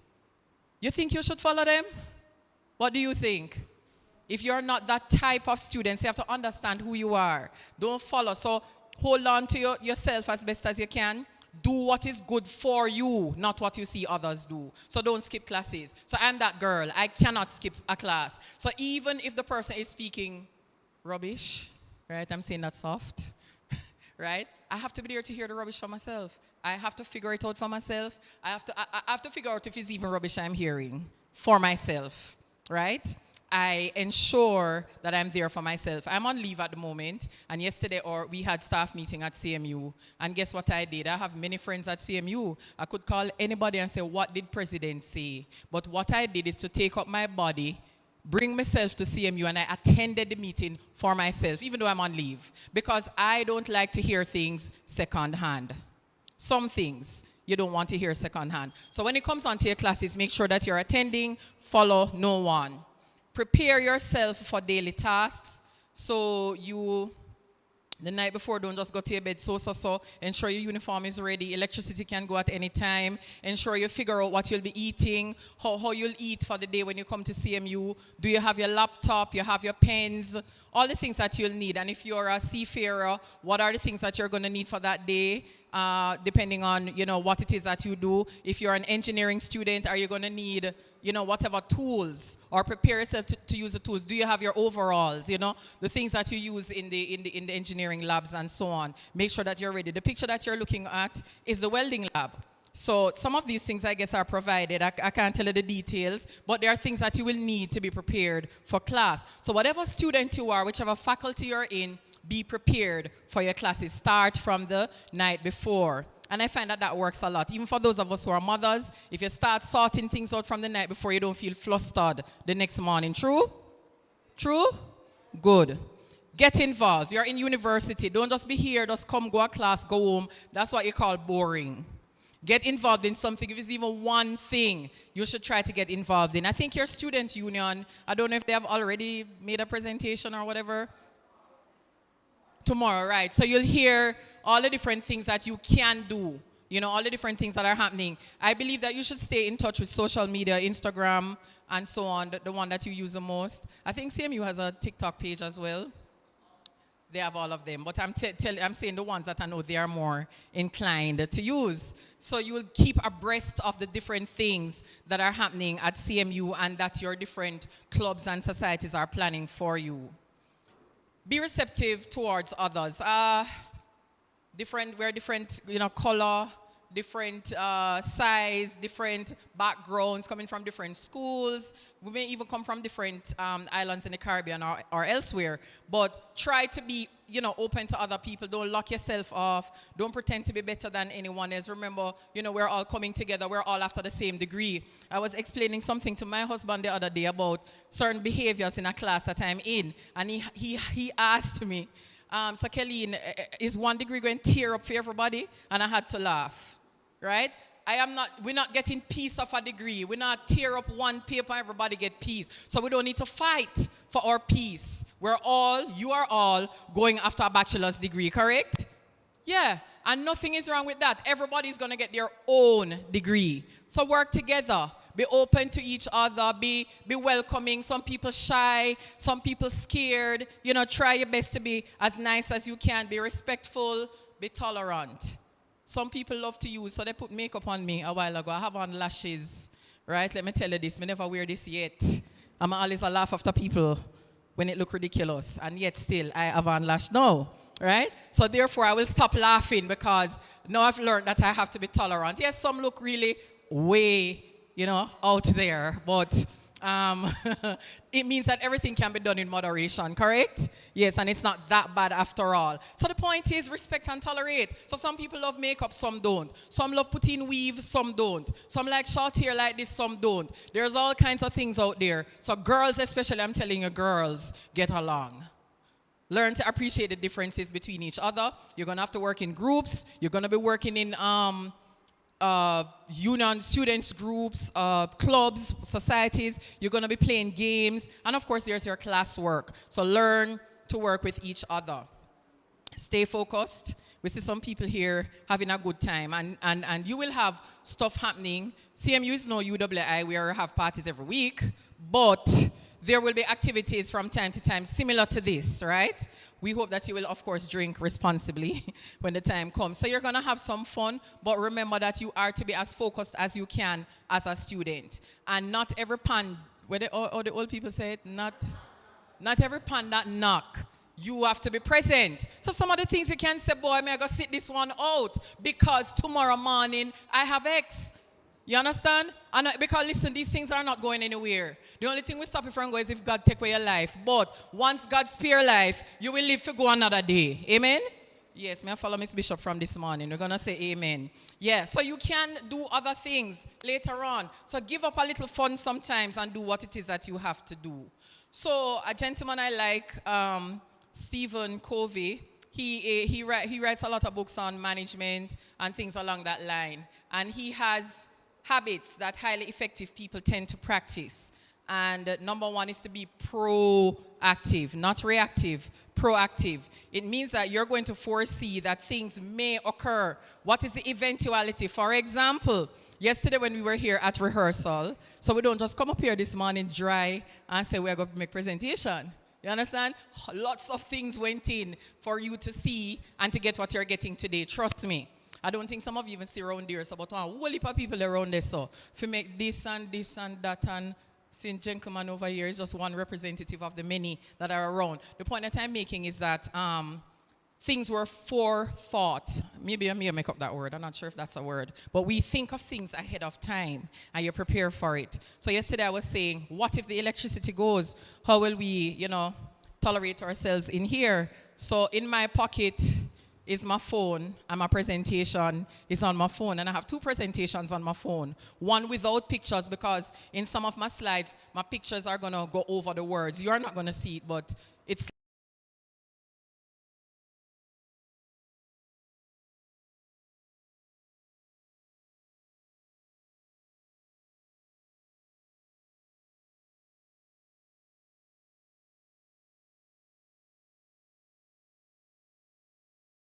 slides in like that, but when I see it on the phone, it go, and I wouldn't be able to see it. So I have two presentations, one with the pictures and one without. Because if light go where the one with the pictures, me still not gonna be able to see, to tell you know what I must tell you. I'd have to just speak off the top of my head, and that's something I also don't like to do. I like to be guided so that I don't go off track. But the point is, we are prepared. That's what I'm trying to tell you. There's also a plan in the event that electricity goes because we have generator, etc., etc. But you have to think about it. So you know that you have exams next week. What are you going to be doing this week? What do you do from school start September morning? You have to start paying attention from the very first class. You see, like me, there are a lot of things I give out in the first class. You say a lot of things, like how do you communicate with me? How do you find me? Where do you find me? And you know what students will tell me? In the 13th week when classes have ended, madam, they will say, they don't know where to find me. That's what they say now. We're there the whole semester and them see me for 3 hours once a week and they don't know where to find me. Plus the campus is very little bit. Very little bit, right? Plus you give them email and other ways to get in touch with you. And they'll tell you that they don't know where to find you. And so those things can be irritating because you're not hard to find. But don't wait until you need it. Take the information from early. Be proactive in everything, so that you're always ready. Begin with the end in mind. Where do you want to go? You want to graduate with a bachelor's degree. So figure it out as best as you can. Use the resources you're given so that you can do that, right? Sometimes you have to revamp. You have to check yourself. You have to revisit your plan. And nothing is wrong with making a change. Right? Nothing is wrong with making a change. So if you need to do that, do that. Number 3, put first things first. Of course, it's also about prioritizing.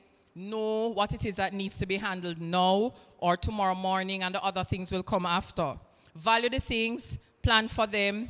Do not leave things up to chance. So I already gave you the example of what we're witnessing today, what you're experiencing today. This is not a chance event. In fact, I think this was being planned from many months ago. Every Wednesday, may have to be present at meeting, or somebody have to be there for me and others. So don't think that you are not thought of. We think of every eventuality. You think we never know that someone wasn't going to come back after lunch? We know, but we still have to break for lunch. No?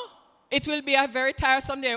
You wouldn't be hearing anything I say, and maybe me would look like, I don't know what would I look like in your eyes if you never eat yet. Right? You probably would think I look like some piece of food I want to eat me, if you know what I mean. Right? So it's important that we think about things, think ahead, put first things first, prioritize. By now, you're adults, you really have to figure out what is priority. Somebody can't tell you, you must know. Get in a little notebook. Use your phone calendar. Get some kind of system so that you can know what is due when. Even, personal stuff, different from your academic stuff, have everything listed properly, what you will do first, what you'll do second, and so on. Fourthly, think win-win. Nobody has to lose. You just have to figure it out. Learn to give and take. And this is something that you'll have to carry with you for the entire rest of your life. You have to give and take.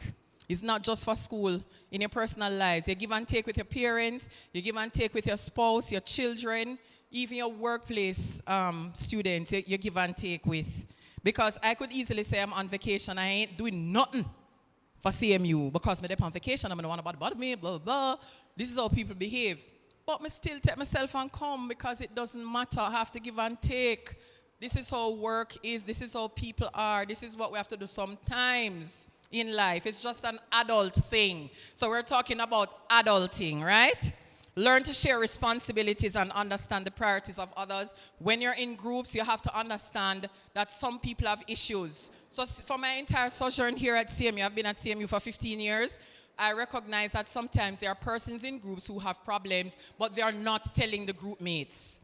So the person is not showing up when meeting is called. They are not communicating. But if this person has serious issues, that is the last thing that's on their mind. But you are going to vex because you said the one, Sharon, she said, so we have presentation, and she not call nobody, and she know this, she know that. She may not want to share, because someone we not so confidential. Not true. Find out, you can let the person know that, hello, if you have a problem, just say you have a problem. Try and sort it out and let's see how we can work this through. Sometimes you have to carry the load for somebody one time, right? And another time somebody might have to carry the load for you because anything can happen to anyone at any time. So try to be understanding, see how everyone can benefit as best as possible. Let no one lose, okay? The next thing that he says is to seek first to understand, then to be understood. Don't make a lot of assumptions about people. Listen more and talk less. And some of us, like myself, we really do talk a lot.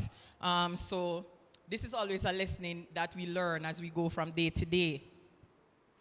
Listening empathetically, right? So don't, some people just have to talk, but they're not listening.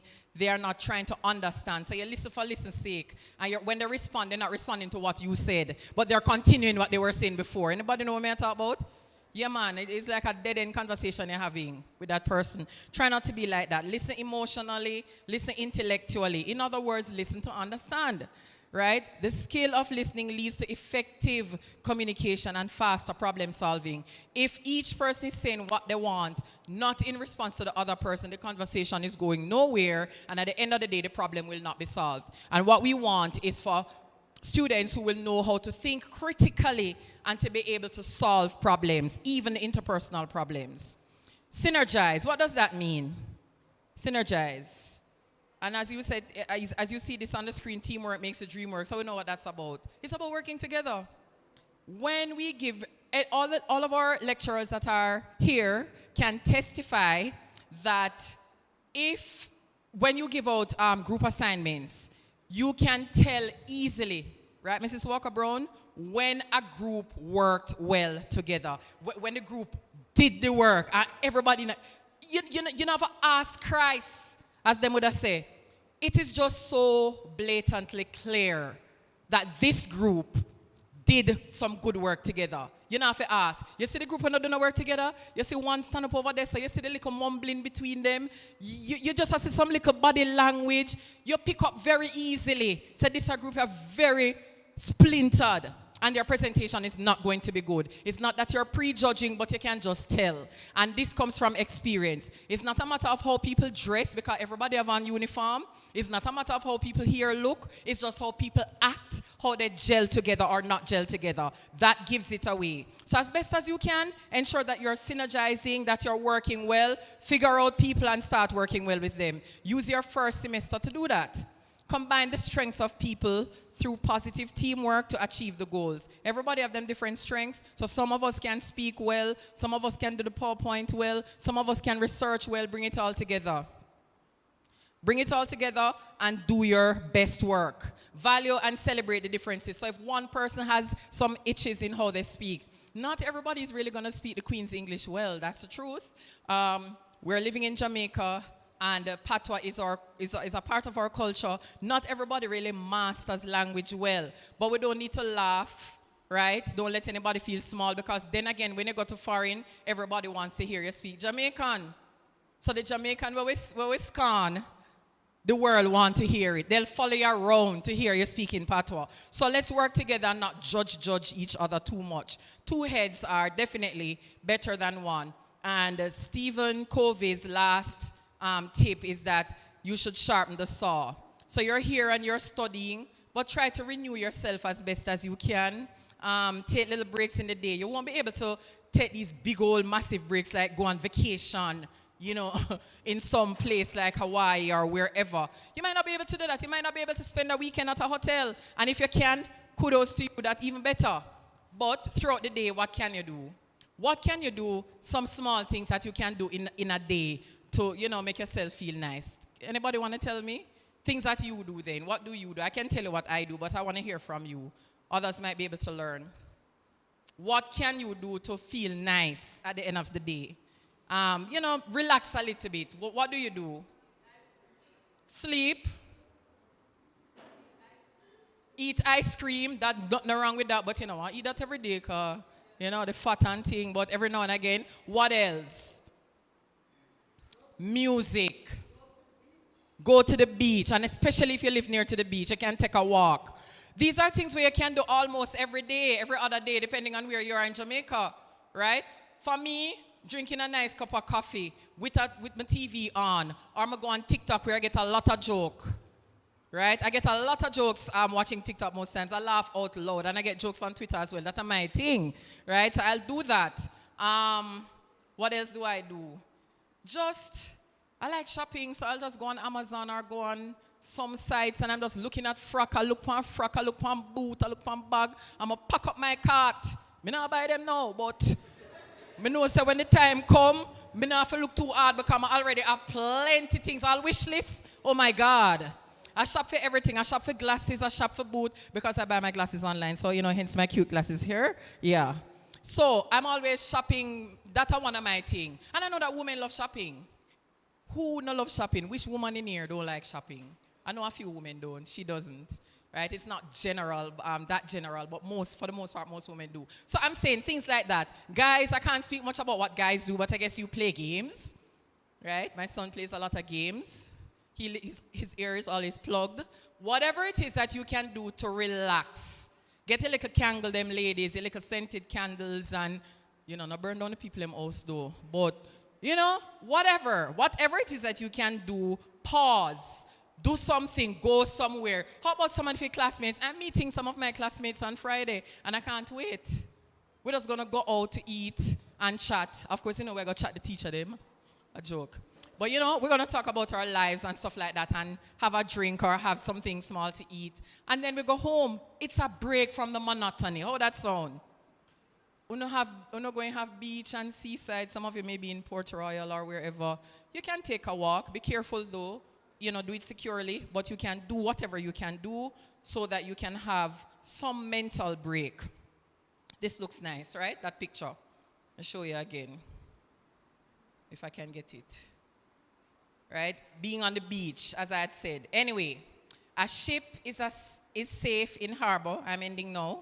A ship is safe in harbor, but that's not what ships are for. Because a ship was not made to stay in a harbor. That makes sense, right? A ship is made to sail out, but it's safe in the harbor. So you are here seeking for your education. You can't stay in the safety of your home anymore or wherever you're coming from. It's your sailing out time now to get what you can out of this world.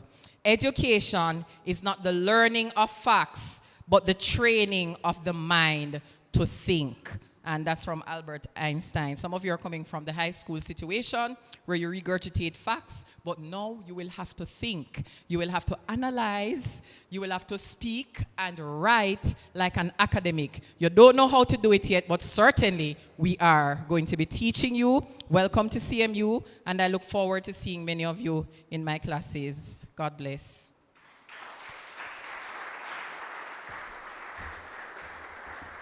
Thank you so much.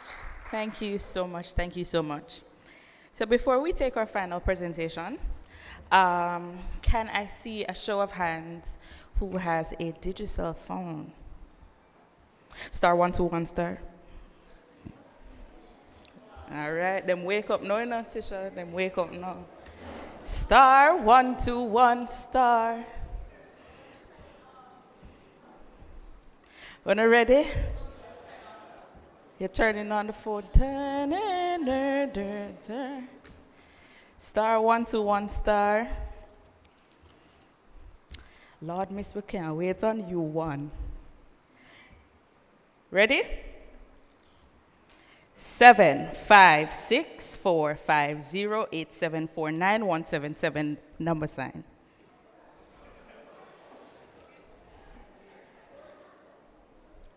The winner can scream out, I want to see. You never get it. I must go slower. Star 121 star. 7, 5, 6, 4, 5, 0, 8, 7, 4, 9, 177 number sign.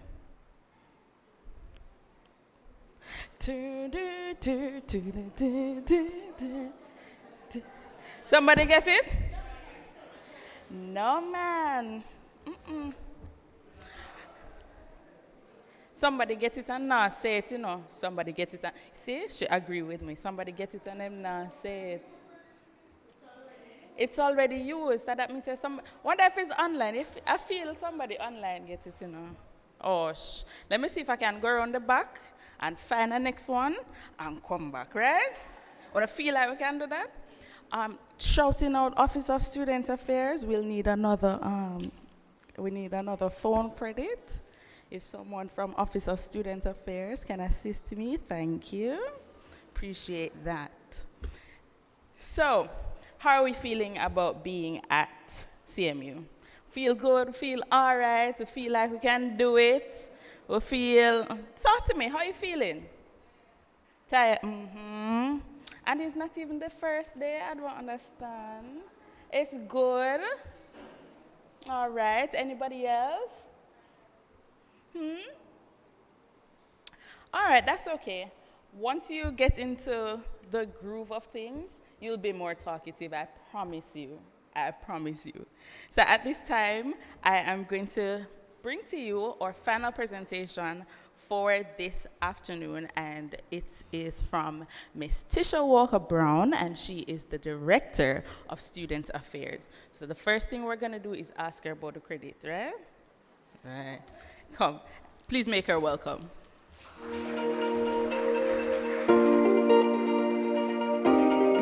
Greetings everyone. Are you hearing me clearly? It is my absolute pleasure to be talking with you this afternoon. I want to welcome you to the Caribbean Maritime University, and I wish that your sojourn here will be one that is not only memorable, but one that will bring you to some great heights and give you some great connections in life. The Office of Student Affairs, we are concerned with your mental health. We want to ensure that while you are here as students, that you understand that it is important to give yourselves some me time. Don't it? I'm sure you would have heard that before. Because when Jack and Jill do all of the work, them are going to tumble down the hill. We don't want for that to happen. You have to give yourself a break. And soon to be Dr. Kelly Johnson Davis spoke about some of that earlier. All right? So I want to bring you through the discussion of looking at your mental health. But how many of us know what that means? When we talk about your mental health, what is that? Without looking at the screen, somebody over here saying something? So she says your state of mind, and you are indeed correct. Your mental health has to do with your state of mind. Anybody else? So we say that it's your emotional, your social, and your psychological well-being, because we have to ensure, particularly within the Office of Student Affairs, because we are charged to look after the other things outside of your classroom engagements.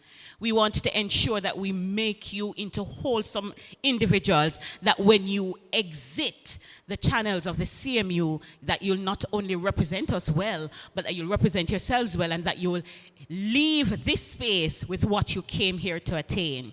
All right, so it has to do with all of those things. It involves how it is that you handle stress, how it is that you relate to others, and certainly the choices that you make. And I promise you that I won't be long.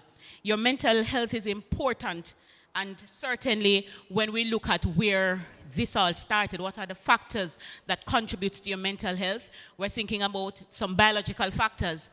What it is you receive from your parents. Those genetical makeup, they really play a whole lot in making you who you are. And also they assist you with handling stress. And I can tell you, because I am a trained counselor, and because I work in the section where the counselor resides, that's the university's counselor, I know that there are many persons who come into the space and they come with the predispositions because they would have inherited these. And guess what? Nothing is wrong with you in terms of the fact that you belong here and you should be here. And so we want to help you along in that process. There are also life experiences that can certainly contribute to your mental state in terms of whether you're stable or unstable. Things that happens in your life can bring about particular triggers, and we're going to be talking about more of that. Your family history of mental health problems, that too, as I would have stated before. But let us move quickly into some of the signs and symptoms that tells us that something is off. And I'm sure that you have, for all of us, even myself as a counselor, there are times when my mental state is not where it's supposed to be. Why? Because so many things are happening, and those really will affect me. Either it stress me out that I start to see physical symptoms coming to the fore, or it stress me out and you probably start realize that you move out of character. But talk with me though. I mean, you're moving into the classroom and your teachers will want for you to talk with them when they're engaging. And this is one of the ways that we keep you engaged so that you don't get bored and sleep on me. So what are some of the signs that tells you that something is off with a person? No matter them usual self. Anybody? Don't all shout at me at once. Pardon? So she says change in behavior, like what?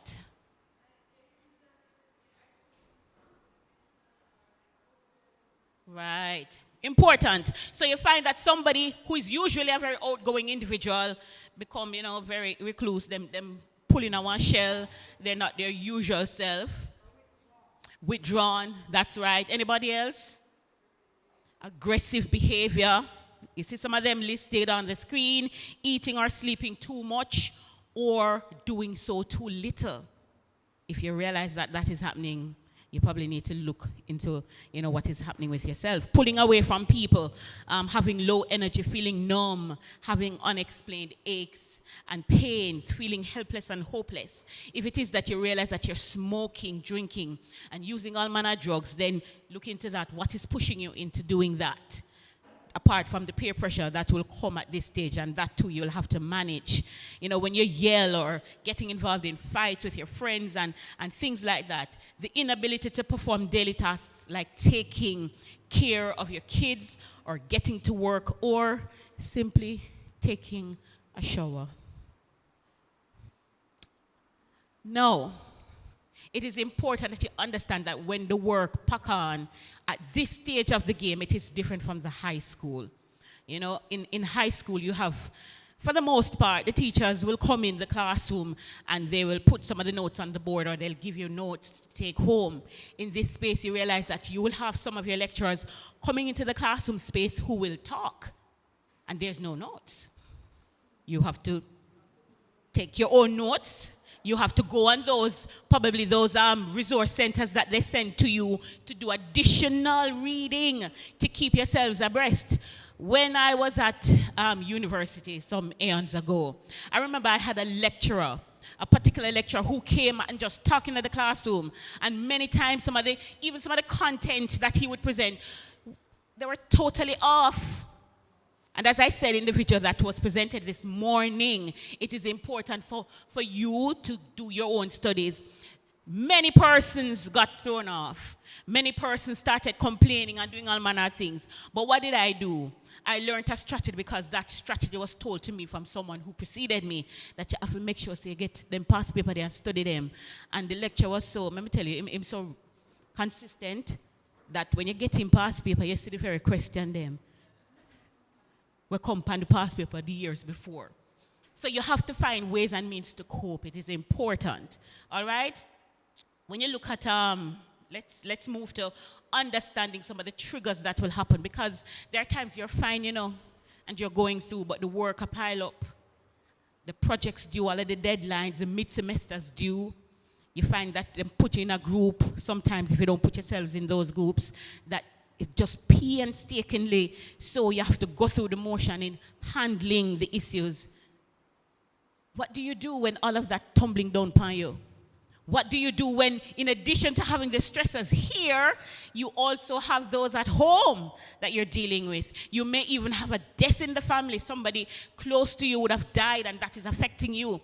There are many things that can trigger individuals, all right? And these are oftentimes triggered sometimes by the past experiences. So there are external triggers that has to do with, things on the external that happen. We talk about a sound. You hear something, and that something reminds you of an experience that you had, and it sends you into one space that you probably don't even understand yourself. Smell, sight, texture, things like those will come to bear on you. Sometimes you are there going through. I remember, when my father passed, and I was a daddy's girl, and a particular song was playing on the radio. And when I heard that song, it just sent me into a tailspin. I just started bawling. The song said, "Dance with your father again." Is who sing it again? Luther. And I just bawl. And persons around me were there wondering what was happening, and I couldn't explain it. So there are things that will trigger you from the external. There are also internal triggers that you need to look out for. For example, making a doctor's appointment after a negative medical experience can trigger fear for you. And I know that particularly for many of our men, you don't like going to the doctor because of probably some past experience, not necessarily with you, but with somebody that you know who's close to you. All right? Those things can bring about trauma, set things off, and put you in a tailspin.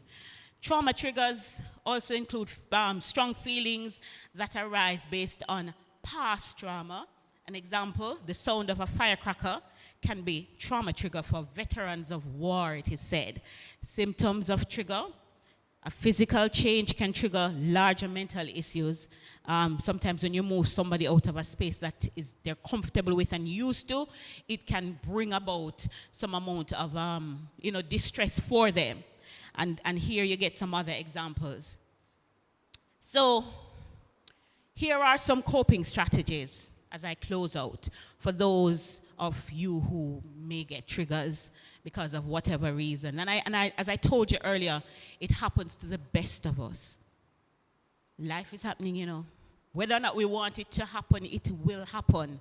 And so how it is that we deal with the things that comes to us is very important. And even before I go into the coping strategies, I want to share a little story with you, because one of my personally favorite students had a mental issue. He was brought to the Office of Student Affairs, I think in the first year of his studies, because persons noticed that his appearance was shabby. He wasn't smelling too well. So, unpleasant scent because he wasn't bathing as he should. When it is that the young man was brought into us, and, long story short, because it really was a long story, because we had to get external psychological help for him. But the story is that his mother is also mentally challenged. His mental challenge started in first year of the CMU. So he was normal, went to St. George's College, did his CXCs, got all his CXC subjects, got to the university, and then the mental illness creeped in.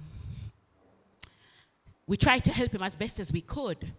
But you see, the other important thing is that you also need to have people in your life who can support you through the processes that you go through and the stresses that you have. Because I told you his mother was mentally challenged. His father also was not even helping the story, because he was selling ganja at the yard, and he had to send the young man out to go buy the ganja from wherever to come bring it so that he could sell it. So he failed out first year. We put him in another program, took him out of the engineering program he was in, placed him in the logistics, because we thought, he would be able to manage that better. He failed that out too. We tried to help again by giving him, work on campus. But remember that work on campus can only happen if you're enrolled in a program. And as best as we could, even to date, because I think it was early this year he gave me a call, but he ended up not finishing university because of that, because he did not have the external support needed. So it is important when the triggers are coming for you to understand how it is that you cope with those triggers. Learn to identify what they are. So if you have family members who are mentally challenged in any particular way, you would want to take keen note of what is happening. All right? Consider reactions of past triggers, who or what was involved, where, when, why it took place, observed patterns and obvious signs of risk to prevent similar situations. Make a plan to address them. So if you see that they're happening, it is important for you to get help early. Come to the University Counseling Center. Or if you choose to go externally, get the help that you need. But once you realize that something is off, get the help. It is important. Try problem-focused coping. Confront your stressors directly or try to find solutions to the stressors. And many times you are not able to find those on your own. So I advise you to get to persons who can help you. Look for trigger warnings. Trigger warnings can help alert you to especially materials related to suicide or violence when it is that those are coming in. Sometimes an article will provide a trigger. You can even ask others to provide you with a trigger warning about materials that they share. If you know that you are predisposed to certain things because you would have had the experience before, talk with your friends and your family members. Understand what is happening with you. Seek the help that you need. Practice self-care. That's also important. So when the things of life get so much on you that you feel as if you can't manage, get the help. If you don't want to get it here at the CMU, we encourage you to go to your church. Or if you have a community center where they have counseling, you can also reach out to those individuals. But even as a trained counselor myself, as I told you before, it is important for you not to sit and suffer alone. You may think that it is something simple, and you may think, that's cool. But this is a new environment. And when you come into this space and you realize that you have to meet new friends, that alone stress out people. When you realize that you have to stand up in front of the entire classroom to do a presentation and you stutter, but you're going to have to do it. So those are things that, put you in a tailspin. And again, if you know that you have those predispositions, get the help you need. How can you help? How can you help somebody else who you may realize that is having a difficulty? When you see, just last semester rather, a young man came into my office and he said, Mrs. Walker-Brown, I have a classmate who I realize that things are not working out for him. He said that something happened in his life that he may have shared with them in the group that affected him deeply. But he realized that, and that was like some relationship issue or something to that effect. But he realized that the young man was not contributing to the group as he ought to, and things were happening where his grades were concerned. And he came to me about it. I applauded that young man. Why? He never leave it alone and say nothing business. But he cared enough for his friend to be able to come to bring that to our attention. And we were able to intervene and to offer help. So I say to you, even if it is you're not the one experiencing the issue, the mental health break, and you realize that a classmate, you may not even be close to the person that is having that situation, come and talk with someone. We won't even disclose your name and disclose who came to us. We will certainly go to that particular person once we get the relevant information, and we will intervene. That's why we're here. So I'm closing. This is it. But I really want to say to you that your university experience will be what you make it to be. Soar. Don't settle. Never settle. But I know that sometimes in the soaring, when you're pushing yourself, many things will happen. In those situations where you feel like you just need somebody to talk to, come. Even if you want to come talk to me, come sit down in the office, I will give you the time of day. And if I'm not able to do so at that time because I may be in a meeting or something else, I'll make the time for you at another time. But ladies and gentlemen, welcome to the CMU. And I wish for you that when it is that we have student awards next year, when is it, Mr. Malcolm? Our student award is in April. That I'm going to see all of you sitting before me, right? And we are going to be awarding you for the work that you would have done. But also, remember now, if Jack and Jill just stay in the classroom, they're going to be dull. So I want to also see you involved in campus life.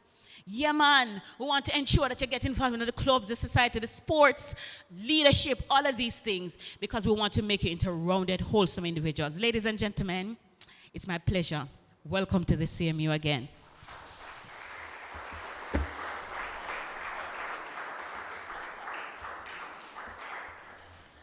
Thank you, Mrs. Walker-Brown, for that presentation on mental health. It is very important that you take a break when you need a break. Don't allow your body to take the break for you, all right? So at this time, we're just gonna invite one more person to speak with us, and then we're wrapping up. So Paul Robinson. Poi Robinson, my apologies. We're asking him to just come and speak to us for a brief 2 minutes, and then we're wrapping up. Just for information purposes though, remember tomorrow morning you have your academic advising session, and that begins at 9 o'clock. That session will be held on Microsoft Teams. And then in the afternoon, we return on Zoom for your Student Union wrap session. So those things are happening tomorrow. One starts at 9 o'clock and one starts at 1 p.m. Those are completely virtual. You can stay home, relax in your bed. You can enjoy, but pay attention. But you can enjoy that from the comfort of your home. So at this time, please make welcome Mr. Coy.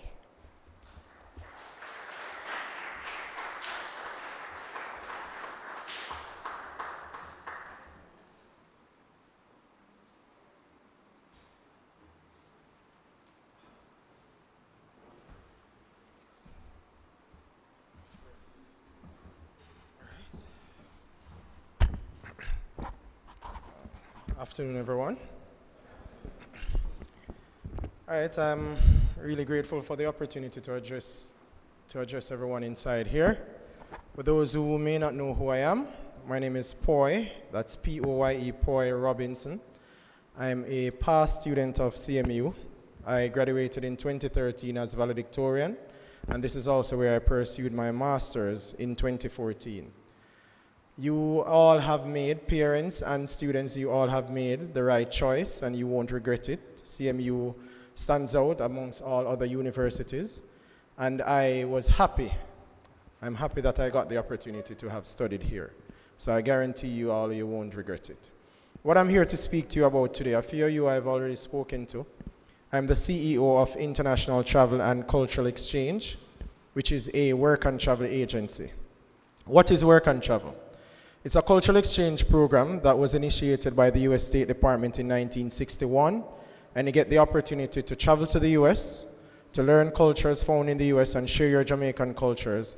And the fun part of it is that you get the opportunity to work while you're there, to compensate your trip. Whatever you choose to do with the money, it's your decision, whether you want to use it to pay tuition, buy gadgets, start a business, whatever you want to do. That's what I did. I took student loan, started this company, and from this company, I own a group of companies that's about to list on the Jamaican Stock Exchange.